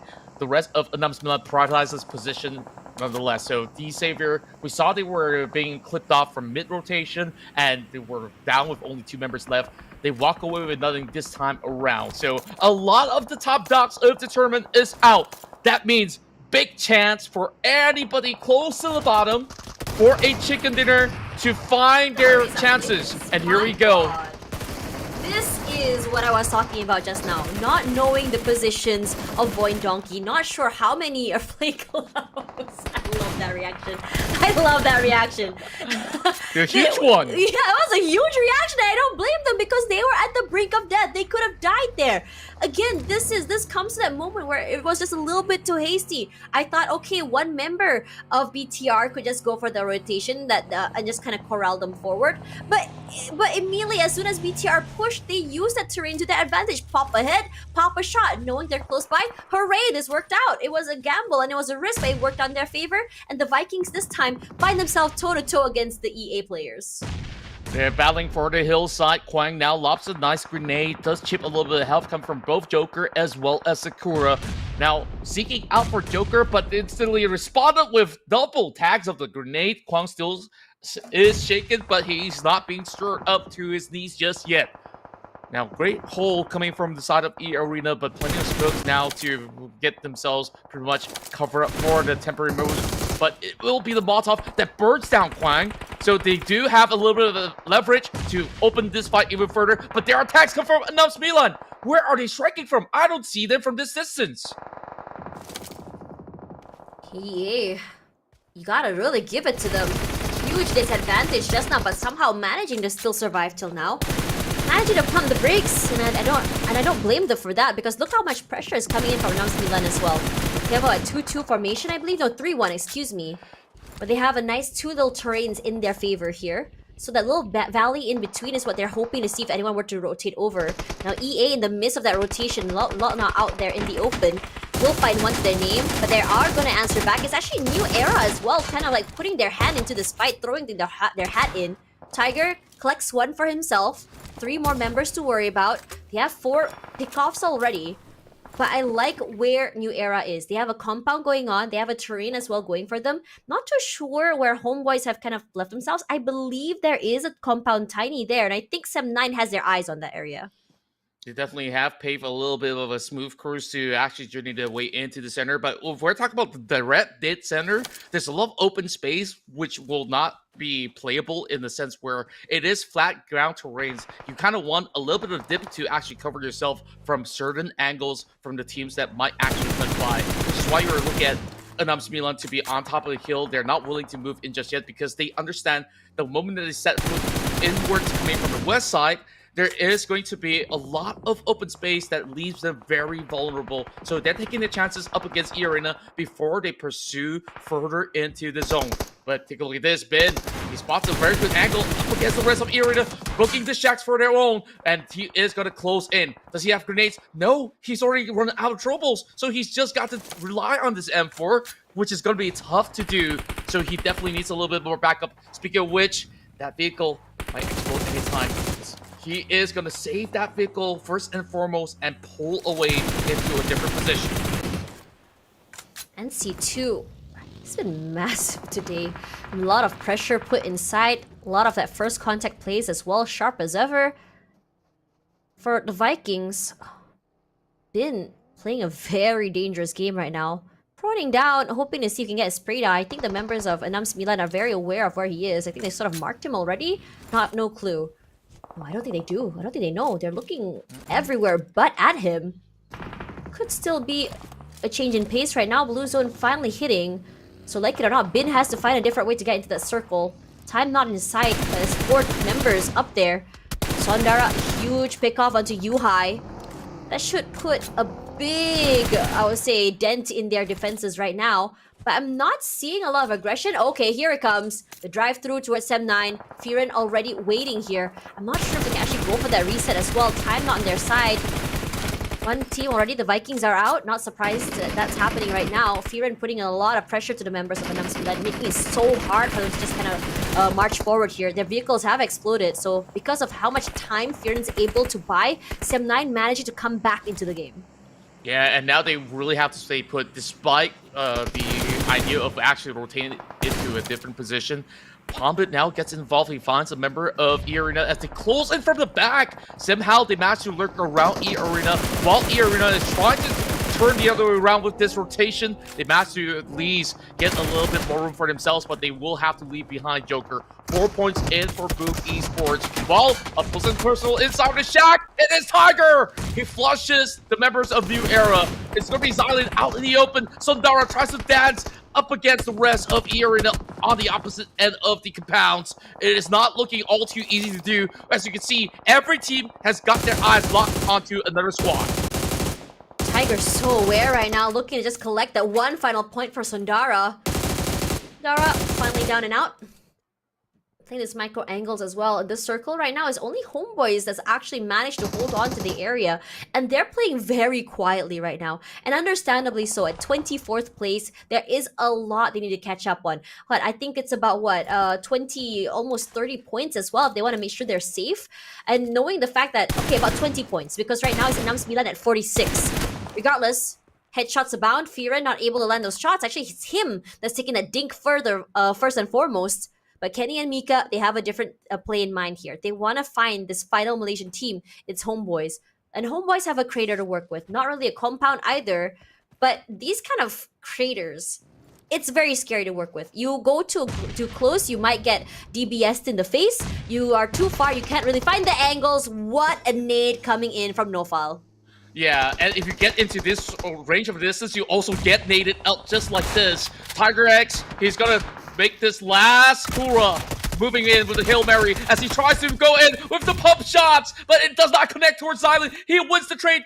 And New Era, they got themselves 7 points. Can they actually find a chicken dinner here, having only 2 members, but there's still SEMB9 with those 4 members to actually play out the rest of the round. But if New Era finds another chicken dinner today, they can overtake KAGENDRA.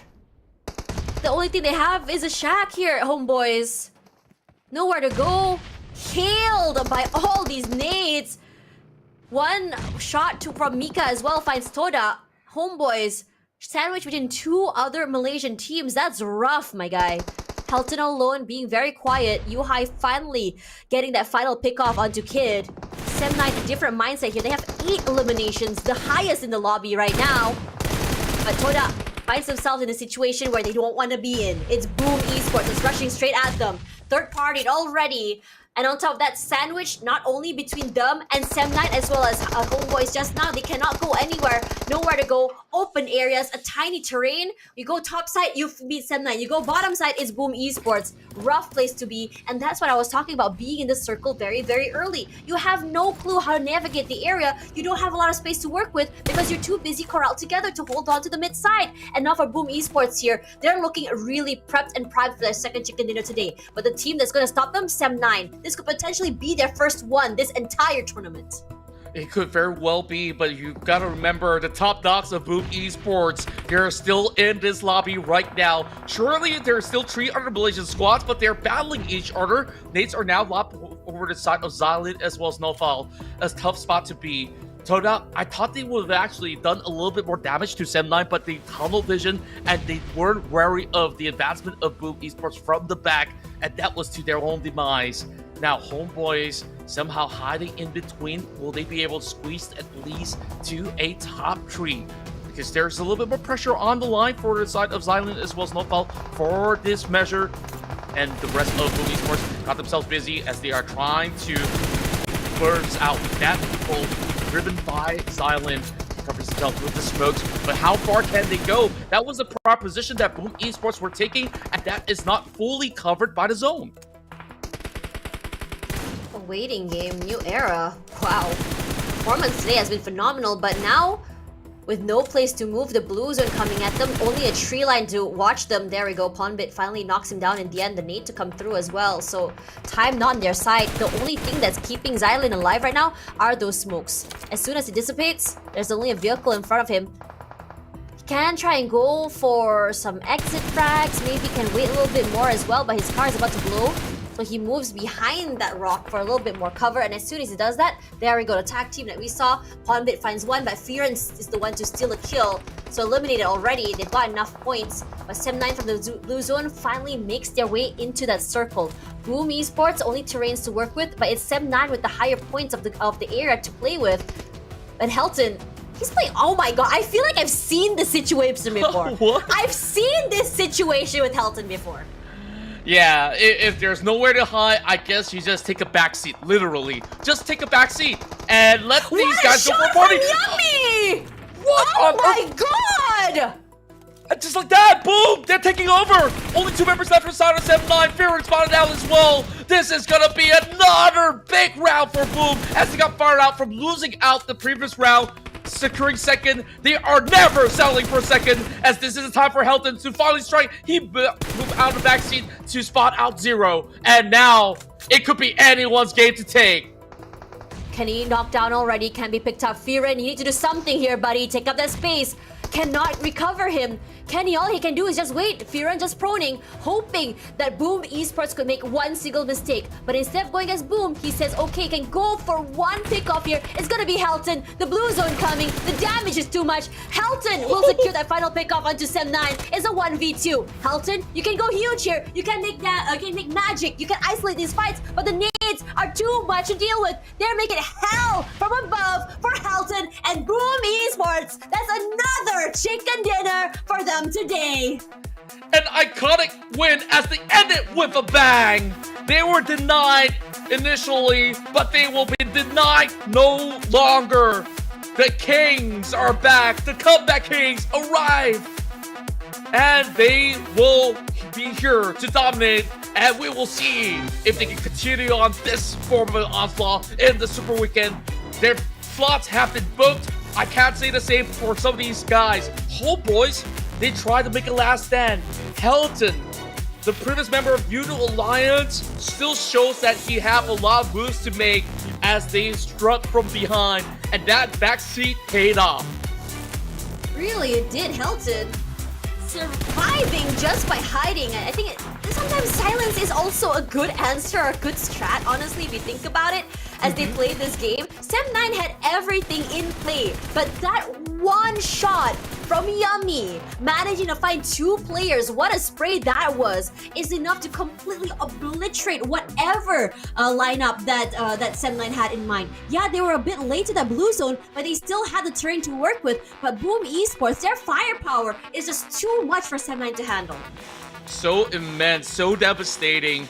And this is why he is so revered, right? Other than Yummy, you take a look at the numbers coming from Palmbit, also equally as ridiculous. Sure, Yummy does have the highest damage output in the entire round of Miramar. And then you look at Zero, he's also matching up to that. This team, man, I don't know, if you're really gonna go all out on the 4v4 battles just on guns, you best pray, because Boom is definitely gonna be raiding a whole lot of nades as well as dropping those perfect shots right through. Let's take a look at highlights, and then we'll head over to our final match.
Top 4 already. Boom Esports, what a day for them. It's giving... these Indonesian teams are something else. VOIN Donkey's done something like that. Boom Esports doing it again as well. But today is also the rise of the Malaysian teams. Excited to see them here. It felt like they were a little bit quiet in the first 2 days. And now finally they are making a loud roar, coming in with 3 of them making it to the top 4 on the first map of Miramar. Yeah, and it's been a really big splash, especially coming out of New Era, where this is where they are fighting tooth and nail for any drop of points with only one more round remaining. Sad to say, this has been a great effort coming from HOMEBOIS, but I think mathematically, it may not be enough unless you're telling me that they can secure like 15 elimination points or above in a single round with a chicken dinner. Then perhaps we can still count them in, but overall, I think we got to still give all the props to Yummy May yet again with the highest damage numbers in this match. Huge percentile of the shots were actually hit directly to the dome, and that double knock that you just saw, wow, that just swooped everybody on the edge of their seats. with pretty much the biggest moments to really shut down SEM9 to make this chicken dinner possible.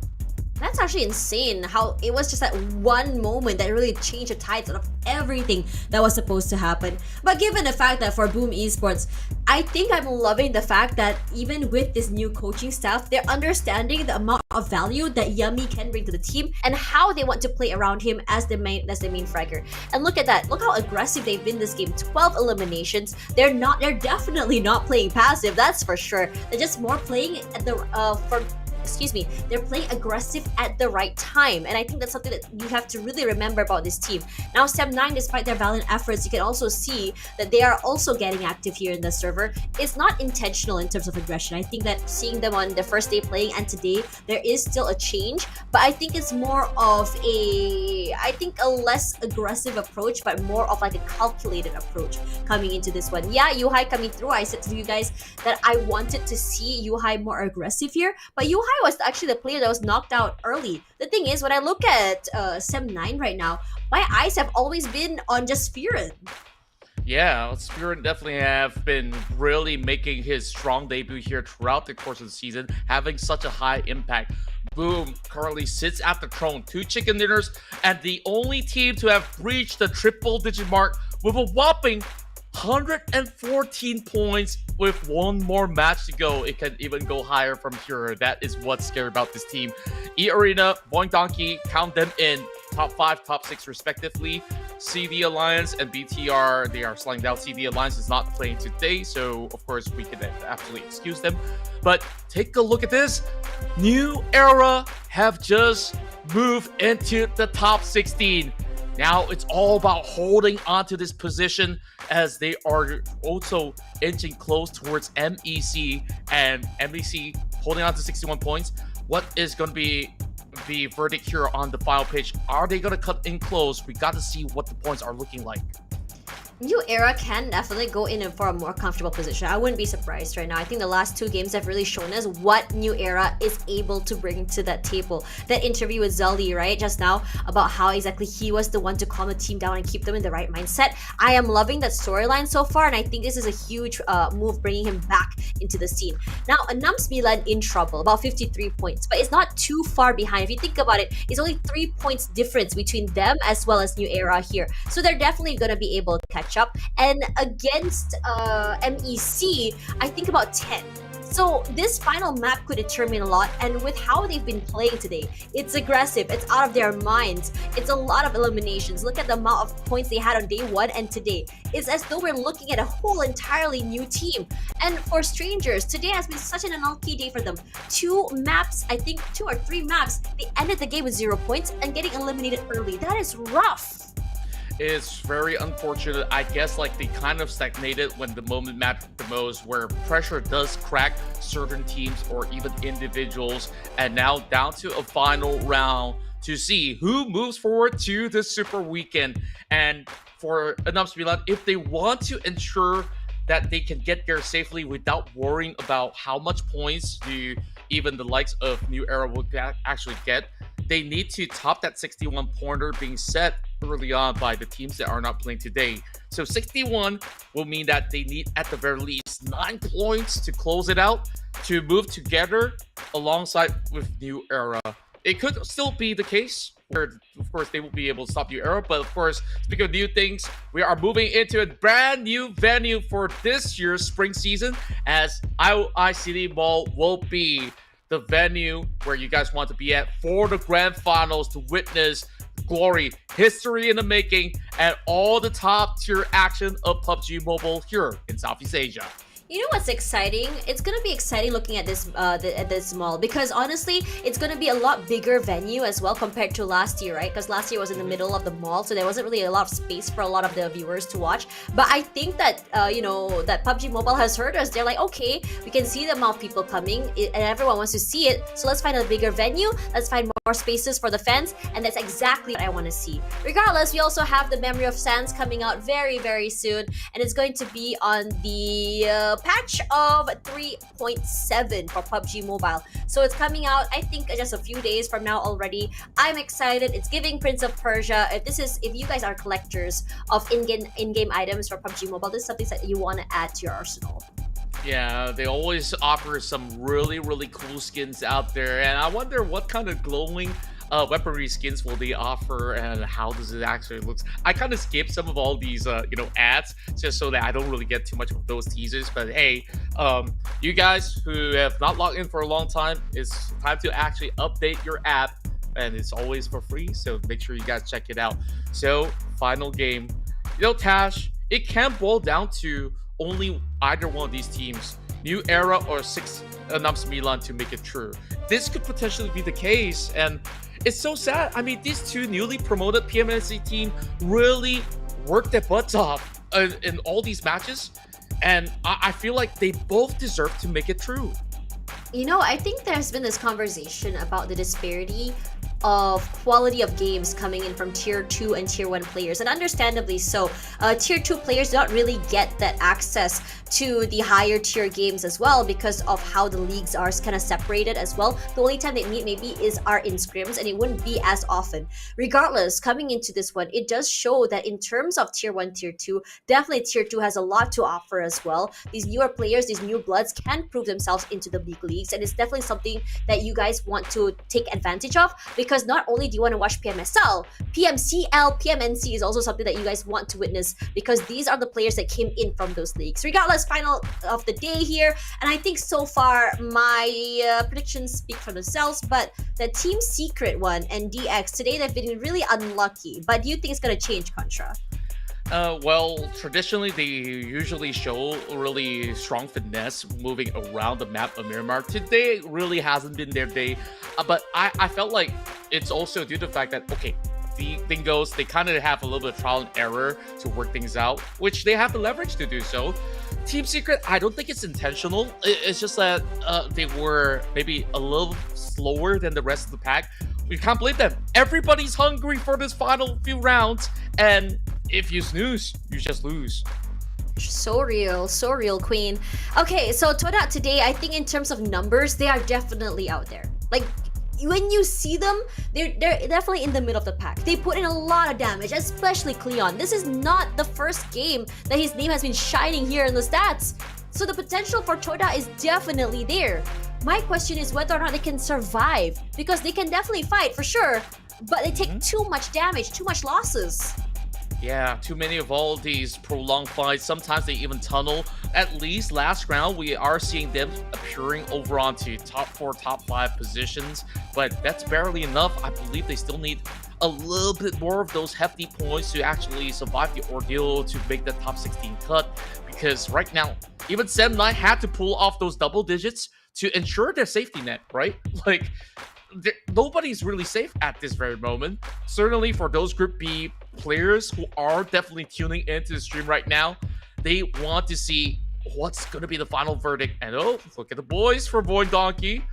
Oh, showing us a little bit of that thunder from their partner, Saber. Vampires as well. Man, Vampires today is the epitome of going huge and then just going quiet. They try to go for these really big fights early, and I thought, okay, I get what you're doing, bringing in Newsy, okay. Means that you want to play aggressive, you want to put in that firepower. When I look at Newsy, I think of the same strat I think about Yuhai. Aggressive, in your face, take these fights.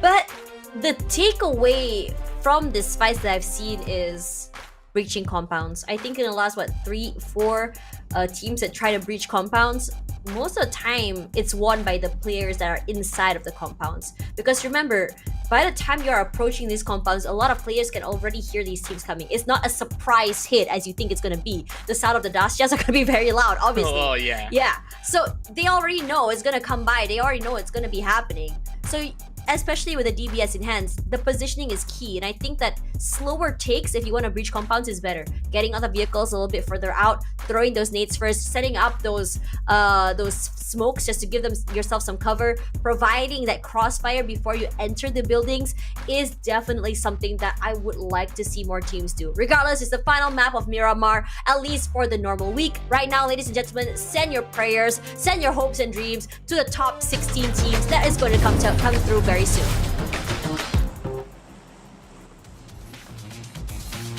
Lights out and away we go to our very final match of the group stage here in week 1 of the PUBG Mobile Super League Southeast Asia Spring 2025. This is the make or break situation for the teams who are below the top 16 cut, and there are those at the borderline. We have ENAM SEMBILAN, we have New Era, who have just made it through into the borderline, or should I say ENAM SEMBILAN have been knocked down to that 17th spot and will have to claw their way in. And just look at this treacherous flight.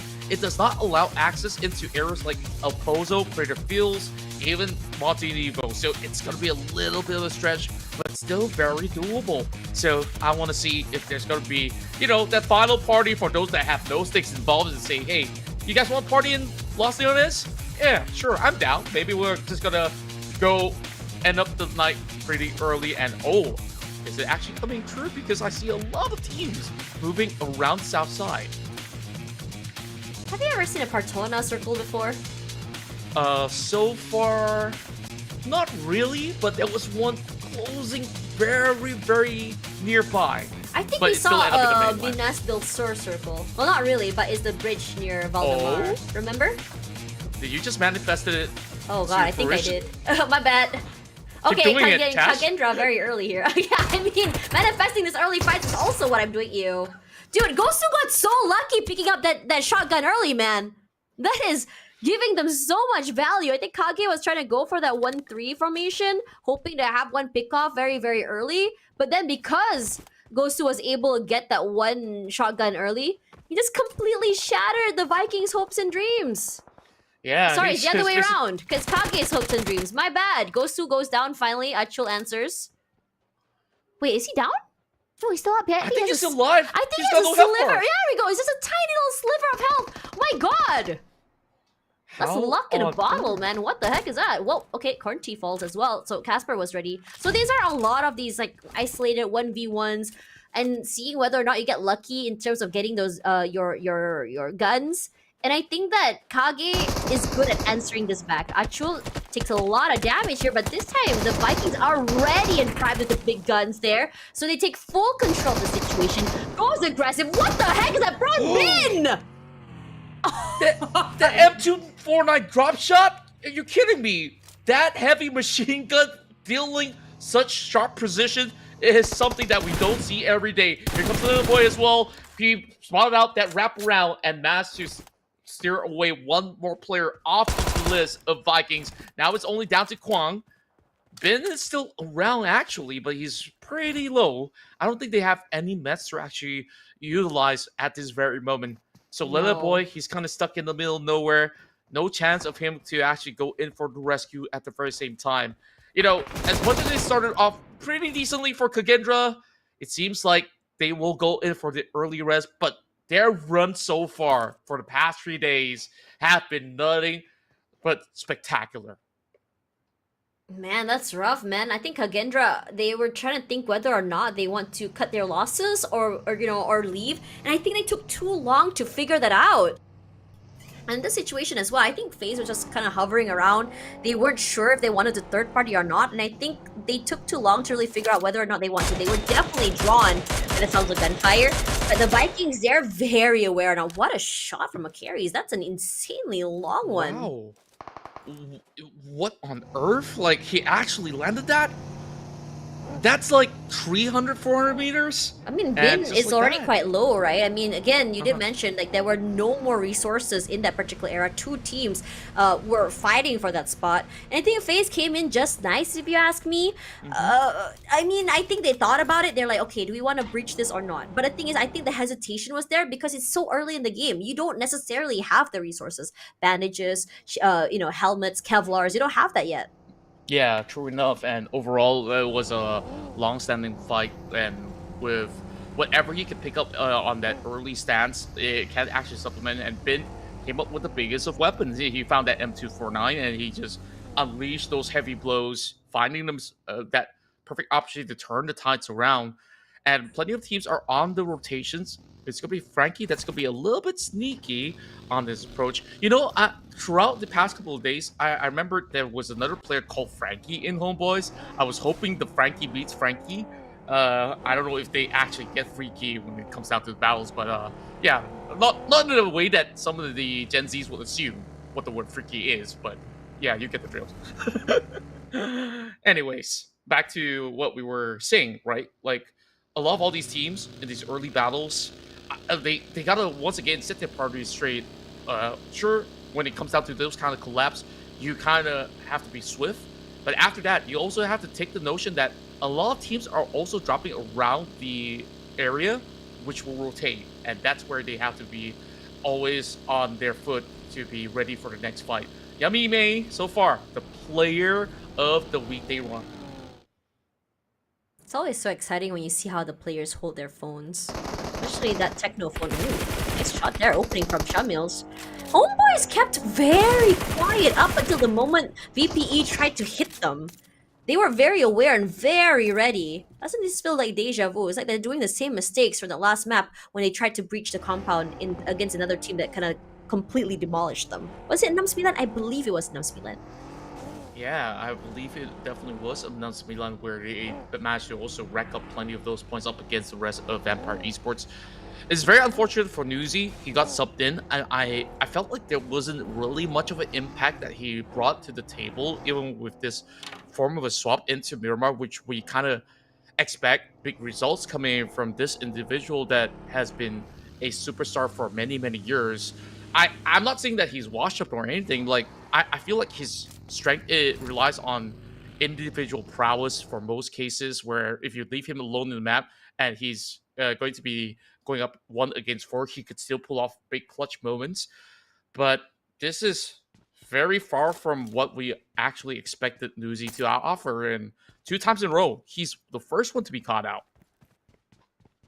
I don't understand why though. He is that spearhead of the team. Him and Tony K.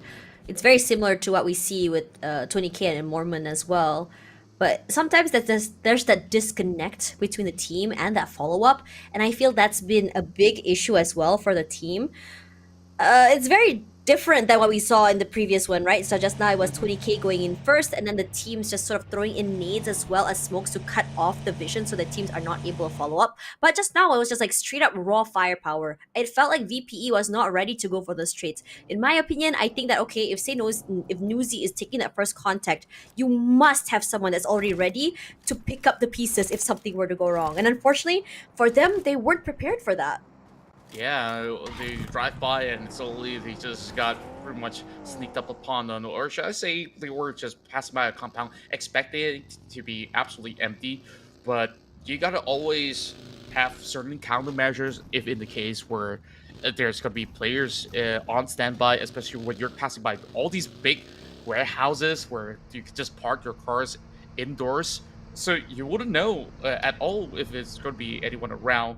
So I guess like I can kind of cut a little bit of slack towards those members of Vampires, if so to speak. But oh boy, big shift, and we are moving into the deep series of Valdemar, and this is a very tough circle to play. You can see those high elevated hills, and then the low dips into the city, and also some coverage into the south side, closing into prison. But I would expect this circle to still be maybe around the hillside, around the city corners, so not many space for the teams who are not there quite yet. So I don't know how they're going to make it through, but I expect a whole lot of battles to happen starting from stage 3.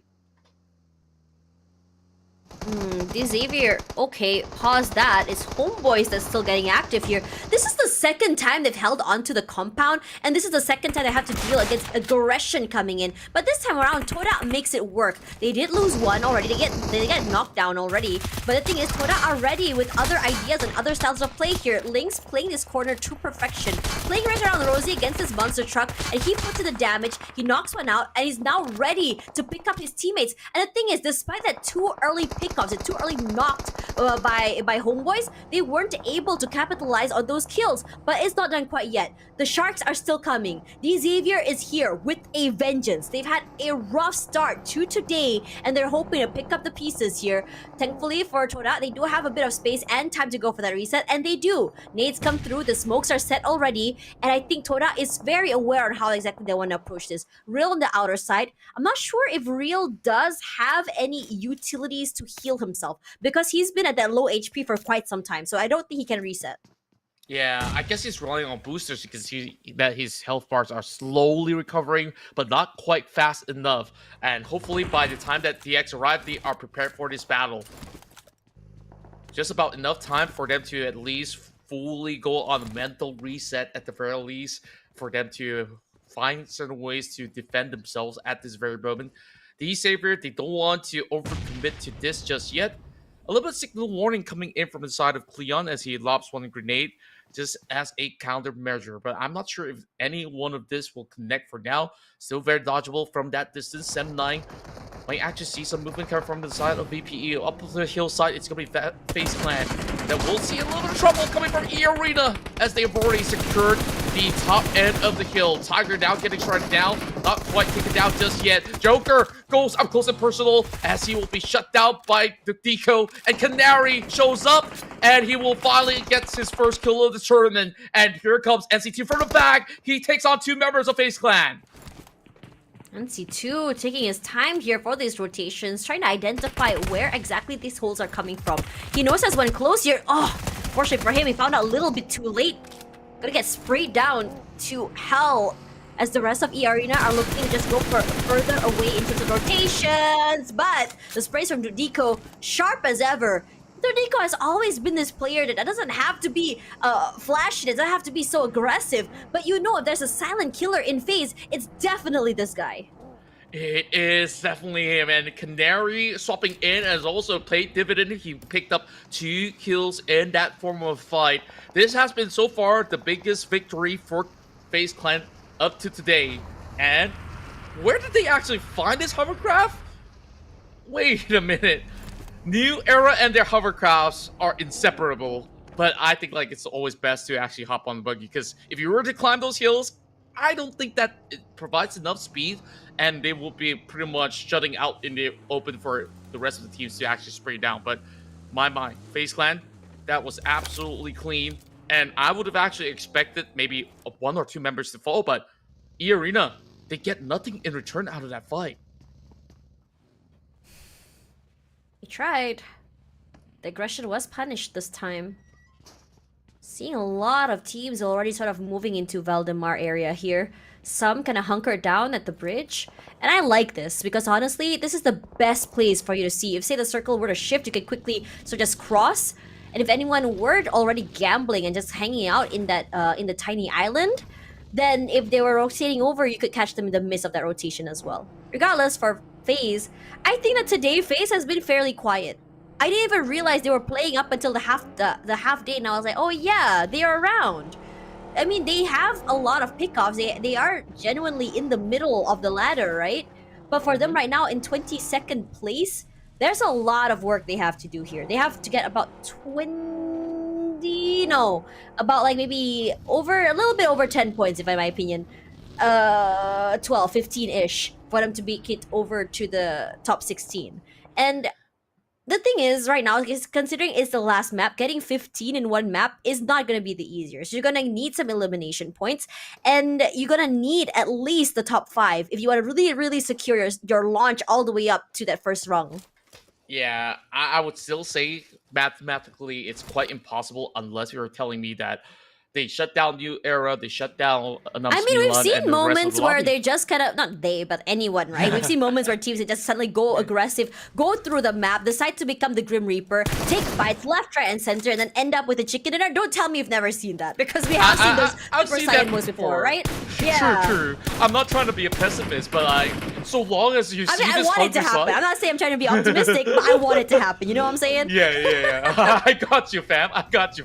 Like, overall, it can be doable, but right now, so long as... No, VOIN Donkey, they gambled wrong! That's rough. Oh boy. But at least nobody's guarding the bridge, are they? Wait, there's still SEMBILAN. Yeah, I told you, they have not moved. They have hunkered themselves down there. Now, that's interesting to see how VOIN Donkey actually cuts in, right? Like, do you actually fight? Do you swim? Do you just drive through? What's going to be the verdict here? But take a look at this. New Era, they are just in this tiny shack. They are actually spotting the rest of strangers up above. and perhaps they just could make things worse for Strangers Esports, especially if they have to reposition. Speaking of which, Strangers, they are already on the move. They might even consider crashing around these areas, but I think they're moving deeper into the terrains instead. So we'll have to see where do they stop. Even Boom, they're on wheels and they're moving upwards up against Team Secret.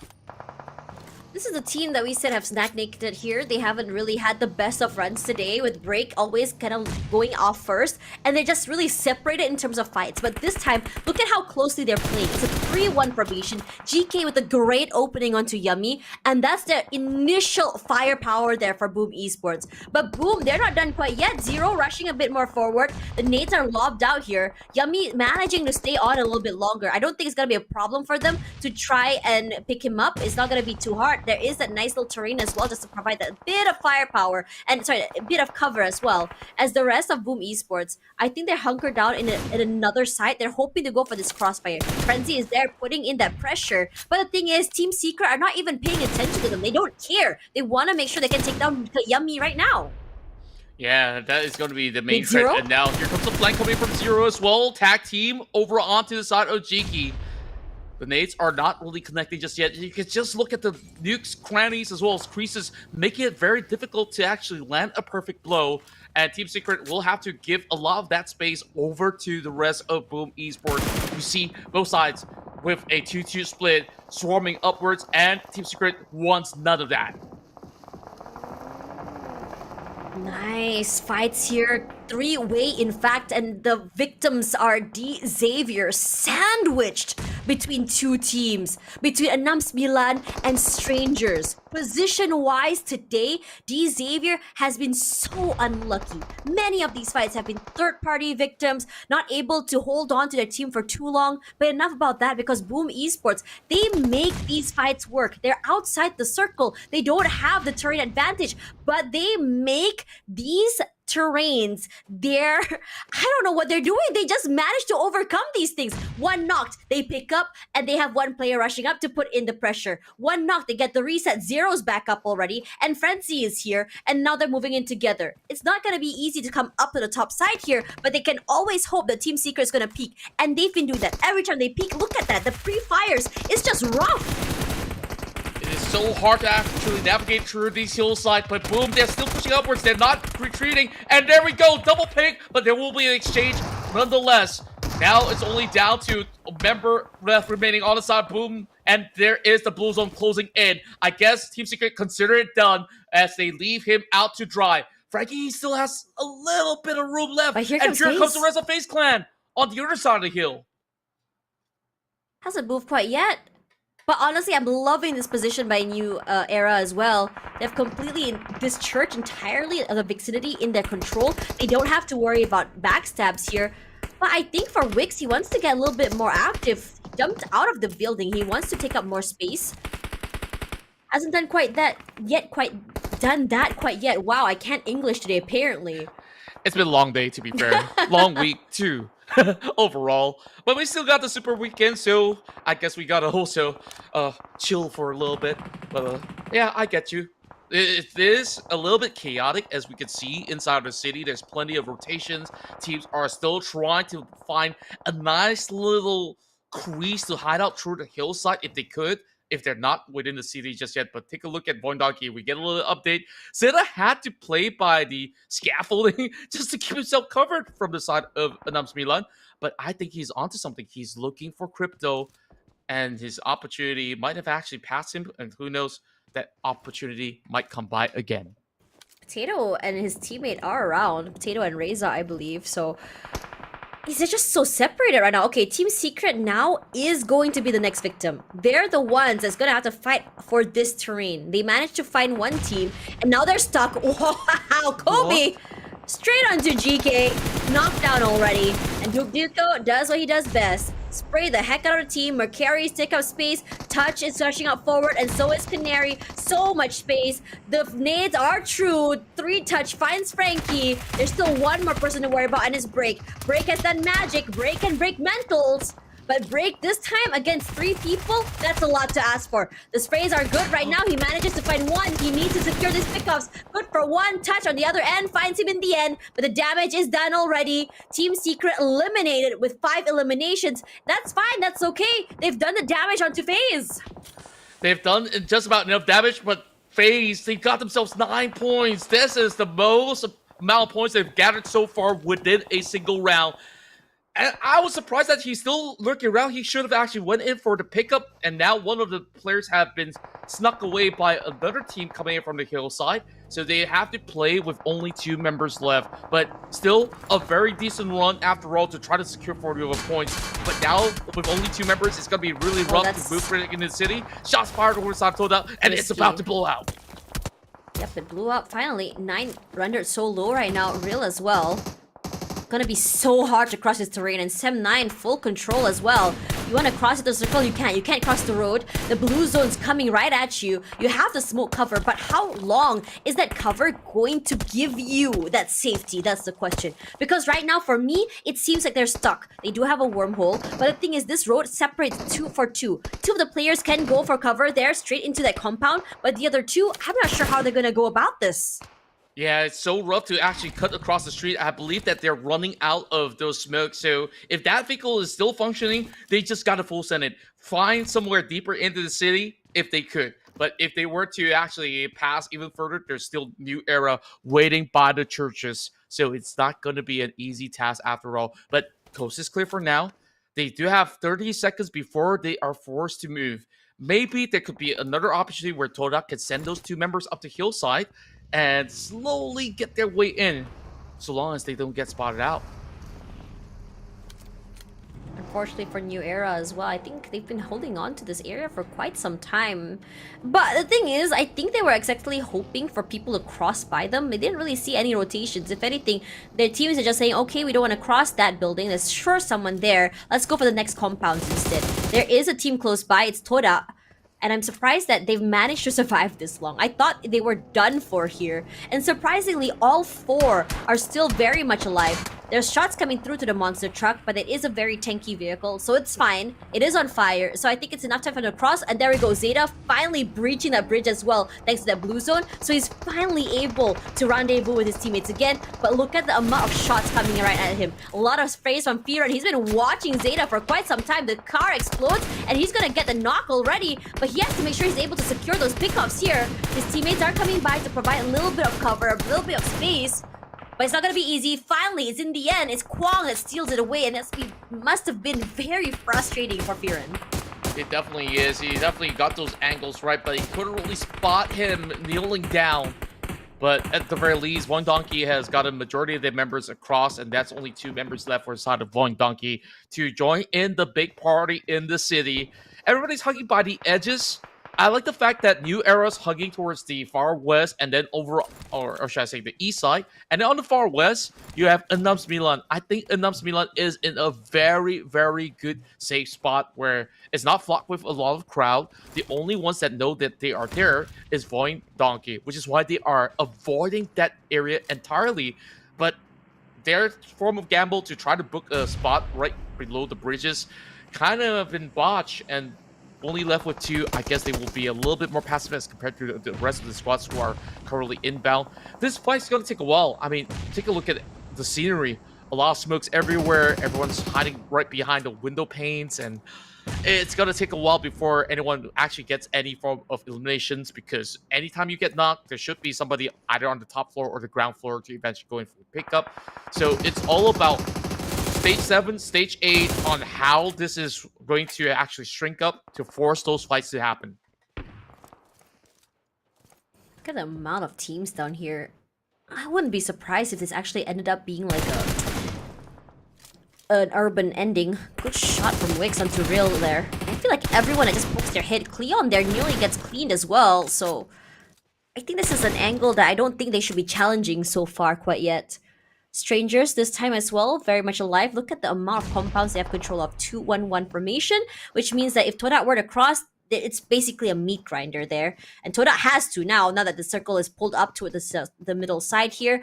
And I think these 3 teams, including New Era, TODAK, I'm not sure if they can survive this ordeal. Strangers aware. Lynx falls. Knocked down, but not a pick off quite yet. Cooks up that nade. Mela. A lot of pressure onto this veteran player for this team. Hasn't been in the best of situations as well. But this time around, they've been fairly quiet, but it's mostly to survive. It's mostly to at least get those placement points. And I have to say, it's looking very good for them right now. Wix is so low, not too sure if they're able to get that pickup, and I don't think they want to. Okay, never mind. He's already there. He's managed to go for that reset, and they're gonna go straight into that hovercraft.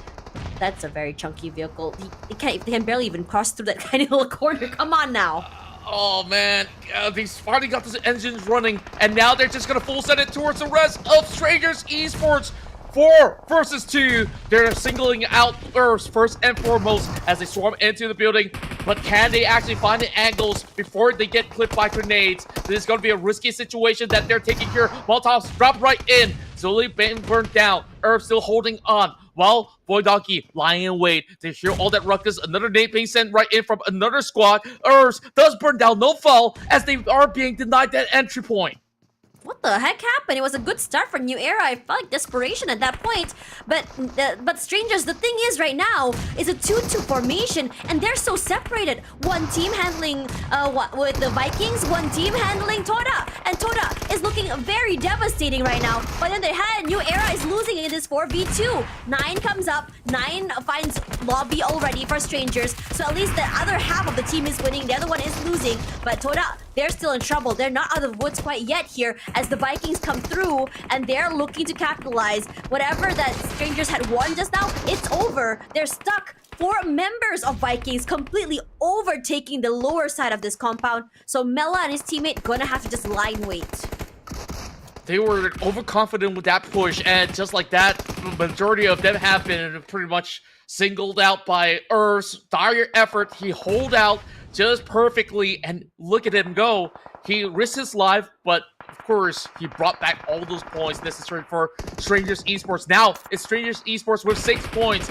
New Era unable to gain any more from here on. It's all down to ENAM Milan. BTR, they arrive to challenge the rest of SEMBILAN as they were just over the wall. Fury comes in with a jump shot. He will connect a few, but he will drop instead. Federales survives with a slither of health. Now, can he go ahead to pick up the pieces for BTR to survive as the rest of ENAM Milan will be on the approach as well? This is not going to be a clear-cut answer as TODAK arrives from the front, but Strangers Esports are here to shut them down.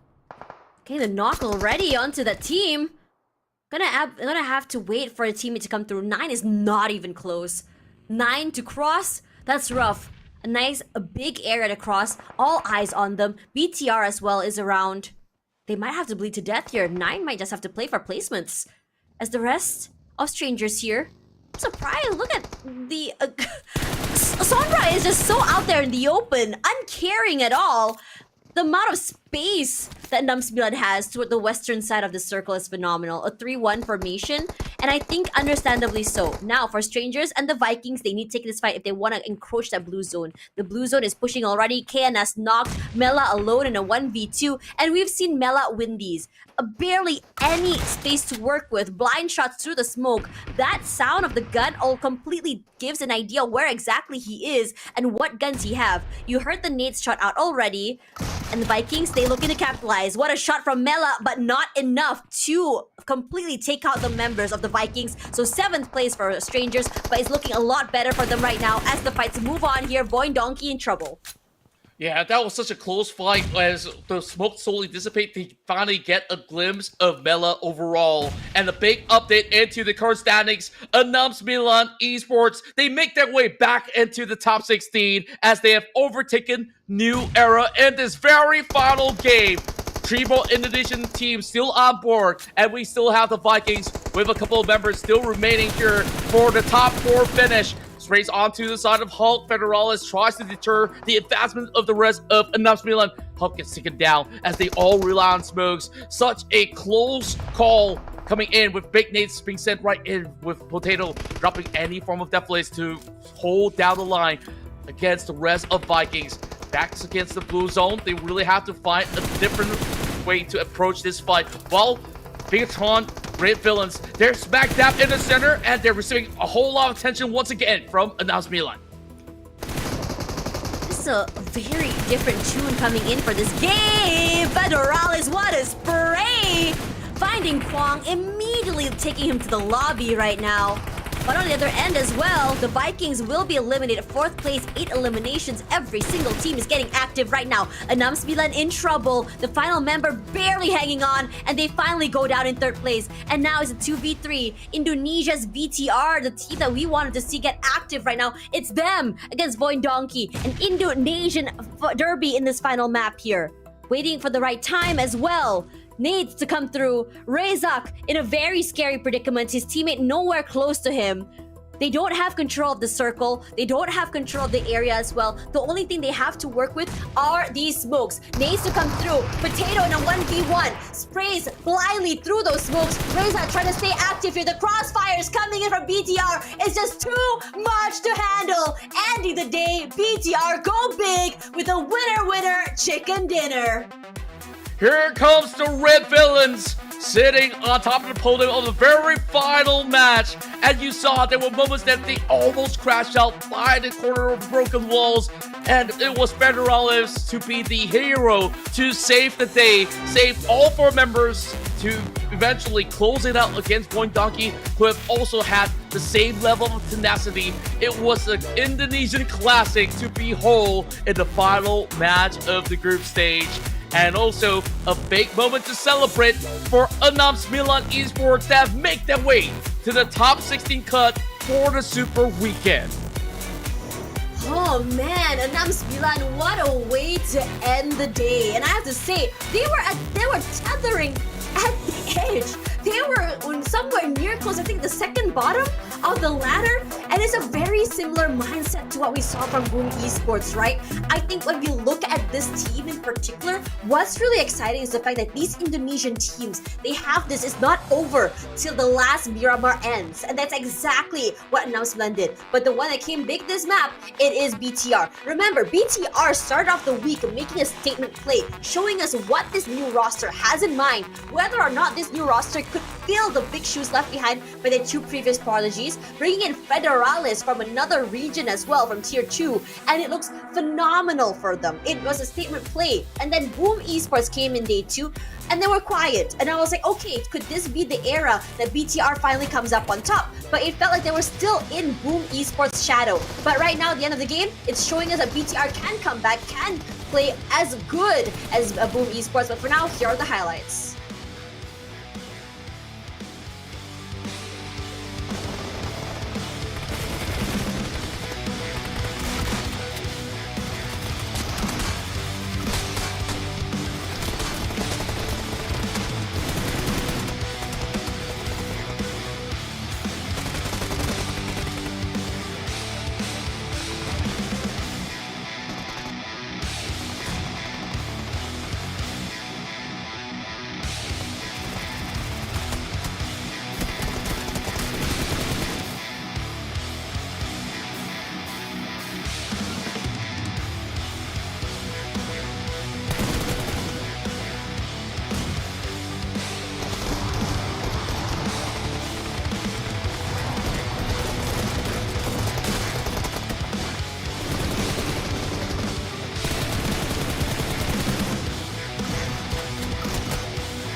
So much to say, and so much that has been proven by all these Indonesian teams out there. BIGETRON here to seal off our final victory of the night with a chicken dinner of their own. And you know, I don't know what's on the contract of Federalis on how much he's being paid, but every single penny was worth it for this win.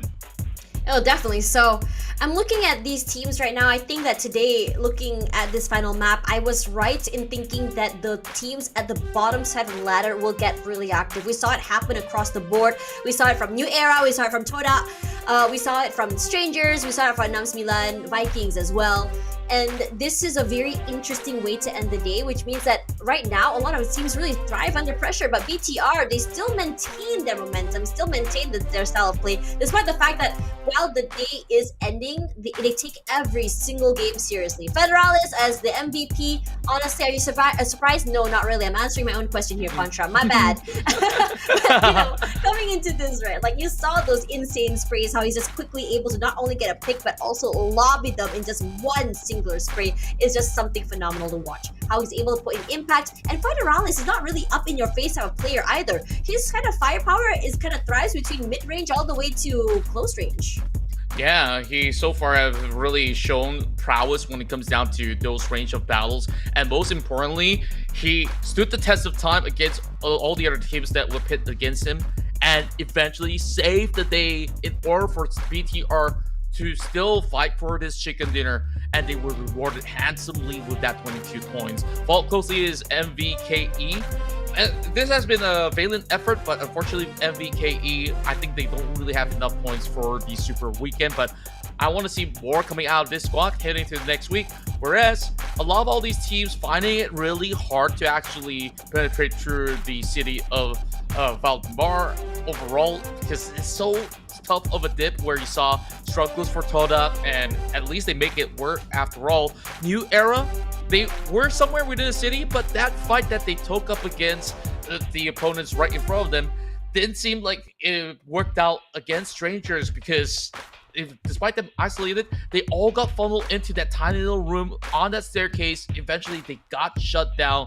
Now, this is where it matters most. We got ourselves the overall rankings, as we will see who are the top 16 teams. Everyone on the first page here, congratulations. They will be playing tomorrow and the day after, as Boom are the kings of the group stages.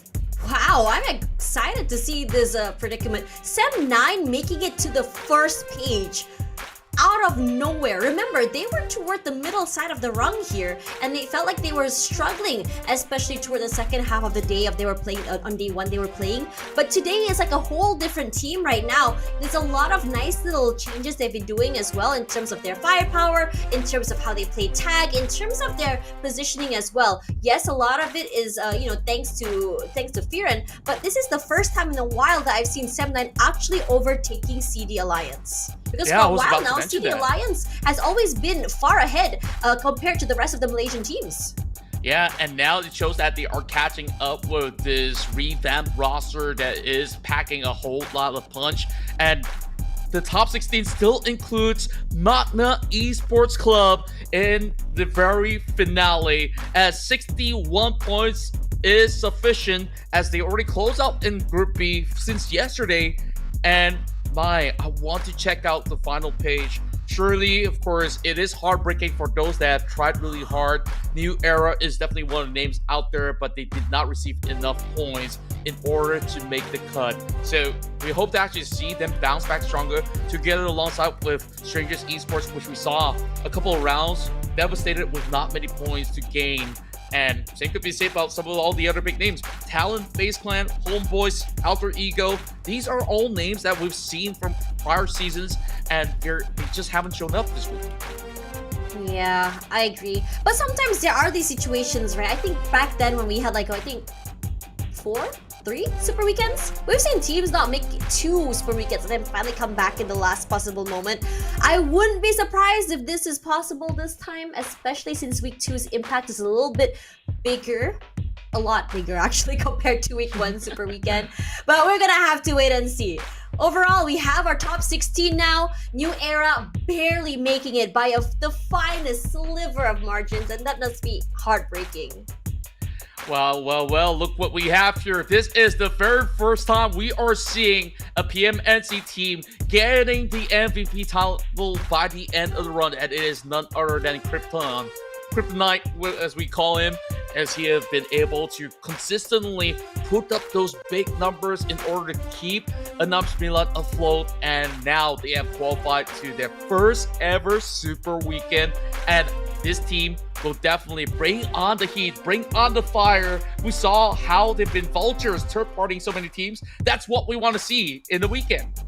Real. Anyways, here are your teams that's qualified. We have Boom Esports, BTR, VOIN Donkey, Flash, OSJA, TH, VPE, eArena, SEM9, CD Alliance, D Xavier, RQ, Team Secret, KAGENDRA, TEM, NAMS Milan, as well as MECU. But this is for the first time we're not seeing Alter Ego. I don't know how I feel about this. I don't know what to feel about it either. No FaZe Clan, no Alter Ego, no Talon Esports. You can say that this is a brand new tempo, a brand new era as these new kids on the block are taking over. And I wouldn't even be surprised if you're telling me that ENAM SEMBILAN might even find that top spot in the Super Weekend. That could be a possibility too. And of course, with such an immense week of play, let's head over to the interview to wrap things up.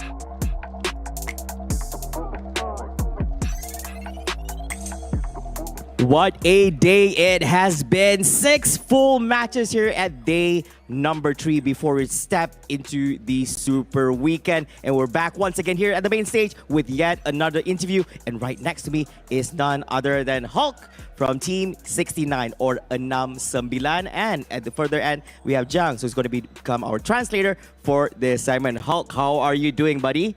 Baik. Yeah, so good. Translate. Good. Okay, yeah, so that's what it means, in case you're wondering. And of course, how we have to do this. It came down to a nail-biting battle with NWE for that final Super Weekend spot. Now, what was the mindset for you and your teammates in those last few matches, knowing everything was on the line? Oke, jadi bisa dibilang di match terakhir itu semua penonton pasti rasa greget lah dengan apa yang bakal terjadi. Dan bisa cerita nggak mentalitas kamu dan juga anak-anak di bisa dibilang 2 game atau 3 game terakhir tadi, apa mentalitas yang ada di pasukan 69 supaya bisa lolos ke Super Weekend? Mungkin kita berpikir terus bermain dengan positif aja sih tiap match per matchnya. Itu aja sih, cukup sih Bang Jang. So basically we just telling ourselves, or maybe inside the team the atmosphere was positive. We just gonna keep the positivity in order for us to qualify to the Super Weekend. Yeah, positivity is definitely the way that you should be having in your mindset, especially at this very high-stake matches. Now, let's admit, you guys barely made it. But a spot is still a spot into the Super Weekend. Does this close call give you confidence that you can actually fight against the top teams? Or does it make you realize there's still a lot to adjust for you and your teams coming into the Super Weekend and the upcoming weeks? Oke, dengan hasil hari ini meskipun kamu lolos di Super Weekend, tetapi itu harus di penentuan di match terakhir. Ya, menurut kamu sendiri, apakah kamu pede dengan hasil hari ini ataupun dengan performa beberapa hari ini, kamu bisa bersaing dengan tim yang berada di papan atas, ataupun kamu masih ngerasa ada sesuatu yang harus dibebenah? Mungkin tetap ada yang diberbenah, tapi untuk hari ini mungkin ya untuk kita bermain di Super Weekend karena kita mendapatkan main yang bagus hari ini di Super Weekendnya kita pasti bakal kasih yang terbagus juga. Of course, we still believe that we need to change our mindset because right now it is a Super Weekend. We still need to adapt. We still think that we are far away from the top team. But then I need to remind to my teammates that we qualify to Super Weekend because we play good today. So kudos to the teammate, and I believe that in Super Weekend we can do much more better. All right, that is an amazing response coming from you. Now, NW was so close to taking your spot. Do you feel like you proved that you deserved it, or do you think luck somewhat kind of played a role here at this round? Oke, sekarang New Era itu hampirlah mendapatkan posisi 16 itu tadi. Menurut kamu sendiri, apakah itu hoki buat 69 lolos, ataupun kamu ngerasa emang kamu pantas berada di Super Weekend di hashtag 16 itu tadi? Mungkin untuk lebih pantas sih, karena kan kita berjuang kan. Jadi enggak faktor hoki pasti ada, tapi karena kita berjuang itu mungkin ada sesuatu yang hokinya keluar. Yeah, I think we can consider it's luck, but then we fight till the very end. So yeah, maybe because of that, I think yeah, it's a 50-50. But then still, I will praise my teammate to fight to the very end. Yeah, I really like that response. So definitely luck actually plays a factor, and they do put in the effort into making it into a victory for them. Now, last but not least, big congratulations from me to you guys for making it to the Super Weekend itself. Anything you want to say to all those fans who's currently tuning in to the live stream and cheering for you guys here at PMSL? Oke, jadi ada sedikit kata-kata buat fans-fans 69 ataupun ya ibu bapak di rumah yang menonton. Untuk dukungan kepada tim 9 ya terima kasih, dan jangan lupa support kita terus di Super Weekend dan di next week ya pastinya. To all our fans out there, keep supporting us in Super Weekend. And of course, for the next week as well, we're just going to do our best and make you guys proud. Most definitely. Of course, once again, thank you so much. Congratulations to you and your teammates. Now, for those who are currently tuning in, hopefully you guys are happy with the results that you have just witnessed in our scoreboards right here. But we're not over yet, because as much as the games are over, we're still going to be heading back over to our amazing casters, who's going to be doing a little bit of summary about what has transpired, not just for today, but also in the past 3 days, and what can you expect in the next few days here, especially knowing that it's going to be the first Super Weekend. Ladies and gentlemen, back to the studio to you guys casters to tell us a little bit more about that.